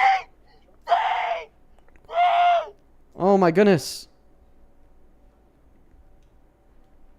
We got Duval. Duval, you said in the chat that I lied? Did Trump say backstage or dressing room? Which one did he say? He referred to dressing rooms backstage. Did Trump say backstage or dressing room? I thought I answered your question. He was referring to dressing rooms backstage? No. What did Trump say?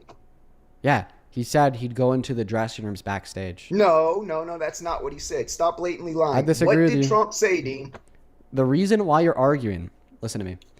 The reason why you're I'm arguing arguing because I'm tired of you lying to all these young kids, bro. Can I finish speaking? You're a fraud. You lied to all these young kids. Thanks, Duval. Did Trump say, it's not hard, did Trump say backstage or dressing room? I'm going to give you the same answer every time. Can I explain my answer, Duval? Because you refuse to tell the truth. I get you might have your little reasons I can explain for it. I'm to you. asking you a simple question. What did Trump say? I can explain to you. Backstage or dressing room? I can explain to you how I am telling the truth. I don't and that's need what an I wanna do. explanation. I want to know, what did Trump say? Tell me. I already told you, I'll tell you again. He said that he'd go into You the didn't dressing tell rooms me. backstage. Dean, you're lying, bro, and you will never admit the truth. Here's Why the is reason, it so hard to just tell the truth, bro? I'm just going to mute you now. I feel like you're going to run away because you're scared of me, just like every other Trump supporter. It's fine. But the reason why I'm not lying to you is very simple. First and foremost, I understand why you're making the argument you are. Okay? Because nowhere Because inside Trump of that didn't clip... say what you're saying he said. Just listen You're to a me, dude. liar. Hey, Duval. You're a liar. Like, person to person, let's just have a conversation. Let's let each other speak. Go ahead, It's Dean. really meaningful. Go ahead. Go ahead. So I understand the reason why you're accusing me of lying is that nowhere inside of that clip of Donald Trump admitting to barging into the dressing rooms does he use the explicit phrase dressing rooms. So why Thank would you, Dean. I say... So then why do you say it in every time you make the story up? Good question. So why would I say that he said he walked into the dressing rooms? Because you create a false narrative. Listen to what I'm saying, Duval.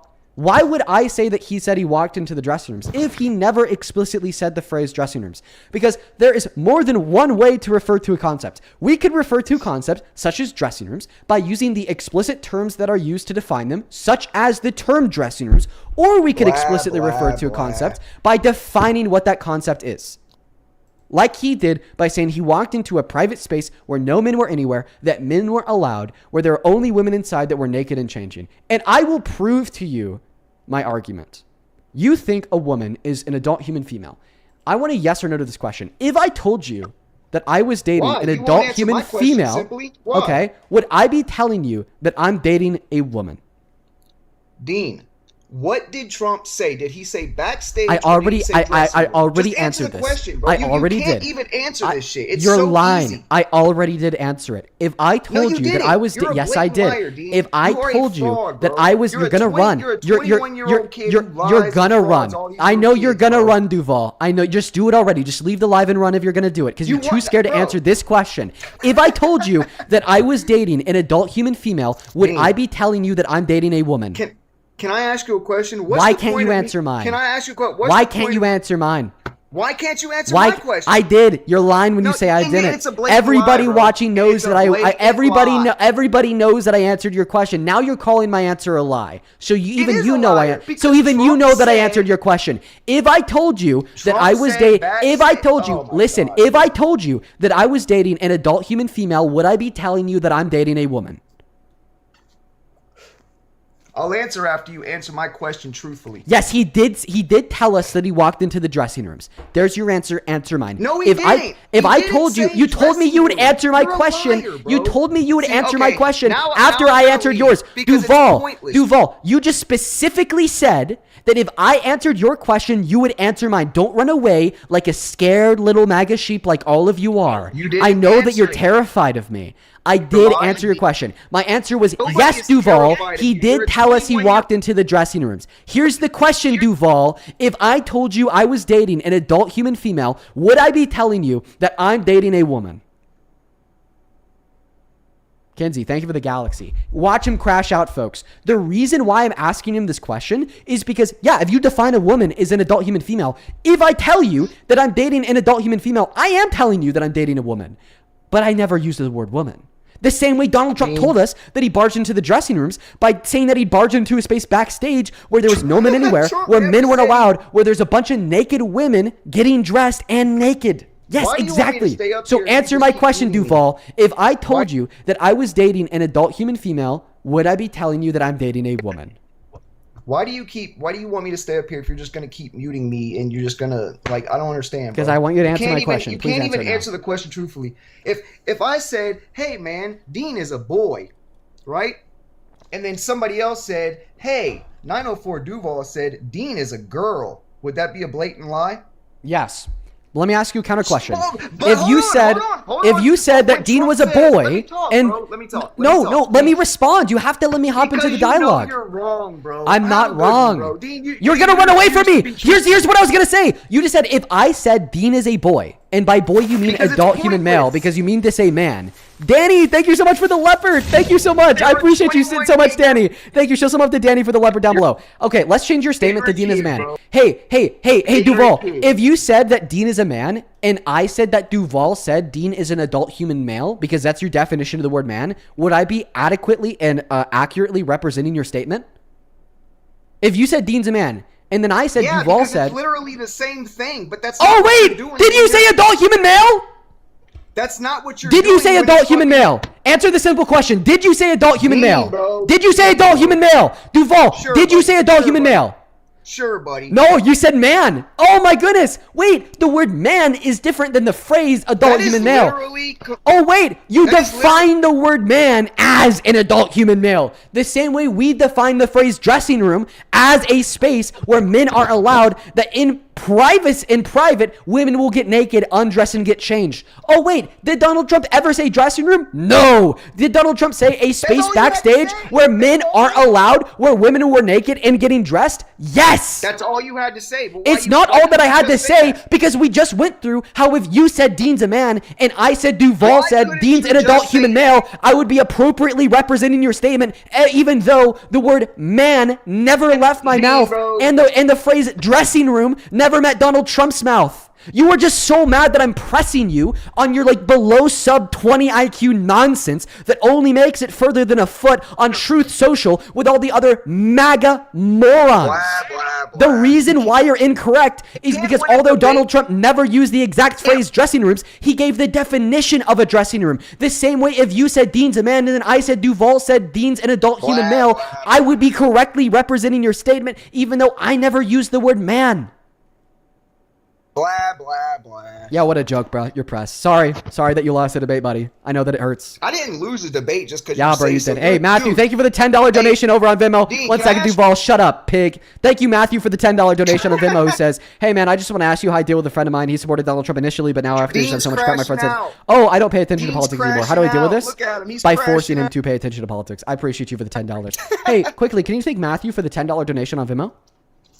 Hey, quickly, can you tell me what a 21-year-old kid knows about this country? Like, you don't have a clue. You argue with everybody and you listen to nobody. You're ignorant, bro. You're an ignorant kid. Okay, let's see if that claim is true. How do you expect to learn anything if you listen to nobody about nothing? You argue with everyone as a 21-year-old Yeah. kid, Dean. Yeah, this Yeah, ignorant okay, kid. I'm gonna- you Yeah, can you're say gonna I'm running. run away You from can this say I'm ignorant running kid now, Dean. because you know that that's some bullshit. This ignorant kid not You only can just say I'm exposed running now, Dean, your because argument, but exposes the arguments of everybody like you on a daily basis. This ignorant kid made it to the White House because of how good he is at debating MAGA idiots Because like you. you're a liar. This ignorant kid has 11 million followers because of how good he is at debating ignorant idiots like you. And in fact, I'll prove just how much this ignorant kid knows in contrast to yourself. How many amendments are there in the U.S. Constitution?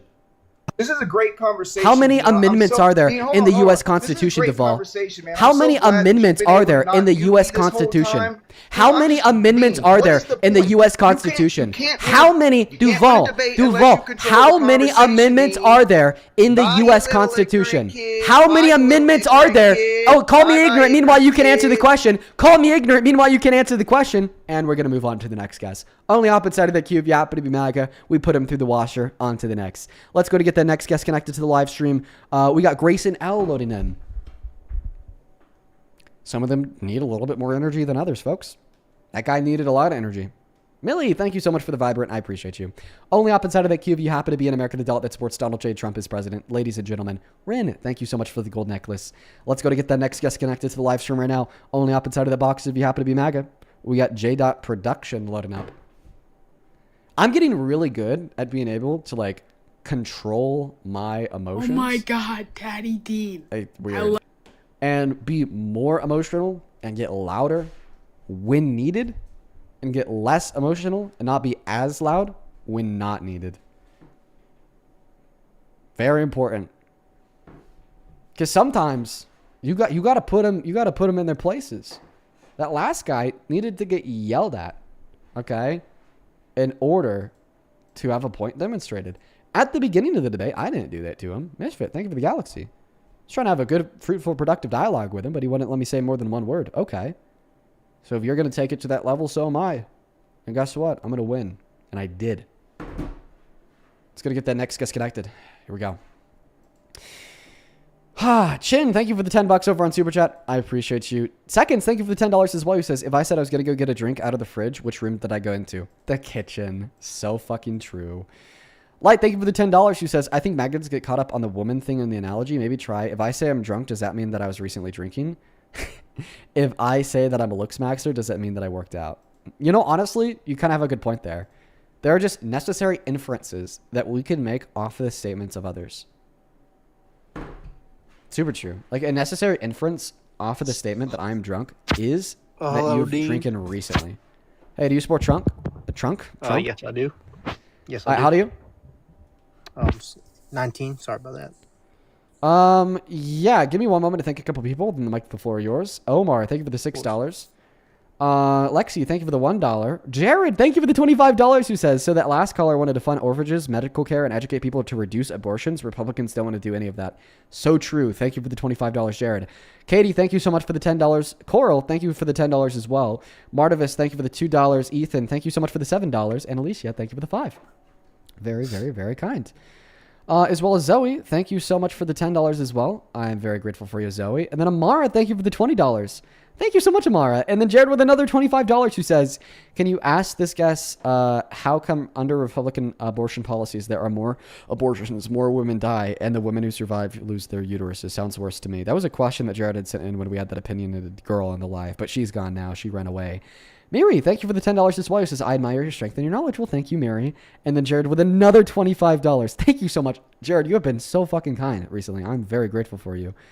We are all caught up over on Venmo. Let's quickly get caught up on PayPal. Thank you so much for the $14. Kai, who says, you got that last debater in the hyperbolic time chamber getting ready to debate you. I'm dying. That's so true. Avery, thank you for the $20 who says, you're the GoPro. Thank you so much for that love, Avery. Let's get tutor Avery W's down below.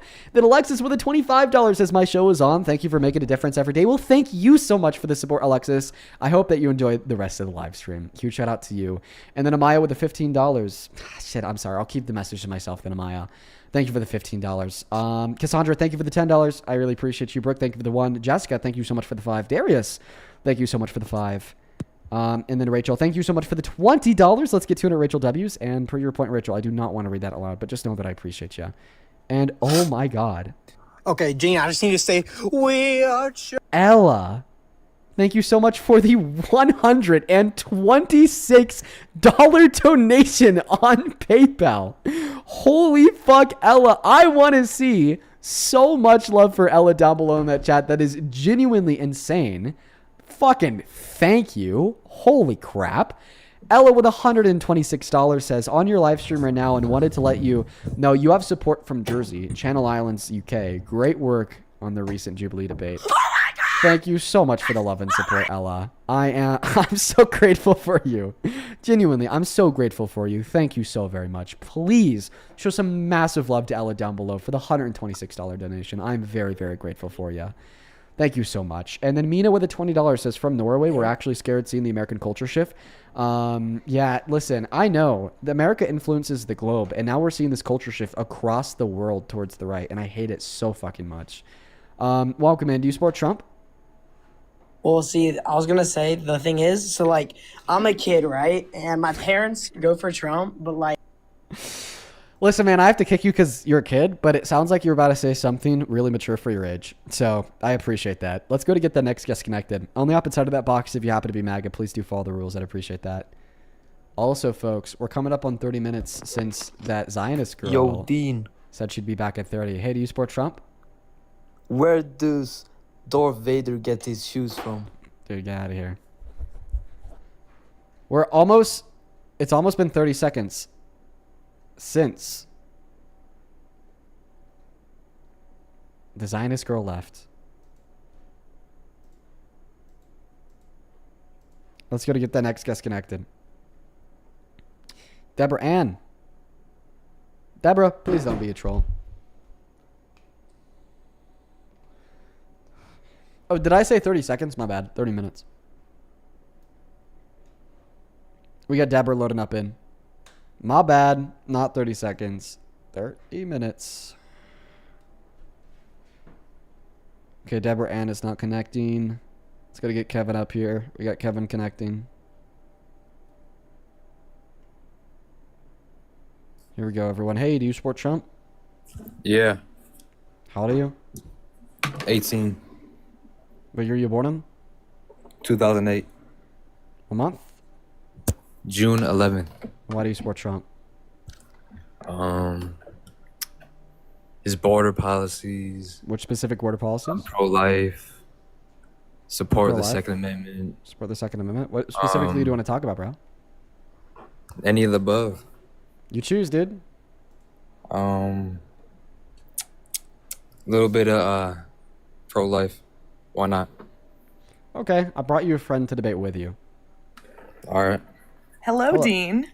Hello, Hazel. How are you doing? Are you still holding that rape exception I convinced you of the last time we spoke? No. I changed your actually have a mind? response to it. I have a response to it. Oh, Hazel, Jesus. Oh, Dean. That's terrible, man. Yeah, why rape victim obligated to maintain pregnancy? Do you want me to answer that? Yeah, it's a question. Okay. I don't know if you're talking to Kevin also. Because I believe that a human conceived in a different way than another human does not mean that it doesn't deserve human life. Okay. So I didn't ask you if the fetus deserves human life in the sense that it has the right to live. I asked you why the victim of rape has an obligation to provide the requirements needed to sustain that life, such as their bodily resources. Like, Well, listen, it's- if I'm okay. dying and you have something that would save my life, you don't have an obligation to give it to me in most scenarios, right? Well, that's the difference between the there's a difference between the duty to give and a privilege to take. So Yeah, for real. What's the duty to give? What's the duty privilege to give would take? be And how's it here, let me give relevant an to the example. debate? So let me give an example. Do you think that you have the duty to if you're holding a hamburger and you're walking down the street, do you have a duty to give the homeless person the burger? By duty, you mean obligation? Yeah. No. No, but do you? Okay, well, do you? And I Would you think say the that you have the? galaxy. Would you say that you have the privilege if the homeless man was eating a burger, if that was the last burger he was going to have to survive? Do you have the privilege to take it? No, that's his property. Exactly. I mean, if you put that into a fetus, So do you have you're the privilege claiming to take? Do you you're have the claiming privilege that to the take bodily the resources of the fetus's- mother would be the property of the fetus? I'm talking about food. Like for instance, a toddler. If we put it into like a toddler, do you think that an adult woman can take away stop feeding her child because she just doesn't? She has a parental obligation to provide for the requirements of that child onset by the Oh. acceptance of that child born through social contracts. When did a rape Yeah, victim but accept okay, the fetus? is the child in the womb? Isn't the mom still the pregnant woman? Isn't that still the mom of the child in the womb? She's still a parent. In a biological sense, yes, but it's not a biological relationship between a parent and their child, which creates a parental obligation to provide typical care for that child. Why do you say so? Because if I was a sperm bank donor and then a family bought my sperm and created a child, I would have a biological relationship with that kid. Yeah, I would not have a duty of care to ensure that that kid stays alive.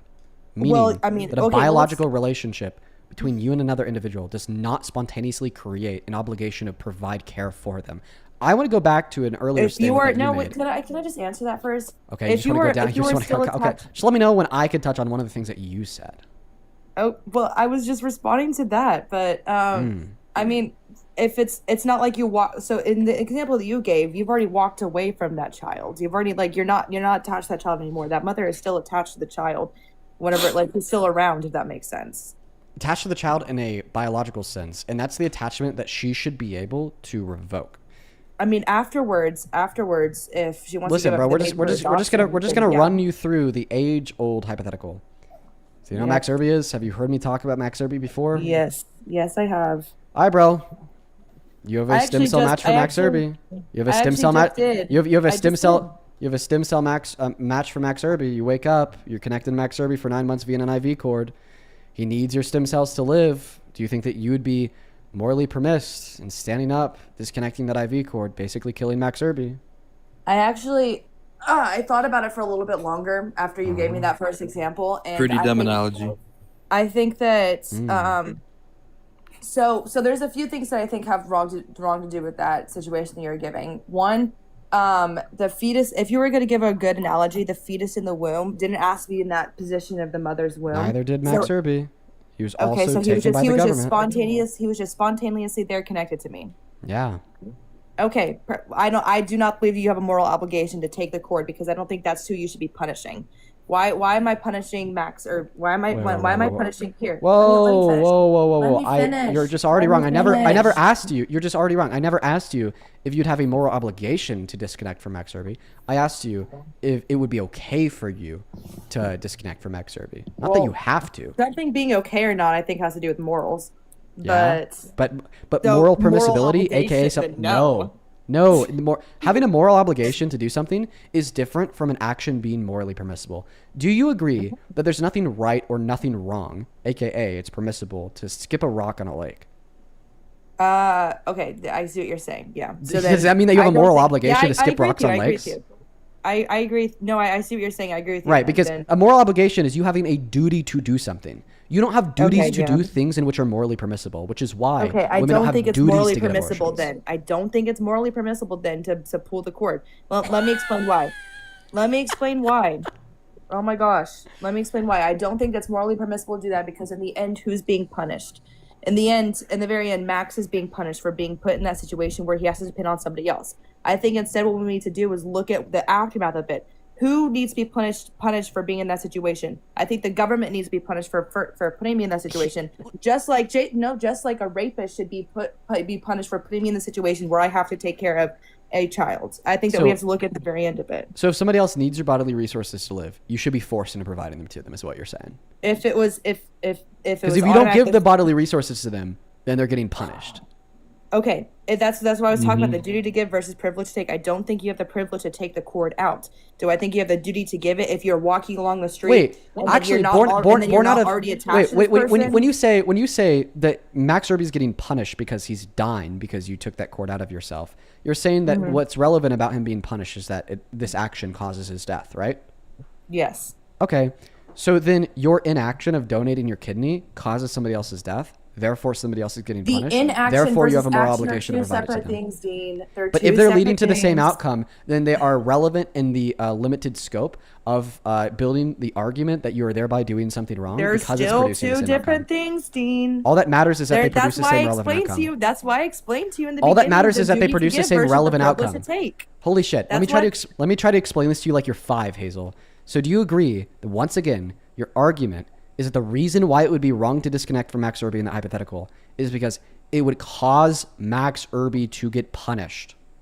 Well, physically, yes, because you are physically removing the cord, so therefore you are doing the action. Okay. I just want a yes or no. Are you saying that it'd be morally wrong for you to disconnect from Max Irby because if you were to physically remove the cord? Yes. Listen, Hazel, stop interrupting me. Just answer the question with a yes or a no.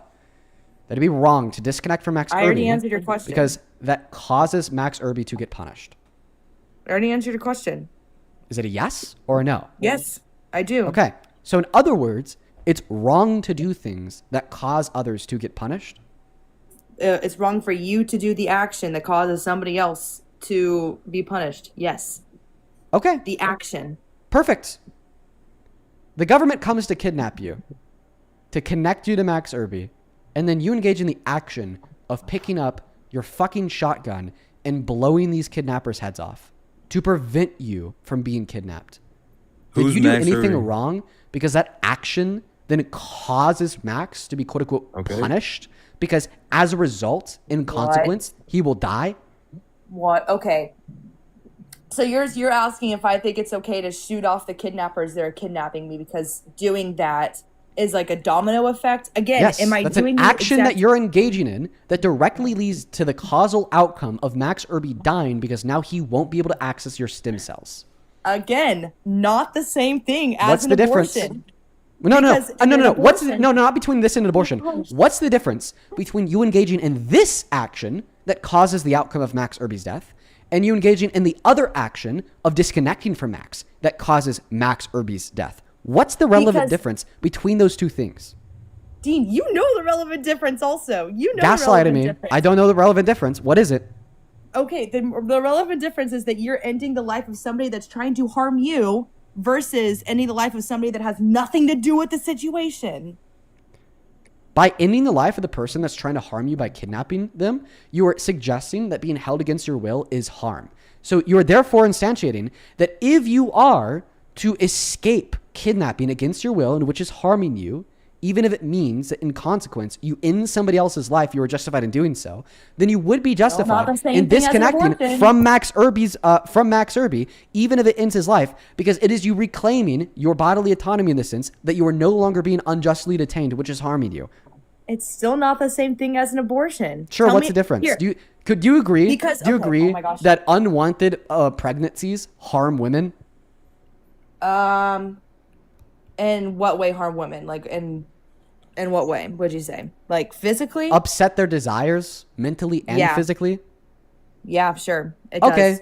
Okay, But so this abortion does it kill them? is harming them. This abortion is harming them. Does getting kidnapped kill you in the hypothetical? Does getting kidnapped kill you in the hypothetical? Does getting kidnapped kill you in the hypothetical? One moment. In the hypothetical, does getting kidnapped kill you? No. Okay. But it's like, but it's still okay. So wait, whoa. So you're okay with somebody just kidnapping a child off the street because they're not harming them, because they're not killing them in that instance? Oh, geez, you're lost. Yeah, when did I make that suggestion? Let's see how much you could waffle. Because you said that like kidnapping person isn't gonna harm you, so why should you just let it happen? Dude, okay, listen, I don't think this is comparable to abortion because bro, you're actually still lost in the sauce. Hazel, let's just reduce this down simply. They should be able to get that abortion because they don't have an obligation to tend for the life of the fetus. And then you keep on going back to, well, you're punishing them by disconnecting them. I also disagree with that. You're not punishing a fetus by disconnecting with a fetus because a fetus isn't harmed by an abortion. Wait, a fetus isn't harmed by an abortion? Yes. What does an abortion do, Dean? It kills a fetus. So would you like to know why I say that the fetus is not harmed by it being killed? Are you... Okay. Do you think that an unconscious person is harmed whenever somebody stabs them to death? Like somebody sleeping? Yeah. Okay, then why is it not harmed? Why is it not harmed? Because they're not the type of thing that can be harmed in a morally relevant sense. I think that there's some things that are the type of things... Oh my goodness, listen to me. I think that there's some things that are the type of things that can be harmed in a morally relevant sense. And I think that there's other things that cannot be harmed in a morally relevant sense. Examples of things that cannot be harmed in morally relevant senses would be bacteria, would be rocks, would be trees, would be water. These things cannot be harmed in a morally relevant sense, regardless if you kill the bacteria, cut down the tree, or drink the water. Okay? The things that can be harmed in the morally relevant sense are the type of things that we morally value. We do not morally value a fetus, therefore it cannot be harmed in the morally relevant sense. Okay, well that's why I'm trying to change society's mind by morally deeming fetuses as something to take care of. I mean, why should we do that? Why should we do that? What is the reason why we should value the life of the fetus? Because it's a human life, and okay. I think. So why do you think our species classification is the thing that grants us value? Because humans are the ones that are more different than any other species. More different than any other species. Whenever it comes to having morals, whenever it comes to, I guess, yeah, just because, I mean, in other species, it's morally okay to rape others, to incest, to have cannibalism. Like that's way more. The other animal species don't care about that as much as humans do. So that's why. What are you? Oh, Kevin, I thought you were pro-life, bro. Wait. That's why I think that humans. Wait, I have a question. Do fetuses care about rape? Do fetuses? Okay. No, but so that's where so it's okay to kill them. That's where the flow comes in. I'm sure you've heard the flow argument. Future like ours. Yeah. By the way, no, fetuses can't care about rape because they don't have sentience. They don't have consciousness. Okay, here, can I? In order to care, caring about something is an intentional mental state. Because fetuses lack intentional mental states, they cannot care about rape. Therefore, under your view, it's okay to kill them, right? That's where the future like ours. I'm sure you've heard the future like ours argument. That's where that comes in. Okay, so what's the argument? Why should I care about the fetus? Species. it's a part of a species that is able to have morals. Here, can I that ask is you, that is definitely can I not ask the future you- like ours argument. No, that's what I was just answering your question. The future Wait. like ours, Let me ask you a question. Because seemingly your argument reduces down to it being a member of a species that can do this thing. When you say the species can do this thing, are you just saying that the species is designed to do this thing? That the species is supposed to do this thing? just the human species. Yeah, I guess like just Question. the human species. is Have you able ever watched to- Planet of the Apes? I haven't. No. Okay. Well, let's just imagine this. We have a mad scientist who creates this really cool serum. And when you inject this really cool serum into an animal, they spontaneously become hyper intelligent, hyper aware, and very conscious, very sentient. Kind of like you or me, right? Well, I mean, less like you, more like me. Mhm. Anyways, Mhm. so a doctor injects the serum into a pig. All of a sudden, this pig starts speaking, starts conducting arithmetic, starts going to school, starts professing philosophy. Well, under your view, it would not be wrong to brutally kill this pig because this pig is not a member of a rational species. Yes. I don't think it's okay to kill the pig.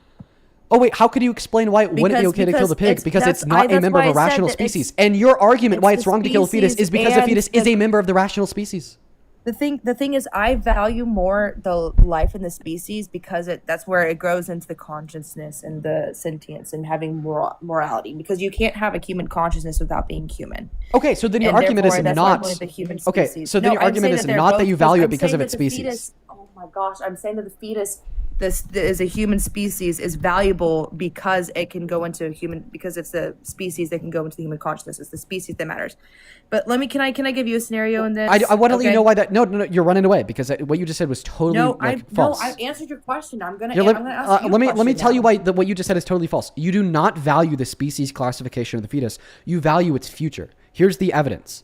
If a fetus had no viable future, meaning it will never develop sentience, it will never develop consciousness, but today it is still human and alive, would you argue that this fetus has the right to life? If it won't, so like a brain dead patient. I mean, yeah, that's Basically. another example.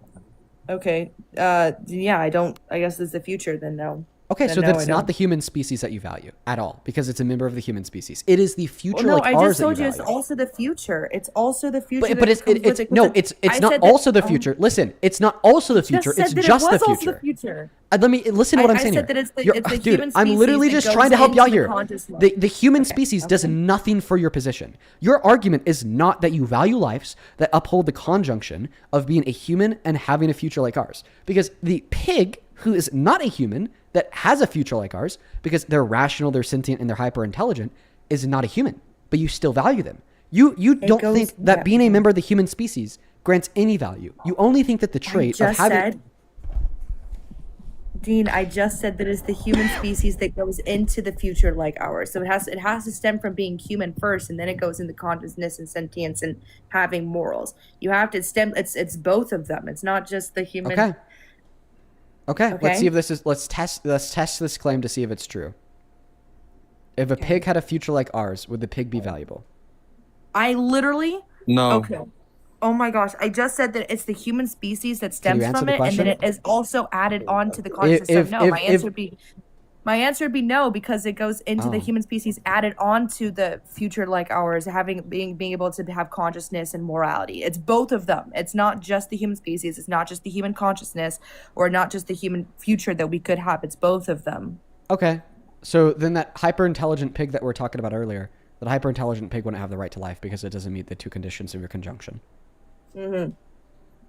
So if Yes, Superman that's were what I real, said. That's Superman why I wouldn't said have the no right to earlier. life. Why I said no? What? So if Superman were real, Superman wouldn't have the right to life. No. Is Superman not human? No, he's not human. What are you talking about? Yeah, He's like not. what He's Dean, Kryptonian. what did you expect What my the answer fuck? to be? It's not human. Wait. What did you expect my So answer to be? if like in 100 years from now, hyper intelligent like aliens come to Earth and like Yo, they chill, I'm stay debating here Dean. and they stay here for like 100 years, and we learn that these hyper intelligent aliens are actually like really chill. They come in peace. They're here to like break bread. They're here to dine. You would have no issue with brutally genociding them all because they don't have the right to life. Okay, well, our laws would probably be much different in that scenario. But I mean, just like looking at the future. I'm not asking you about the laws in that scenario. I'm asking you about your thoughts of Your that chat scenario. is so funny. I love that they're. I'm not asking you about the law in that scenario. I'm asking you about your thoughts in that scenario. In that scenario, well, I don't know what the future is going to be like and what their laws, and I'm not sure. But if I would, But just you be don't base looking your at it, I would morality say based no. on what the law is. I would just no. I'm just like okay. Would I would just say those no. non-human, hyper-intelligent aliens Then I have the would right just to say life? no. So it'd be I would okay just to say no. genocide them? Morally okay, then I guess yeah. I mean, So you think that sometimes genocide is permissible? Actually, wait, Dean. What, Actually, you pro-genocide? Listen, no. Wait, so you're a pro-genocide, pro-lifer is what you call yourself. Oh my gosh, Dean. So listen. Wow. This is okay. So the thing is, why do I value human life more? We discussed this earlier. It's because they have morals. It's because they're able to just like say that like rape is wrong. They're able to say that Wait, cannibalism Superman is has wrong. morals. Superman thinks that rape is wrong. Superman thinks that cannibalism is wrong. But you said it's okay to kill Superman. Oh, okay. Then it depends. It depends on that. So then yeah. Wait, so then it has nothing to do with the human species. It just has to do with the species generally being moral agents in which track truth and do benevolent things. Yeah, you actually did get me there. Superman is a human, by the way. He's not a human, He Kevin. is. He's from a different planet. I don't think he's human. Kryptonian. I've debated this before, but Okay, Here, so then you don't Dean, value our Can I ask species. you my scenario? Yeah. How about this? How about this? Can I How ask about you my this? scenario first? Can I One ask more you my question. scenario One more first? question, then I'm done. Oh my gosh. Okay. I asked for a question like 5 minutes If ago. if humans were like generally bad people that were okay with rape and okay with like cannibalism, would abortion be morally permissible in that circumstance? If it has to, that's a good question. I'm gonna have to think about. See, every single time I debate you, you make me think about this. It helps me, so I appreciate it. But can I ask my question? Can you Like answer that my one? answer just gonna be I don't know. I don't Okay. know. I'm gonna have to look into it. Like I have to look into your other Okay. the other ones you gave me. What's your question? Okay, so how do you value human life again? I value human life because of the capacity to intellectualize, which could be reduced down to the capacity for a mind. Wait, so define capacity then for you? A feature that is true of X or has a tendency to be true of X. Does the fetus not have that? It has that based on the emergence of particular brain structures at 20 through 24 weeks. So Okay, when so these that's when these whenever brain you structures okay. emerge at 20 through 24 weeks, it then has the capacity for a mind. Before the Okay. emergence of those brain structures, it lacks the capacity for a mind. Okay, so would you say that you value Can we one? fact check that? It's true. It's true. Would you? Okay, so if there was, let me give you this hypothetical that there is 2 humans in a fire. Would you rather save the 1-year-old or the 24-year-old? That's It they're like. It Like depends if, just on like a if lot you of had to, factors. if you had to save one. It really depends on about a billion factors for me. If the Okay. 1-year-old was my kid, I'm gonna take the 1-year-old. If the Yeah, sure. 24-year-old was Just my a kid, I'm gonna random take the 24-year-old. 24-year-old, random 1-year-old. You had to pick one. It would probably depend on what that 24-year-old is doing. Like if they're like a great doctor who's like solving or curing cancer, I'd pick the 24-year-old. It would depend on like the utility that the You don't know 24-year-old anything provides about to the two. society. You don't know anything about the two. Just you had to pick one.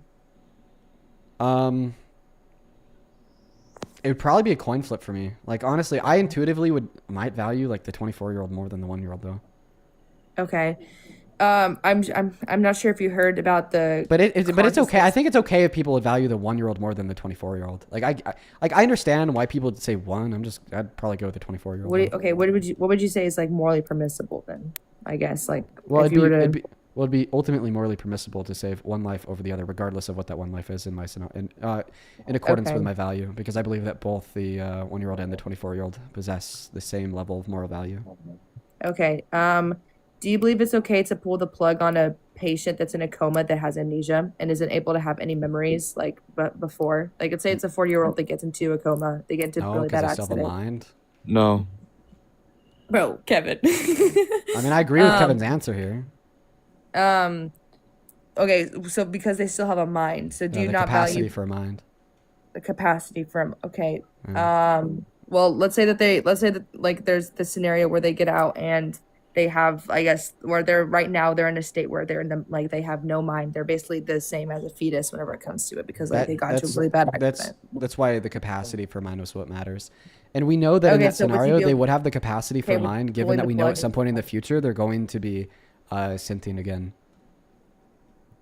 Okay. Well, okay. So then you do value if they're going to be so do you value their past or like their future? Because you said sentient. I said again. that I value the capacity for mind predicated on the brain structures existing that allow for the emergence of the mind. Those brain structures begin to exist at 23 through 24 weeks.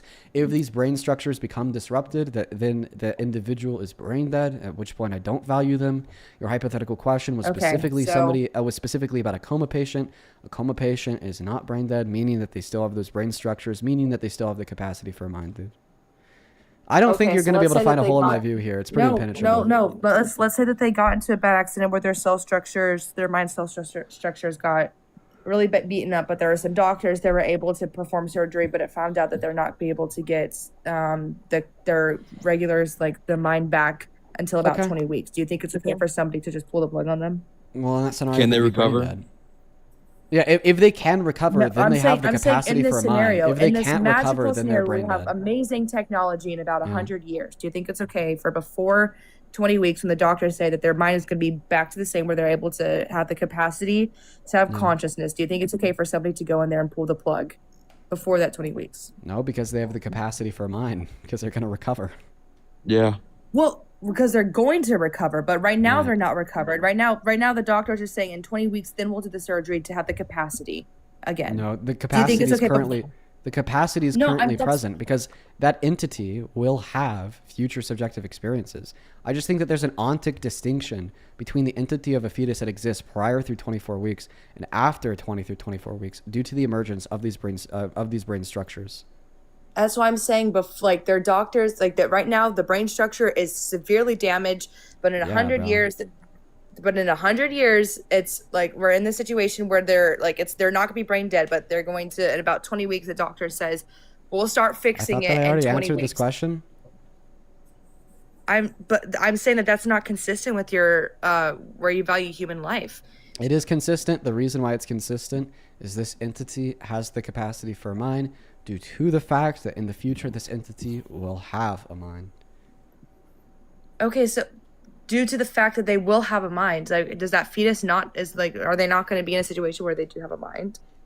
Yeah, I do not believe that the entity that exists that's true of a fetus prior to 20 through 24 weeks will ever have a mind, because I believe that ontically it becomes a different being with the emergence of the brain structures that form at 20 through 24 weeks. Could I just give myself a better counterexample here? One that actually challenges my view? No, okay, sure. I mean, I think that's pretty consistent. A 2-year-old with anencephalus that's biologically alive and their brain can mediate the functions to sustain biological life, but because they have anencephalus, they can't deploy sentience or consciousness, and they never will be able to. Would I be okay with killing them? Under my view, they wouldn't have moral value. That's a better counterexample against my view. This one, I just came up with the top of my head. So, okay, so then you wouldn't? So that 2-year-old with anencephalus that doesn't and will never have sentience, they would not have the right to life. But it'd still be wrong to kill. Sentience? Yeah, it'd still be wrong to kill them for the reason it'd be wrong to rape a dead body, which is no reasons count in favor of killing them, and the reasons that may count in favor of killing them are psychologically perverted. Okay, yeah, I asked you about that last time we debated about the necrophilia, but all right. Well, I'll think about those 2 examples you gave me, and I'll see if I can give an example like I did for the other ones you gave me. So yeah, bro, that's just your biggest issue with your view is that you're literally pro genocide. As long as what we're genociding are not humans. So wait, so are you vegan? Oh my god. No. Why? If I'm not here to debate veganism. I'm here to debate things in which are relevant towards the debate about Trump. Oh, okay. Well, okay.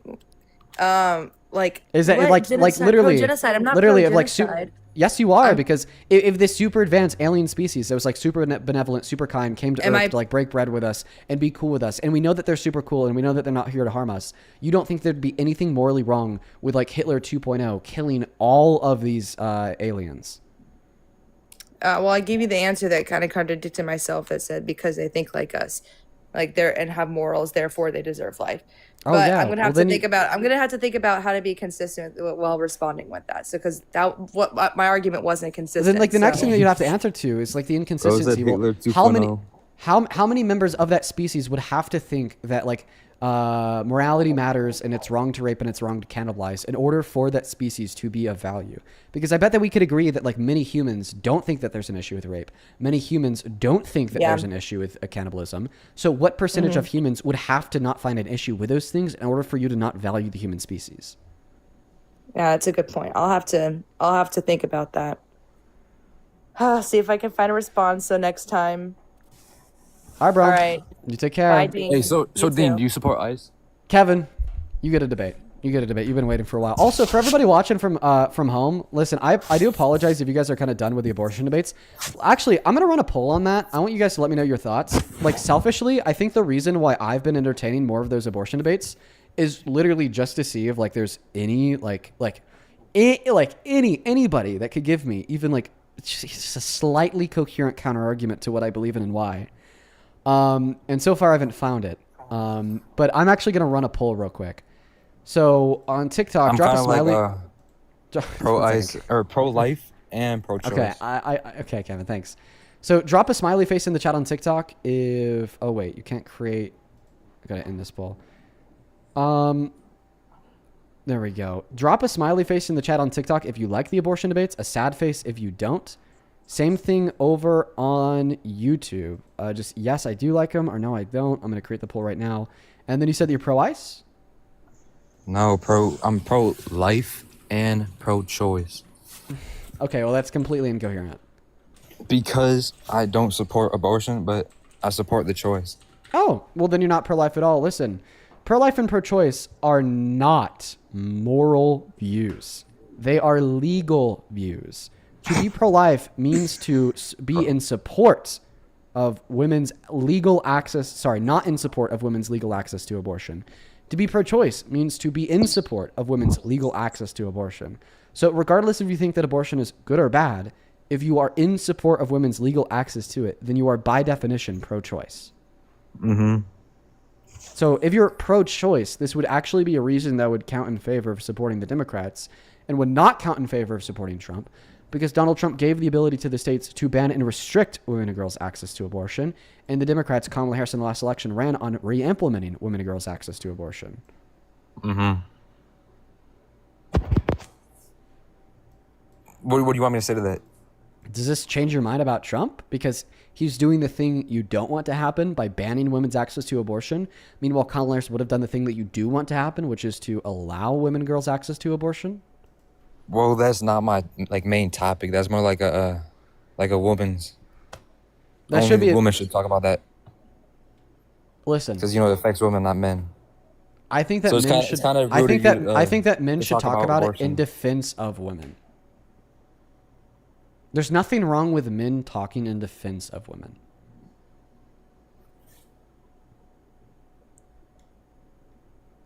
Mm-hmm.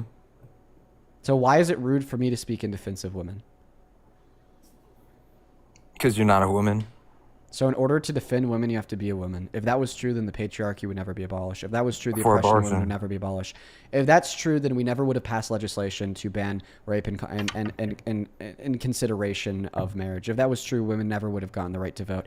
If that was true, women never would have been able to legally work. If that was true, women would still be at home, because ultimately women have been screaming and shouting forever that they don't want to be subclass to men. But it took women scaring the men to then speak out about it themselves and vote for the legislation and create the change to then advocate for social progression. Yeah, to talk about social rights, progression. Social progression will never be caused just by the group that is oppressed. It requires many of the oppressors to also support the social progression. All right. So what's the main reason why you support Trump? Immigration, border control. Okay, so you support his mass deportation. What's one positive outcome of his mass deportation in the last year and a half? Crime is down 20%. Well, murder fell by 15% in Like 2024 ODs. and 12% in 2023. Crime has been going down pretty consistently since we rebounded from the pandemic. Well, 20% is a big decrease, you know. Yeah, a bigger decrease in 15% the year before, but then 15% the year before was a bigger You increase know the than F the drug? 12% before. The F drug. Yeah, the thing that we saw That's down explode in 50% usage in border under crossings. the thing that we saw explode in usage under Donald Trump's first administration, and then significantly go down in usage under Biden in his last year. And the reason why cracking down on undocumented entry does not reduce the level of drugs coming into this country is because the cartels work with citizens to get the drugs in the country because they undergo less scrutiny at the southern border. Mm-hmm. So, like, cracking down on undocumented entry really does nothing to address the drugs crisis. I'm not just talking about undocumented entry. I'm talking about like border security. Yeah, what reforms has Donald Trump made to the legal means of entry to further crack down on drug trafficking? Expanding the wall. Well, that would crack down on undocumented entry. The wall is It's supposed both. to stop. No, it doesn't. You're saying the wall doesn't stop The wall drug does. trafficking? The wall does nothing to stop legal entry, because legal entry occurs through legal ports of entry. And I promise you that nobody is building a wall in front of the legal ports of entry. They're building the wall in front of the quote-unquote illegal ports of entry, like the open border. Bro, what are you talking about? I'm talking about how there's more military men. There's more agents there. Yeah, to what's your secure the evidence that border. there's better means of security for the legal means of entry The to further national- crack down on drug trafficking? Could you provide a National resource guards for are that? National guards located there up by 50%. Okay. Could you provide a resource that Like they're specifically 10,000. up by 50% at the legal means of entry? 250. Also, could you give a source for this claim, please? Bro, do I have to? You can search it up yourself. Nah, bro, I don't do people's homework for him, Kevin. So you want me to find it? Yeah, I kind of want you to find evidence for the claim that you made. True that.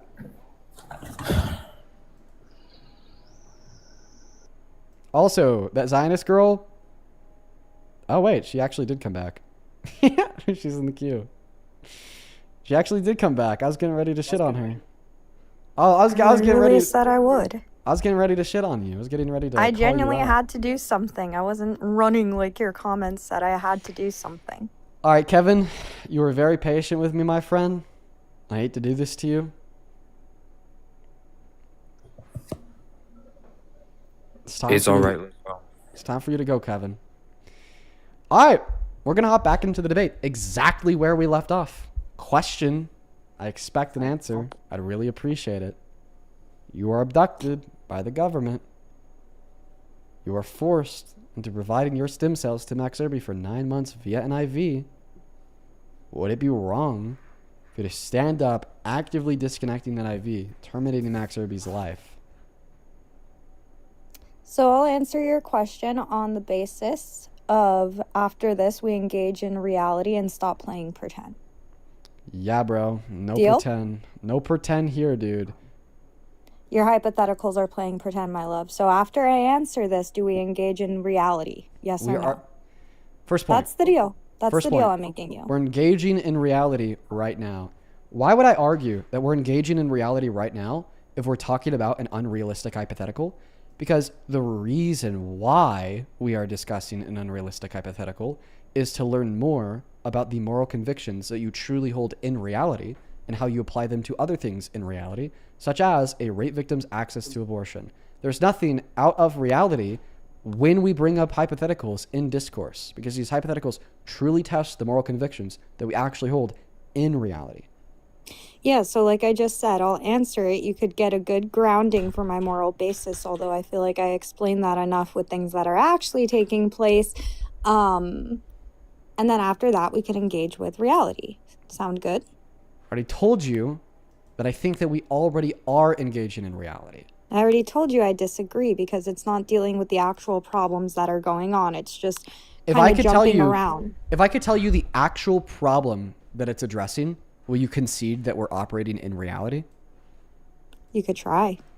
The actual problem that this hypothetical is addressing is the confliction between your claim that your moral principles derive the conclusion that abortion is wrong for rape victims? I disagree because I already told you why I believe that it is morally wrong for rape victims. But to answer your That's question, just an explanation right? of why we're dealing in reality, though. But I disagree. Okay, so you disagree that the reason why I'm mentioning this hypothetical is to hopefully make an argument to demonstrate a confliction in your moral values? Wow. So I You think can't that the deny reason it. why you're You using can't this disagree with that. hypothetical. You can't disagree with that. That's just I literally absolutely what can. no, listen, you could argue that my argument would not be successful in demonstrating this confliction, but you cannot disagree that my argument is trying to demonstrate this very real confliction. So therefore, you can't disagree that, we're absolutely operating in reality. Just I think answer. that it's a completely. Just answer the question, man. Jesus I just Christ. said that I would. I just said that I would, but after that, I want to engage in reality, not hypotheticals. All right, bro. I've already told you the problem in reality that this And I already hypothetical told you aims that to your address. hypothetical is not similar of a situation. I think that it's completely. Yeah, sure. Answer the hypothetical, then let's go through the different. differences. Answer the hypothetical, then we'll go through the differences. Sure, I think that you should have an obligation to stay connected to the tube and go to the proper authorities for help. Okay. Well, you literally can't go to the proper authorities to help because you're being held hostage in a room, and the only way to leave this room is to disconnect from Max. In what world would this happen? In the hypothetical world, the hypothetical question exists in. Sure, if you know that you get disconnected from this tube in 9 months, and you know that leaving that tube would kill that person, then yes, I think that you have an obligation to stay. So you have an obligation to do things that would prevent somebody else from dying. Dude. Wow. Okay. You have an obligation to not directly kill somebody, yes. All right. This is a pretty bad So now argument could you answer for a my handful of question that you reasons. didn't answer before? What's that question? If there's a surgeon who agreed to operate on somebody, right, and we'll make it as ridiculous as your hypothetical, this is the only surgeon in the world who could perform this operation, and they start to perform it, and then partway through they decide they don't want to anymore. Yeah. Can they remove their consent for bodily autonomy and then as a direct result decide that they're just going to kill the patient because it's easier for them? No, because they have a contractual, thereby moral obligation to perform that surgery until cessation. So you think that the reason why they shouldn't be allowed to do that is if they sign a contract, but if there's no contract, then they could do it. The reason why they shouldn't be able to do that is because they have a moral obligation to do so. And the reason why they have a moral obligation to do so is because they signed the contract. Signing a contract is not the only thing that would generate this moral obligation. It just happens to be the thing in the scenario that generates the moral obligation. But I just said, what if they didn't sign a contract? And they were still performing surgery on somebody? Yeah, not everywhere makes you sign a contract. Sure, yeah. I think that in a vast majority of scenarios, if you begin to perform a surgery on somebody and you place them in a state of dependency upon your surgery, that you would thereby have an obligation to finish that surgery. Oh, interesting. Do you think that two people consummating have put a child in a position of dependence on the mother? The fetus is absolutely in a position of dependence on the mother. But because I don't think that the fetus is the type of thing that morally matters, I don't think that they have an obligation to care for that state of dependency. So that's interesting. So you don't believe a fetus is a living human? I do believe that a fetus is a living human. Holy white belt. Okay, so if that's the case, with one living human, you assign a moral value to them in the case of the patient with the surgeon, but when it comes to the fetus, who you also admit is a living human, you don't subscribe that. So True that that. makes no sense. Do you believe that all humans... It doesn't make sense. Do you believe... Wait, I have a question. We have two humans. One's alive. Let me finish one's what I was dead. saying. You assign moral value to the human that's alive, but you don't assign moral value to the human that's dead because you value these two humans differently. Thereby your position is arbitrary and makes no sense. Oh wait, you probably have a good reason to value these two humans differently. Most notably the fact that one's alive and one is dead. Just like I have a good reason to value the life of you differently than the life of the fetus. Most notably the fact that you have a mind and the capacity for a mind, the fetus doesn't. Holy fucking shit. By the way, I want That's really you to have a... interesting. ample opportunity to give me pushback on my view here, the same way Hazel did and failed. And as soon as you're done giving me pushback on my view, then I'm going to let you do for as long as you want. Just know that the inevitable is coming. That inevitable being me giving you pushback on your view. Oh, gee, thank you so much, Dean, for explaining how a debate works. I unfortunately couldn't see much of Hazel's debate with you, but I'm sure Hazel absolutely schooled you. She's great. Yeah. But that She being admitted said, that I successfully pointed out a contradiction in her view that she had to leave the live to think about further. good for her. And she's, schooled me. Yeah. Most Go people ahead. aren't willing to admit that and take the time it requires for actual critical thinking. I think that's extremely impressive, especially for somebody at her age. I know that this is a foreign concept to your side, though. Yeah, no, I definitely agree with you that most people aren't willing to admit that. Okay? But that definitely means that she didn't school me. So you were wrong. That's not what that means at all. Just because somebody needs to think further about one single point doesn't mean that the rest of the points somehow become null and void. Yeah, that one singular point was the reason why she values the life of the fetus. That's a pretty big point when we're discussing the morality of abortion. Don't you agree? Like I said, I didn't see the majority of don't you agree there? 1 second. I just said, like I said, I didn't see the majority of the debate, so I'm not going to speak on it. Yeah. Okay, so what's a further investigation that you'd like to do into my view before I destroy yours? So what I find to be rather interesting is the fact that you just acknowledged that a fetus is a living human being. True. And then when I pointed out the contradiction of why you would put a different level of value on the patient in the surgeon scenario versus the unborn child, you go, You're already well, wrong. Are you going to let me finish? Can I tell you how you're Are you already capable wrong? of letting me finish? I don't know. Try my best. I don't know either. You're not trying that hard. Go ahead, finish your sentence. Did you not just go on this whole tirade about how you're going to let me speak to give you my argument for however long I wanted, as long as I agreed to let you do the same? I said, okay. Yeah, and you just said something We are like 10 really seconds stupid, into this, though. Dean. You said We're that like 10 seconds. You said that I contradicted myself. You And did, that's- my love. You did. Alrighty, go ahead. You did, Habibi. I'll address that when you're done. Great. As I was saying, right, so it's silly because then after you got done explaining that this is a living human in both scenarios, you then went on to say, well, you would have a different matter. You would value a living human and a dead person differently, which makes no sense because you already agreed to the fact that in both of these cases, they're both living, right? So Jesus as Christ. somebody who genuinely values myself on being a humanitarian, I believe that human rights are for all human beings. You don't. And I think that is where we are fundamentally at odds. I think that all humans, Wow, Einstein. innocent I had no humans- clue. I had I'm no sorry? clue that I had no fucking clue that we are at odds because you value every member of the human species and I don't. It's almost like that's the premise of the debate.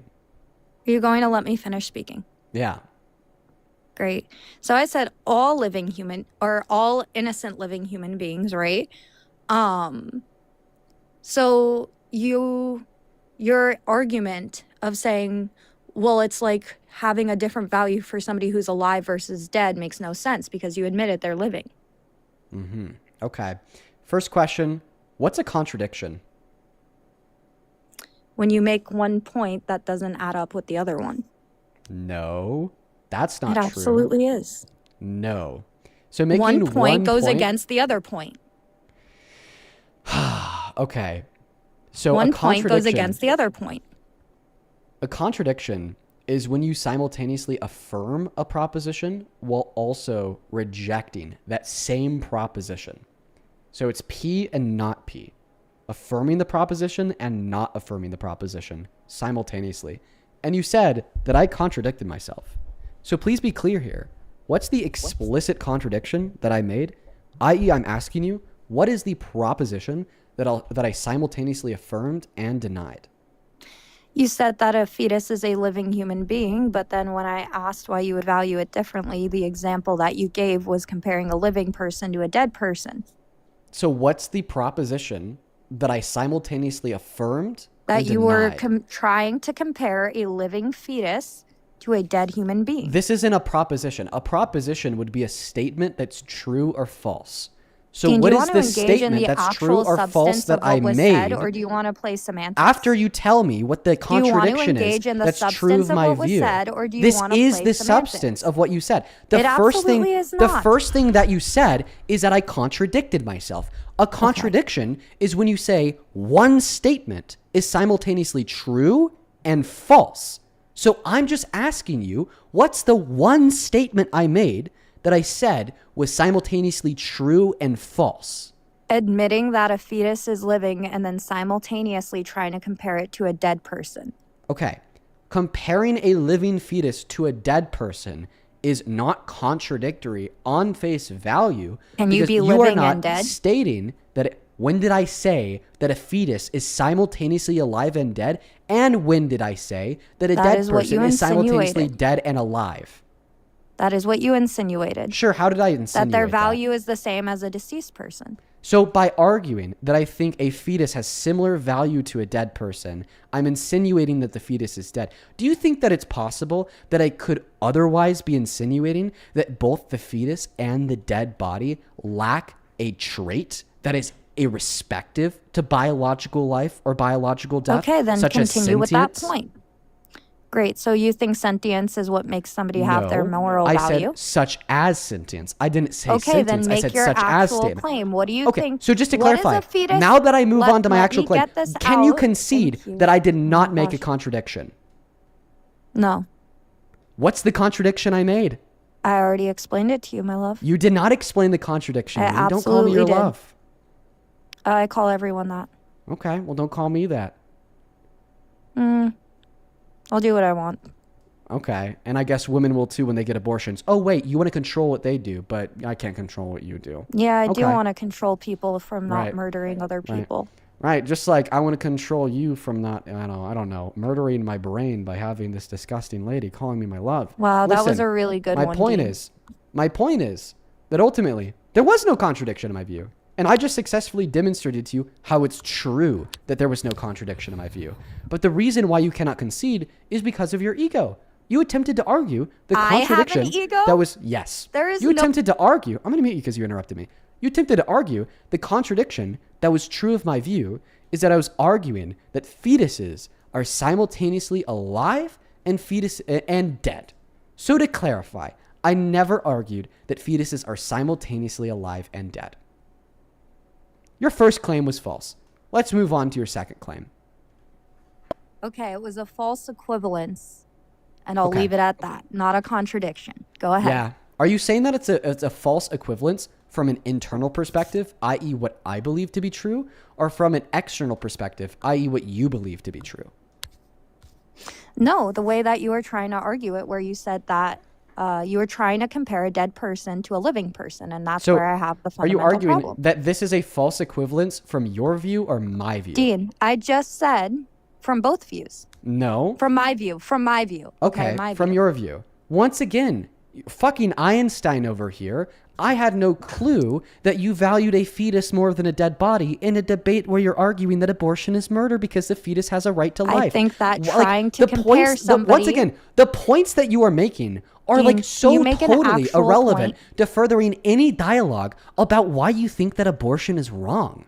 Like, okay, Except yeah, you're just- obviously, me and every other pro-choice person in this live stream understand that you as a pro-lifer value the life of the fetus more than a dead body. Because if you did not value the life of a fetus more than a dead body, then you wouldn't be a pro-lifer. So tell us, why do you value the life of the unborn?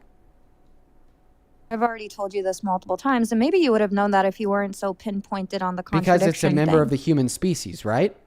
Because it is a living human being, and I Awesome. value the rights of humans. Awesome. So you think it's our species that grants us rights. Why is it our species that grants us rights?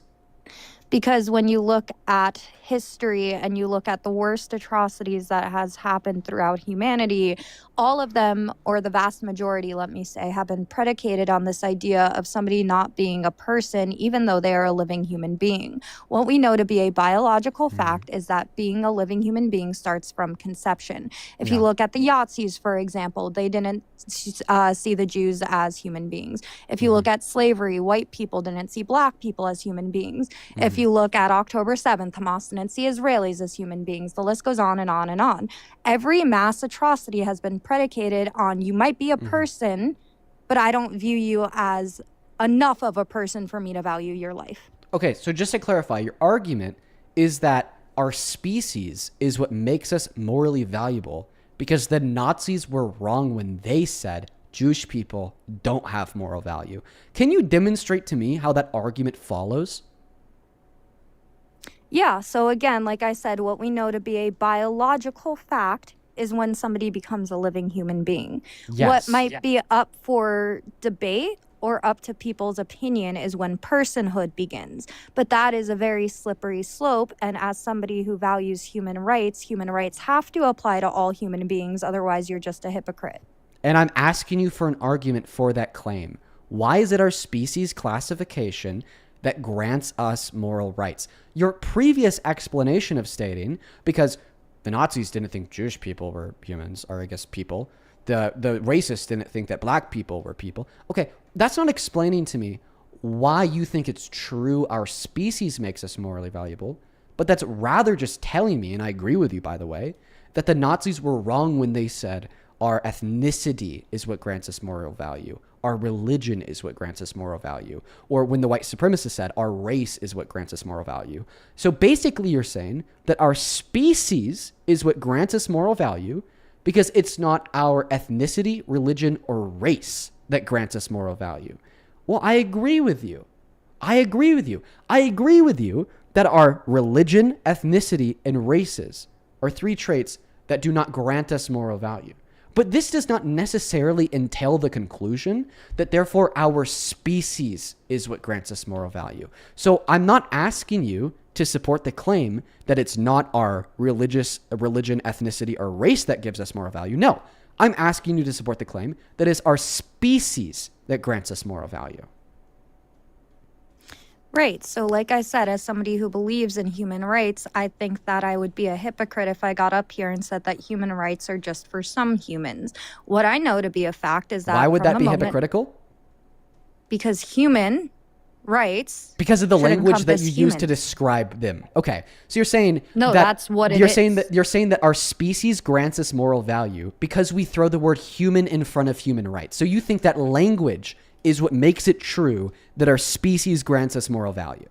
No, I think that we have a moral obligation, for me personally, to care for those that are innocent, living human beings. Yes. So let me ask you. Which once again, no, because you're running, because you still haven't answered the question. I'm not running. You didn't even let me finish. That doesn't explain the answer to the question. Dean, I'm asking you why you think we have that moral obligation to grant the human right to life to all members of the human species. And your answer is, because we have that moral obligation to grant the life to all living human members of the human species. So that's a circular argument. You can't say that all innocent members of the human species are granted the right to life because they're members of the human species because you think so. You have to be able to provide warrant. You have to be able to provide justification that the trait in which grants an individual or an entity the right to life is the species of that entity. That's the claim that I'm asking you to ground. Great. So from an American point of view, the Constitution lists that life, liberty, and the pursuit of happiness. In fact, it lists the right to life multiple occasions. And I, for one, believe in upholding the Constitution. From a religious standpoint, I'm Catholic. I believe that God made us with all value. We all have souls from the moment of conception. God knew us before he made us in our mother's womb. And then from a logical perspective, like I said, I think that it becomes a very slippery slope when you try to define it based off of personhood, because you can easily deny personhood. What you can't deny is basic biology of when somebody becomes a human. So now let me ask you a question. Do you mind if I critique those reasons that you just gave? Well, you can critique it, but also let me ask you a question. But obviously, because you've asked me plenty. Listen, You have obviously asked the me reason plenty, Dean. Let that me ask you a the question. only reason why I had to ask that question 10 You times. didn't have to do anything. Let me ask you a question. One moment. The reason why I asked you that question 10 times is because it took me asking you that question 10 times to finally get an answer of the Constitution, religion, and logic. So obviously the reason why I asked you that question was then to interrogate and refute the response provided. So now that you provided the but I'd response, also can I like to please ask you a interrogate and question. refute the view? You could do both. You could Okay. answer the question and you could respond to my point of view. Sure, go on. And I also answered it multiple times, but that's fine. My question to you is, do you believe that there should be a cutoff on when somebody could get an abortion? Legally? Yes. Okay. Well, I think that having a moral conversation about abortion is different than a legal conversation about abortion. I think that elective lethal abortions become morally wrong at around 20 through 24 weeks. However, legally speaking, I'm going to evaluate it through a different lens than is the action morally wrong, but rather the lens, would the implementation of this legislation increase overall harm or reduce overall harm? So in a world where it's true that if we were to ban elective lethal abortions starting at 20 through 24 weeks, and there was less fetuses that died and no more women that died, well, there'd be an overall reduction in harm. Therefore, I would support that ban. However, I believe in the real world, with the implementation of elective lethal abortion bans after 20 through 24 weeks, there isn't really too many more fetuses that die, because even when it's legal, most medical health practitioners will not perform that late stage elective lethal abortion. And even if they do, women don't really want them. But when we implement those bans, ultimately the mortality rate for pregnant women goes up, meaning that there's more women that die. So because overall the implementation of that policy in the real world increases overall harm, I don't support that policy, meaning that I think it should be legal all 9 months. However, that's not a debate about if I think that abortion is a good thing or a bad thing, but rather a debate about what are the empirical outcomes of the policy insofar as the measurable harm. Now to respond to the 3 reasons that you granted, insofar as why you think our species classification is what grants us the right to life. Your first response was the Constitution. This is probably the most stupid response I've ever heard from any guest on the topic. Why? Because if it was the Constitution that granted all members of the human species the right to life, well, then you'd argue that this was a right that they lacked prior to the introduction of the Constitution. Because it didn't exist, it couldn't grant them. Therefore, you were pro-abortion, pre-Constitution. Next, the religious argument. You said, well, ultimately, I think that we could find this moral injustice rooted in God. The response to this is very easy. There are some surface level responses in the sense that I don't think the Bible is clear on granting personhood to fetuses. In the Old Testament, in Levitical law, we see that the fine for forcing a miscarriage the punishment for forcing a miscarriage is a fine, yet the punishment for killing another individual like you or I is an eye for an eye, it's death. So seemingly, the Bible seems to value fetuses differently than people like you or I. But the larger critique of the position that we should use religion as a basis for the arbitration of the morality of this sin, aka abortion, is that it's very difficult to distinguish between the wrongness of sins. In the same way that abortion is a sin and lying is a sin, if we want to then turn around and ban abortion because it's a sin, I think you would have a very difficult time in arguing that we shouldn't therefore also have to turn around and ban other sins, like lying to your child about the existence of Santa Claus. And in fact, that's the question I'll ask you now to support your second claim that ultimately it's your religion that makes abortion wrong. If we should make abortion illegal, why should we not also make all other sins illegal, such as lying to your child about the existence of Santa Claus? Right. So number one, I would say we'd have to look at objective harm. One is taking a life. One is creating holiday magic. Regardless, I also think that you're looking at my arguments as isolated, which is not how they were presented. It's not that I specifically am opposed to abortion because the Constitution, because religion, all in a separate way. It's everything coming together. And I'd also be curious your amount of knowledge on Catholicism in itself, because there's a difference between mortal and venial sins. Do you know the difference? Yes, I do. And in fact, that's the next question I was going to ask you, is what are the 3 qualifications that classify a sin as a mortal sin? From a Catholic perspective? Yes. I don't actually know. Okay. That's fine. I appreciate you for admitting that. The first qualification is that you're doing a grave moral wrongdoing. And the theistic explanation of what it means to do a grave moral wrongdoing is just to do any moral wrongdoing, to break God's moral law. The second qualification is to do so with full knowledge that this is a grave moral wrongdoing. You have to know that what you're doing is a bad thing. And then the third qualification would be intention. You have to intend to do this thing that you know is bad while knowing that it's bad. If all three of these things are met, then it is a mortal sin. So tell me, why did you bring up the distinction between mortal and venial sins in this debate as it relates to my investigation into your claim about religion? And then why were you unable to tell me what the difference between a mortal and venial sin is when you're the one that brought them up?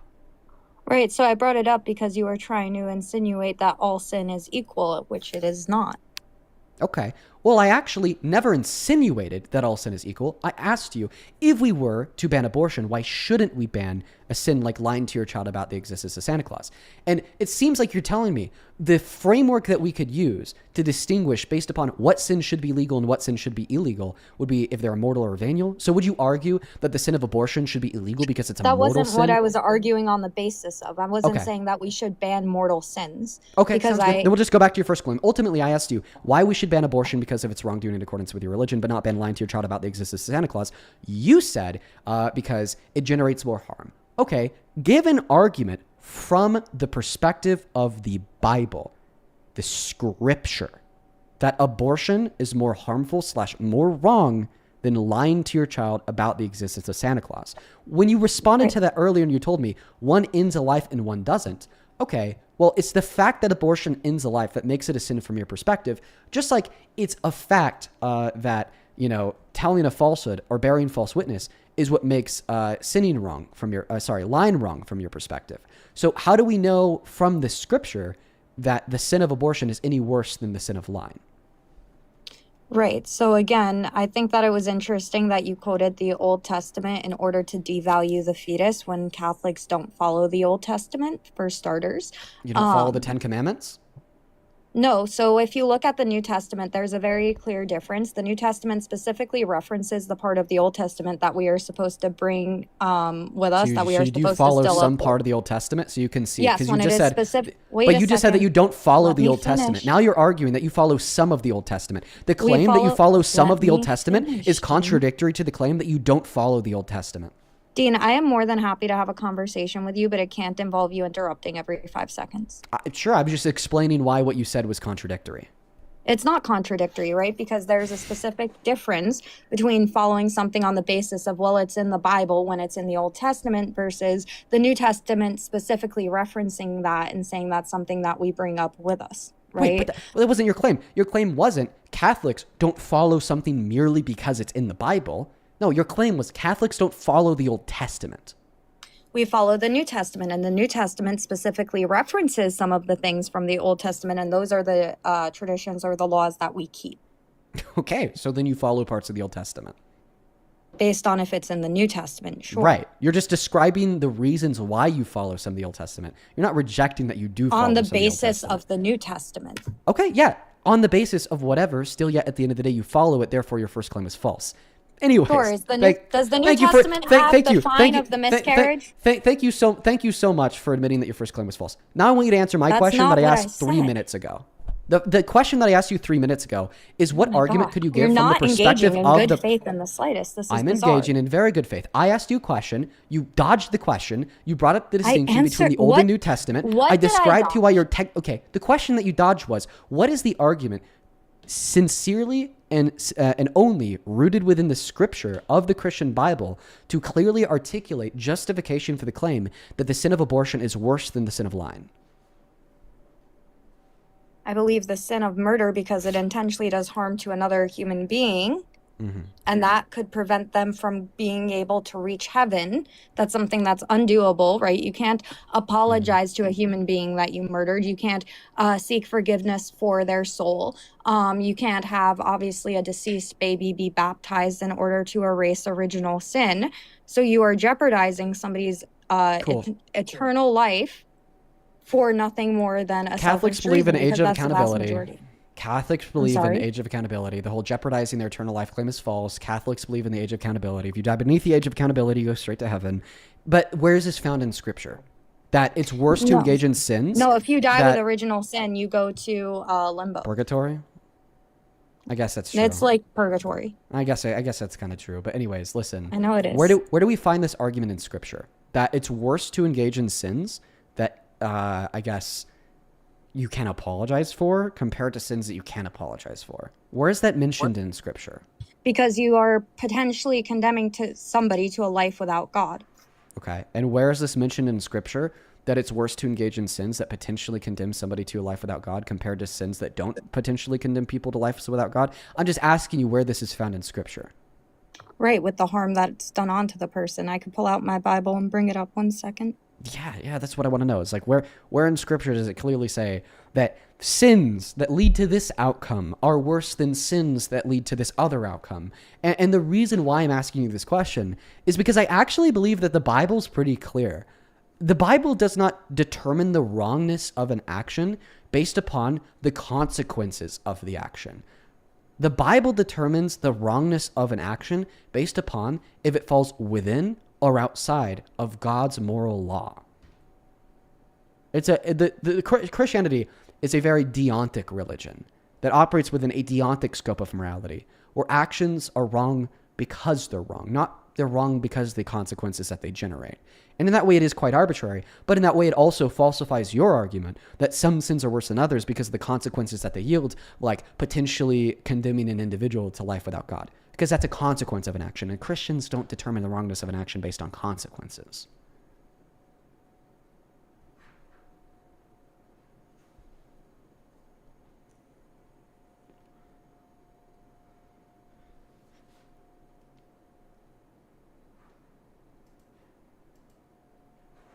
I see you guys in the chat. If I say that, all of a sudden the debate's about Palestine. I just want to let y'all know why I haven't asked that. I've debated her on Palestine a billion times before, and honestly, I think it's harmful to give a spotlight to her terrible. Dean, you have rhetoric. never debated me on Palestine. Why are you lying? I didn't debate you on Palestine 3 times ago when you came on my live? No, you didn't. I thought I did. I I thought don't that we think spent I've some time ever. talking about I don't Palestine think and you Israel. have ever. Wait a second. I think you called me a Zionist because the comments were peer pressuring, and you were like, "Guys, I know she's a Zionist." But you and I have never debated about Palestine. You'd get absolutely embarrassed, by the way. But that's fine. That's certainly not true. I think that our current debate's evidence. But I don't want you to deviate from the point, though. Where I'm can we not find in deviating. Scripture But if that's the that case, the then why do you wrongness of always a dodge sin- Nick on it? Who the hell is Nick?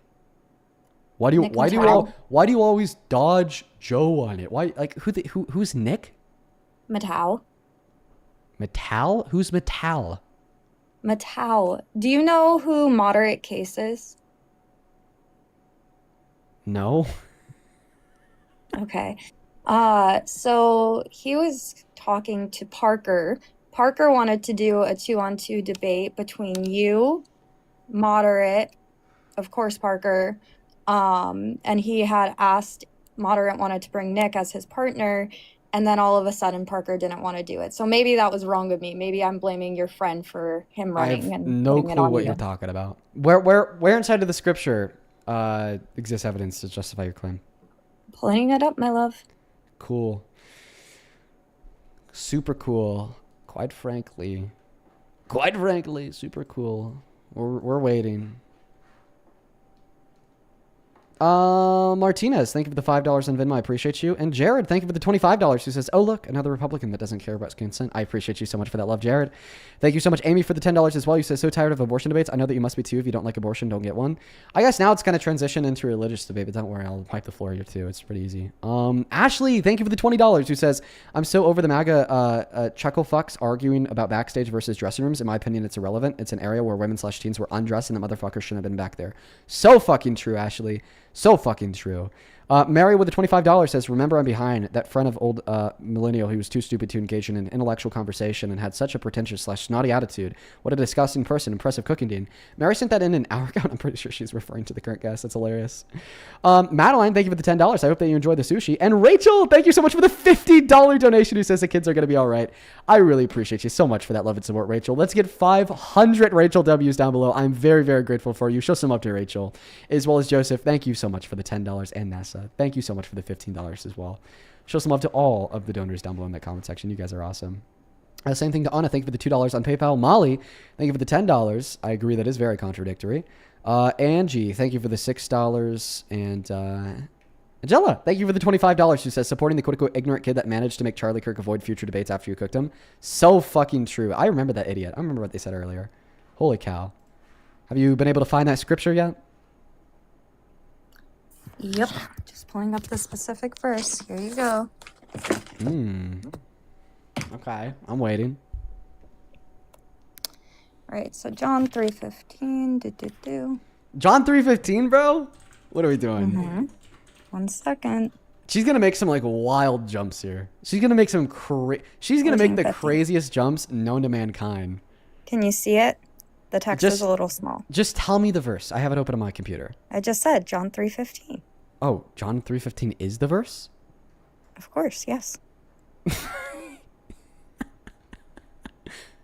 Okay. Why don't we go ahead and pull up. And just as Moses lifted up the serpent in the desert, so must the Son of Man be lifted up, so that everyone who believes in him may have May have eternal life. Yes. Yeah, that's the wrong thing. What? You didn't know John 3:15 by heart? That's why I was like, what is?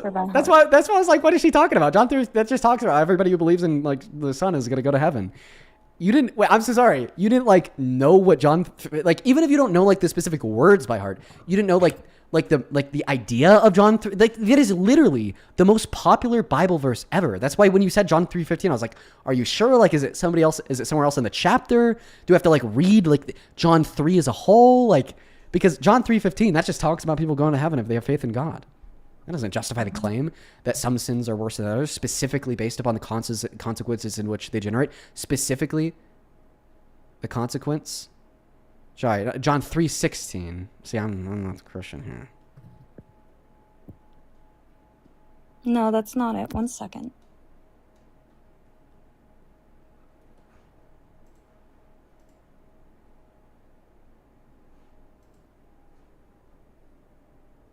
Okay, I guess we're still waiting.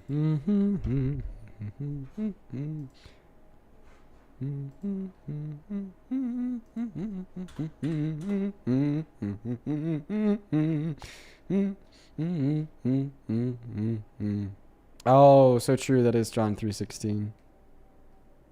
Damn, bro, I was wrong. It's all right. I'm a white belt. We're still waiting, everybody. Oh, should we play some piano in the meantime? Piano time? Yeah. Let's hit the keys. Let's hit the keys until she finds it. I'm down with that. Here's a little Okay, jazz. I found it. I see what I did wrong. So... Hello?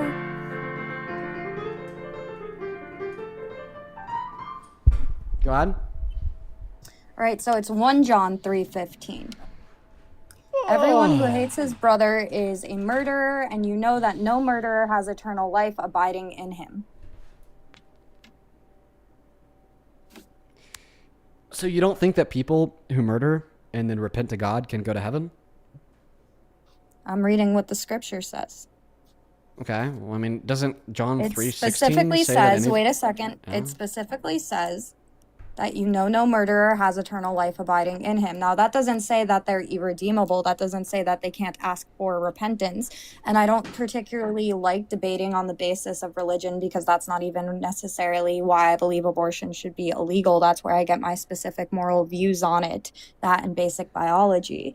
But with that being said, it says at the time that somebody commits murder, they have no eternal life abiding in him. You will not find a statement as harsh as that when it comes to something such as lying. Okay, so you believe if something's not said in the Bible, then it's not true? What do you mean? Like the Bible never talks about like MacBooks. So does this mean that MacBooks don't exist? That it's not true that MacBooks exist? Listen, you're trying to do an What argument. are you talking about? I never said anything doesn't You're trying, exist because it's not in the Bible. you're trying to do an argument based on exclusion. Okay. So the argument based on exclusion for the Christian Bible is where you assume that because the Bible doesn't directly say something, that therefore that thing is false. Okay.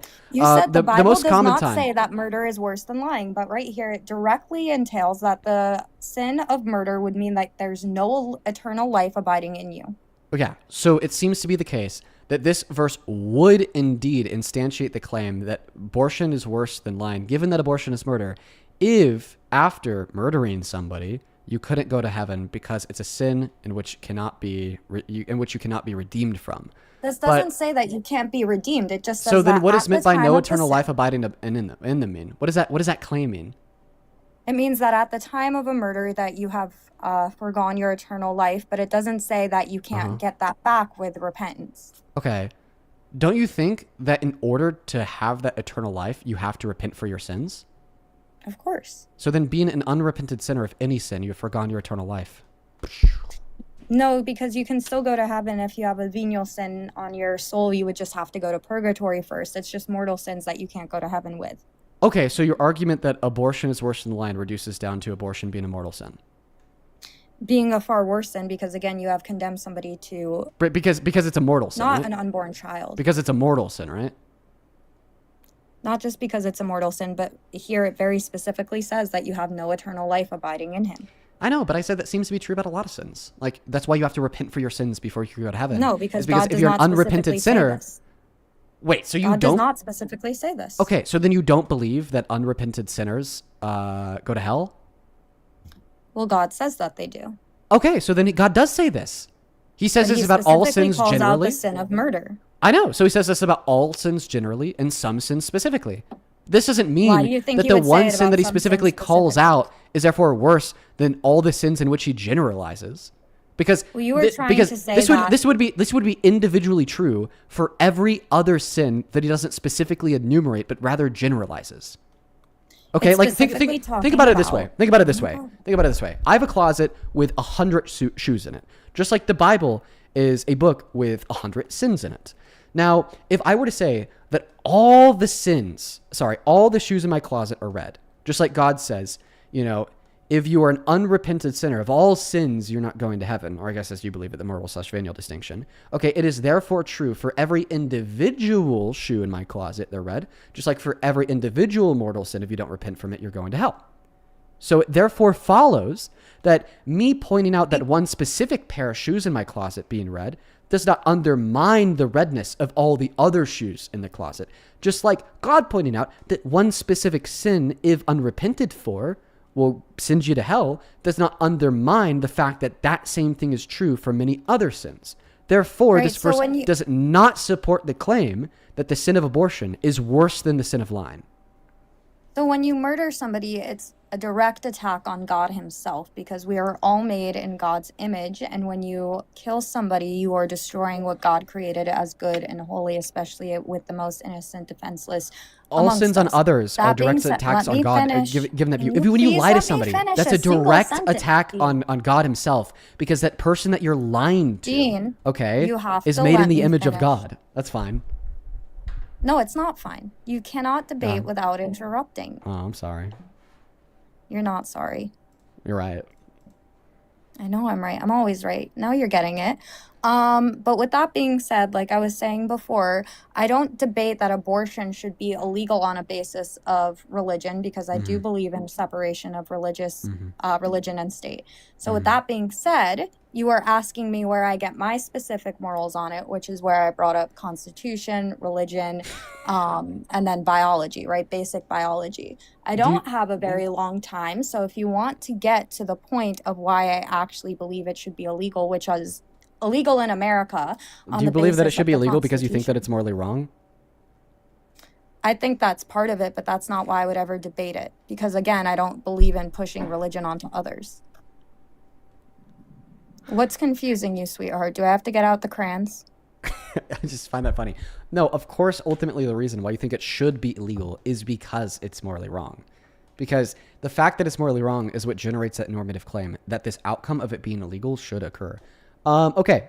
I guess you're just completely foregoing the abortion conversation because you don't have a response to my critique of the I verse you didn't gave forego the in an abortion attempt to justify that conversation. abortion I said I'd is rather worse debate than on why lying. I think it should be illegal. Let me just ask you another question then, if you're just going to completely evade the religious conversation because you're in waters that I'm more familiar with.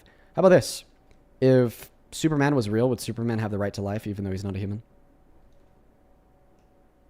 What? You heard what I Is said. he a living human being? No, he's a living Kryptonian being. I don't know what the fuck that is, dude. A Kryptonian is just somebody from Krypton. So like from like an alien? Yeah, Superman's an alien. True that, dude. Would Superman have the right to life? No. Bro, what? Even though, dude, wow. This is the most ridiculous thing I've ever been asked. Dude, what's your fuck, dude? Wow, what an issue. What an asshole to Clark Kent. No, listen. I understand it's funny, but it actually does give you a really good counter argument to your position. When you limit moral value to our own species, well, then you're excluding other potential species that could exhibit the same features such as us, such as intellect. I don't believe in the ability. aliens. Well, I'm saying if aliens were to be real, then you wouldn't give them the right to life. But that makes no sense. Right? Like, I think it it's does like... make sense because I already predicated this on... Okay, so if Superman was real, would there be human anything wrong with an individual raping and murdering Superman? If Superman had a Kryptonian wife who was impregnated, would it be wrong for that wife to get an abortion? Like your answer to all these questions would be no. Sure, because I believe that there's no such thing as permissible rape on anything, right? The same way I'm against bestiality, right? It doesn't mean that anything changes from a moral standpoint because, like I already explained to you, I am a human rights advocate. That means that I advocate for the rights of, you guessed it, humans. But not Kryptonians, though? So it's not wrong to murder Superman? Let me finish. Would it be wrong to kill Superman? For the love of all Superman? that is good and holy, let me finish a sentence. Okay, all right, that's fine, whatever, go ahead. Thank you.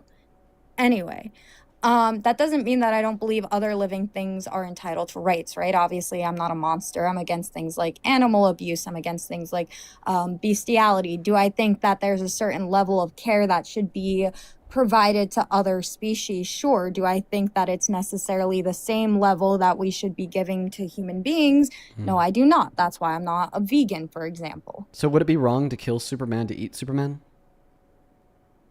I guess not. Do it in a moral way, dude. Dude, that's fucked up. That's fucked up. That's supposed to be my counter argument. You're supposed to say if Superman was real, it wouldn't be okay to kill and eat Superman. That's what you're supposed to say. You can, oh my God. Why did I say that? Because he's a person just like you and I. He could exhibit higher levels of person. You just said he's not a person. No, I said that he wasn't a human being. I don't believe are deers people? No, because they don't exhibit a higher level of rationale. Because Superman does exhibit a higher level of rationale. Dude went to high school in I've never watched Kansas. Superman. I don't know what the fuck Superman is. Okay, think about it this way. It's literally a carbon copy and paste of like somebody like you or I. He even looks just like us. He acts just like us. He's just as smart as us. He desires similar things to what we do. He pays rent just like us. He reasons just like us. He emotes just like us. He feels just like us. But because he's from Krypton, he's technically not human. But everything but his species classification in the technical alignment of the DNA on his genome is just like us. The only difference is his species classification. Nothing else is different between Superman and Obama. That's a joke. But hopefully you could understand after this explanation of why I would say it would clearly be wrong to kill and eat Superman. Well, there are animals that are still of the same level of intelligence as us, right? For example, chimpanzees are at the very least extremely close to it. That's another good example. If we're living in planet, trying to eat Superman. If we're living in Planet of the Apes, okay, would it be wrong to kill those apes? No. Dude, Dude, so you're telling me when you watch the Planet of the Apes movie, I've never seen you're not, Planet of the Apes. I don't know. God, yeah, I just forget. Like, you just stay inside of your house and praise Benjamin Netanyahu a day. Oh my goodness. Oh my goodness. Oh my God. I'm Holy sorry shit. that I don't sit on my couch watching Netflix movies all day, Yeah, Dean. You just pray to Netanyahu instead, all day long. You've so much Yes. time praying to Netanyahu, no time to watch Planet of the Apes. That would be blasphemy, my love. Netanyahu is a great leader, though. I wish that our leaders had a backbone like him. Yeah, I know. Wish that they had a backbone just like him. He's almost a god, right? Almost a god. No, certainly not. Fucking He's a flawed crazy. human being. Yeah, I'm sorry. she's trying to pull the pivot card. Fuck Netanyahu. I didn't pivot. You brought and up fuck you for not Netanyahu. answering the question. Okay, I so did we're answer the so let question. me I've just let me never let seen me these explain to you. movies. Let me explain to you the basis of the movie, The Planet of the Apes. Okay, bunch of apes, hyper intelligent, just like you and me. Is it wrong to like pick up their children and shoot them in the head and then kill the parents? Does that violate any right to life that those hyper intelligent apes have? Are they like attacking us? No. Like what happens? How did these apes take over? Well, we're focusing on the Okay, first. so they did attack us. No, we're focusing on the first two movies here. The third movie, well, I guess a humans attack first, so it's justified. But we're not talking about these hyper intelligent and aware apes. We're not talking about these hyper intelligent and aware apes like attacking us. Do you think it'd be okay to kill them unprovoked? I don't think that you should be killing any animal unprovoked Okay, or so without then, good reason. oh, the good reason claim. I said unprovoked. I didn't say without good reason. Well, it also depends on what you think good reason is. If you wanted to eat this ape, would it be okay to pick up like these two little children apes that are hyper intelligent, super aware, just like you and me, then fucking shoot them and kill them right in front of their parents, and then kill their parents too while they're like screaming and crying, saying, "My kids, my kids, my kids," because they could speak too, to turn around and eat them? Would that be okay? I mean, I guess so, yeah. Because I put. But it's not okay to moral kill a value. zygote. But it's not okay to kill a zygote. A unicellular organism. It's not okay to kill a zygote, right? Human beings have a soul. It's not okay to kill a zygote, right? Human beings, including zygotes, have souls. So the hyper intelligent ape species that's like, oh my god, you're killing my kids! Don't, please! I love my life! I love my life! It's okay to kill and eat them. But a unicellular zygote, is it okay to kill and eat that? If it has a soul, Is the answer yes or no, bro? does it have a soul? I don't know what you think. I'm asking you what you think. Do you think it's okay to kill a zygote? To kill a zygote? No, absolutely not. A human zygote? No. So the hyper-intelligent ape species, it's like, no, please don't kill me. I love my life. I have a nice house and in this community that we've built out of shared expression of love for one another. Please, that Zionist girl, I'm begging you not to kill me. I'm begging you, please. And this is also happens to be the math I teacher of your wouldn't kid kill because it's anybody. hyper-intelligent. But you'd say it is morally permissible to kill that life to then eat it, but then this zygote. Yes. Because again, That's I rage believe bait. that human beings have a higher level of value. Bro, this has to actually be rage bait, dude. All right. Yo, who are you choosing? Your family dog or a zygote in a petri dish? A zygote cannot sustain life in a petri dish. They're frozen and they're being housed at an IVF clinic. They are sustaining life. I'm against IVF. Okay, don't matter. It's frozen at an IVF clinic. What's more important? That frozen zygote that's never going to unfreeze, or a dog? That's never going to unfreeze. Yeah, it doesn't change the fact that they're a member of the human species, though. Don't change that. Of course, it doesn't change. If you're asking me, do I intrinsically put more value on a dog versus a human, then the answer is obviously going to be a human. So, you have a gun, and you either need to like shoot this frozen zygote at the IVF clinic, or shoot your whimpering family dog that loves you very much. Who are you going to shoot? I'm always going to prioritize the life of a human being. So you're going to take you shooting and killing the dog, your family dog, over the frozen I think zygote that at this Petri is an dish. absolutely ridiculous premise in itself. Do you think that it's murder to kill a zygote? Yes. Okay. Do you think that all murderers should go to jail? Like idealistically? No, That's an, I would when I say say that's- idealistically, that's an idealistic should. Not a practical should, an idealistic should. No. So idealistically, like in your ideal society, murders aren't in jail? No, so I have a bit of a different view when it comes to abortion because I believe that women, by and large, have been victimized in their own right by the abortion industry and its predatory practices onto women. So I don't believe that the majority of women know what they're doing when they get an abortion. I don't think that they fully comprehend that they are in fact murdering a living human being. Yeah. And I would like to offer a more compassionate view to those people. I believe that there's help and healing. When it comes to the quote unquote doctor who's performing the abortion, I wholeheartedly believe that they should be in jail. Question. Nazi youth, Holocaust, indoctrinated by society thinking that Jewish people are subhuman, quote unquote, don't fully understand what they're doing, but they work at a concentration camp and they like kill and rape like 100 Jewish women and men per day. Do you think that they should go to jail for murder after the Nuremberg Well, I think trials? that you're adding things into it because, like I said before, I don't think that there's ever any moral justification for a crime like rape. If there's a oh, wait. So wait. We just blundered. Because you just suggested that when you were describing women accessing abortion in America, that the fact that they don't know they're doing something wrong is moral justification for the action, so you don't think it's murder? No, I think that it is murder. Okay, so then you don't think that there's moral justification for women to access abortion, just like you don't think there's moral justification for the Nazi Of course there's no youth. moral justification again. Okay, perfect. So then answer the question. Nazi youth that like did. killed like 100 Jewish people per day at all the camps. But society told them that Jewish people were subhuman, they didn't have moral value, so they didn't think they were doing something wrong. Do you think they should have gone to jail with the Nuremberg trials?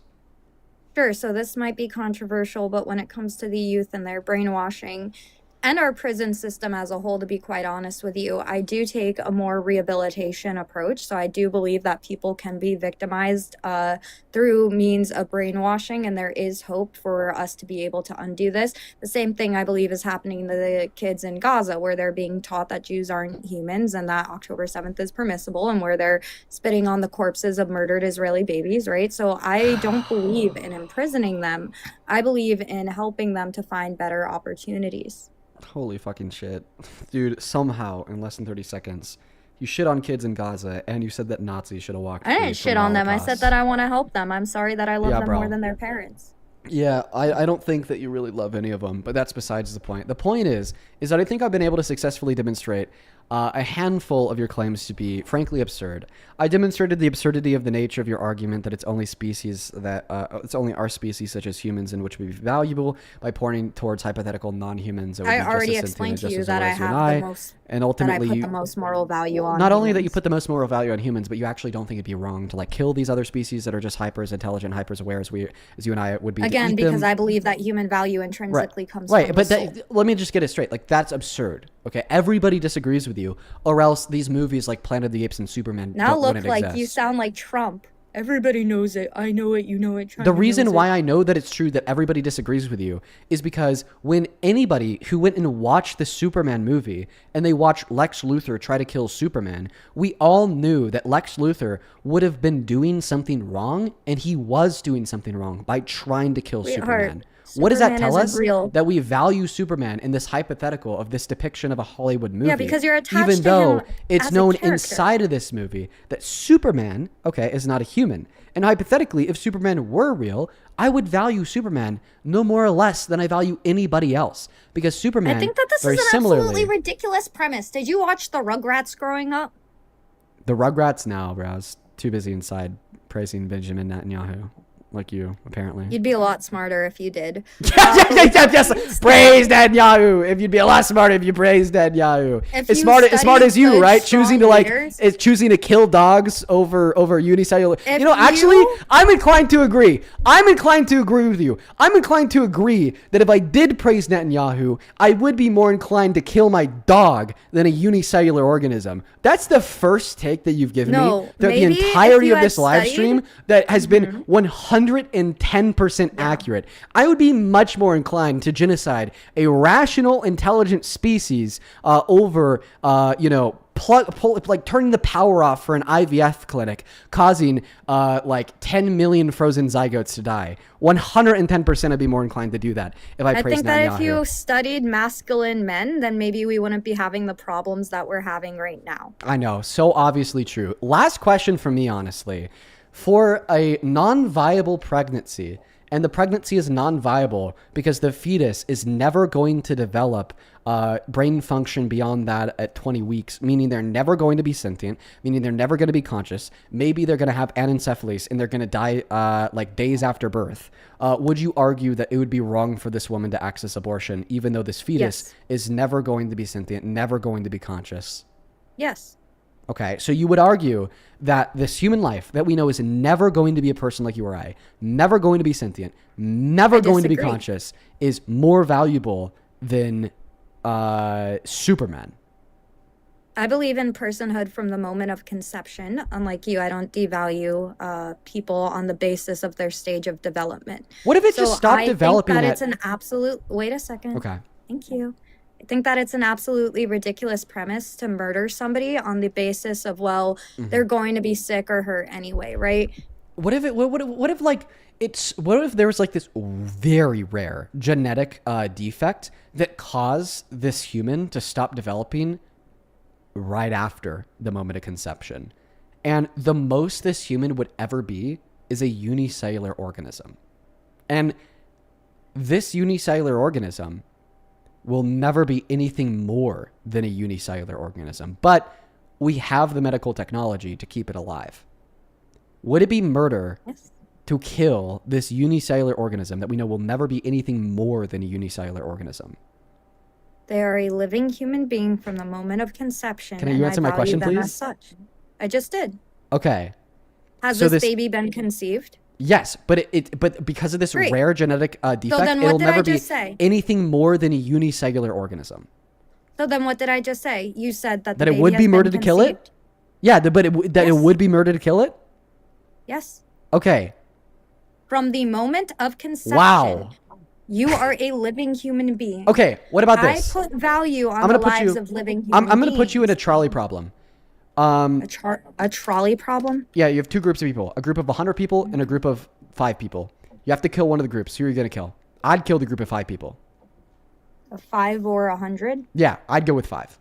Then of course 5. Okay.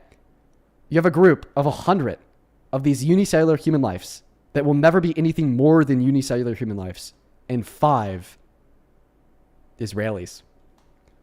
Who are you going to kill? I don't know. 5 Benjamin Netanyahus. 5 Benjamin Netanyahus, or the 100 unicellular human zygotes that will never be anything more than unicellular human zygotes. Who are you going to kill? This is a complete and utter false dichotomy. Well, it wasn't a false dichotomy when I just generally said a group of 100 people compared to 5. We Because both what picked you're 5. doing is saying stopping the levels of advancements. Yeah, those unicellular organisms are never going to be anything more than unicellular organisms. But you've already quadruple fucking down on your position that you Are don't they care going about to the development of a survive? human. Yeah, they're going to perpetually survive forever. Right, if you don't because kill they them. cannot survive on their own. How are they? Well, remember, this how are is in they the on pre-assumption that trolley? the medical technology exists to keep them alive. They are going to perpetually survive for a long time if you kill the Benjamin Netanyahus. 83 years. Kill Benjamin. I don't know. Benjamin probably doesn't have that long left. 83 years. Like the average human lifespan, these unicellular organisms can be kept alive. I mean, this is by- ridiculous. Just answer the question. Who are you going to pick? 5 I'm people not like you and me, answering or ridiculous 100 false zygotes? dichotomies. Not answering false dichotomies. Why did you answer it when I just asked you generally about 100 valuable lives compared to 5 valuable lives? Because you think that that's a zygote is a typical valuable trolley life? Couldn't we not just like sub out those 100 valuable lives for 100 zygotes that won't develop anymore? Like what? Like why does it become ridiculous as soon as we sub in the 100 zygotes that won't develop any further than they Dean, already would have? you kill Is it because you 5? know it's ridiculous to think that those 100 zygotes are of Absolutely not. value? Absolutely not. Okay, so then why didn't you think it was absolutely are ridiculous when I asked you generally about the 100 compared to the 5? Would you kill 100 women or 5 men? I would kill the 5 men. Because 100 is Oh, wow. obviously So more you than view- 5. You value men more? I value 100 people more than 5. Now, can you, you tried to like come up with like a comparably ridiculous scenario and I answered it. So please Because you answer my question. You understand why it's a false dichotomy. It's not what false dichotomy is when you're presented with 2 false choices when there's in all reality more than 2 choices. However, it's a pre-assumption being made in this question that there's not in all reality more than 2 choices. I value 100 people more than 5. Okay, so 100 zygotes are 5 people like you and me. Who are you going to kill? If the zygotes are going to be able to continue to keep living, then the zygotes. Then I'm going to keep them alive rather. Dude. What about 100 zygotes or 65 people like you and me? The answer doesn't change. Oh my God. Oh my God. You know what? Let me ask you a question. You know what? I'm sorry. No more questions. I'm kicking you, dude. I'm not gonna lie. I ran over the time that I usually allow myself to stay on live by 1 hour and 20 minutes. But here's the thing. I'm not even mad at it. That's crazy. Dude, that's actually some of the craziest shit I've ever heard. I'm flabbergasted by her responses to that long line of questioning. I just, wow. That's nuts, dude. Listen, there's two options for her. Either she is fucking insane or fucking insanely disingenuous. And she knows that she disagrees with the answers that she gave. Can we agree that those are like the only two possible resolutions? Like, she's either mentally ill or bad faith. There's no like in between there. It's one of the two. That's like fucking nuts, dude. Wow. Kieran, I appreciate you for the $5 who says color is a waste of the friction and genetic material it took to make her. Oh, that's a little bit rough. I don't like her, but I don't know, man. I appreciate you for the $10, so.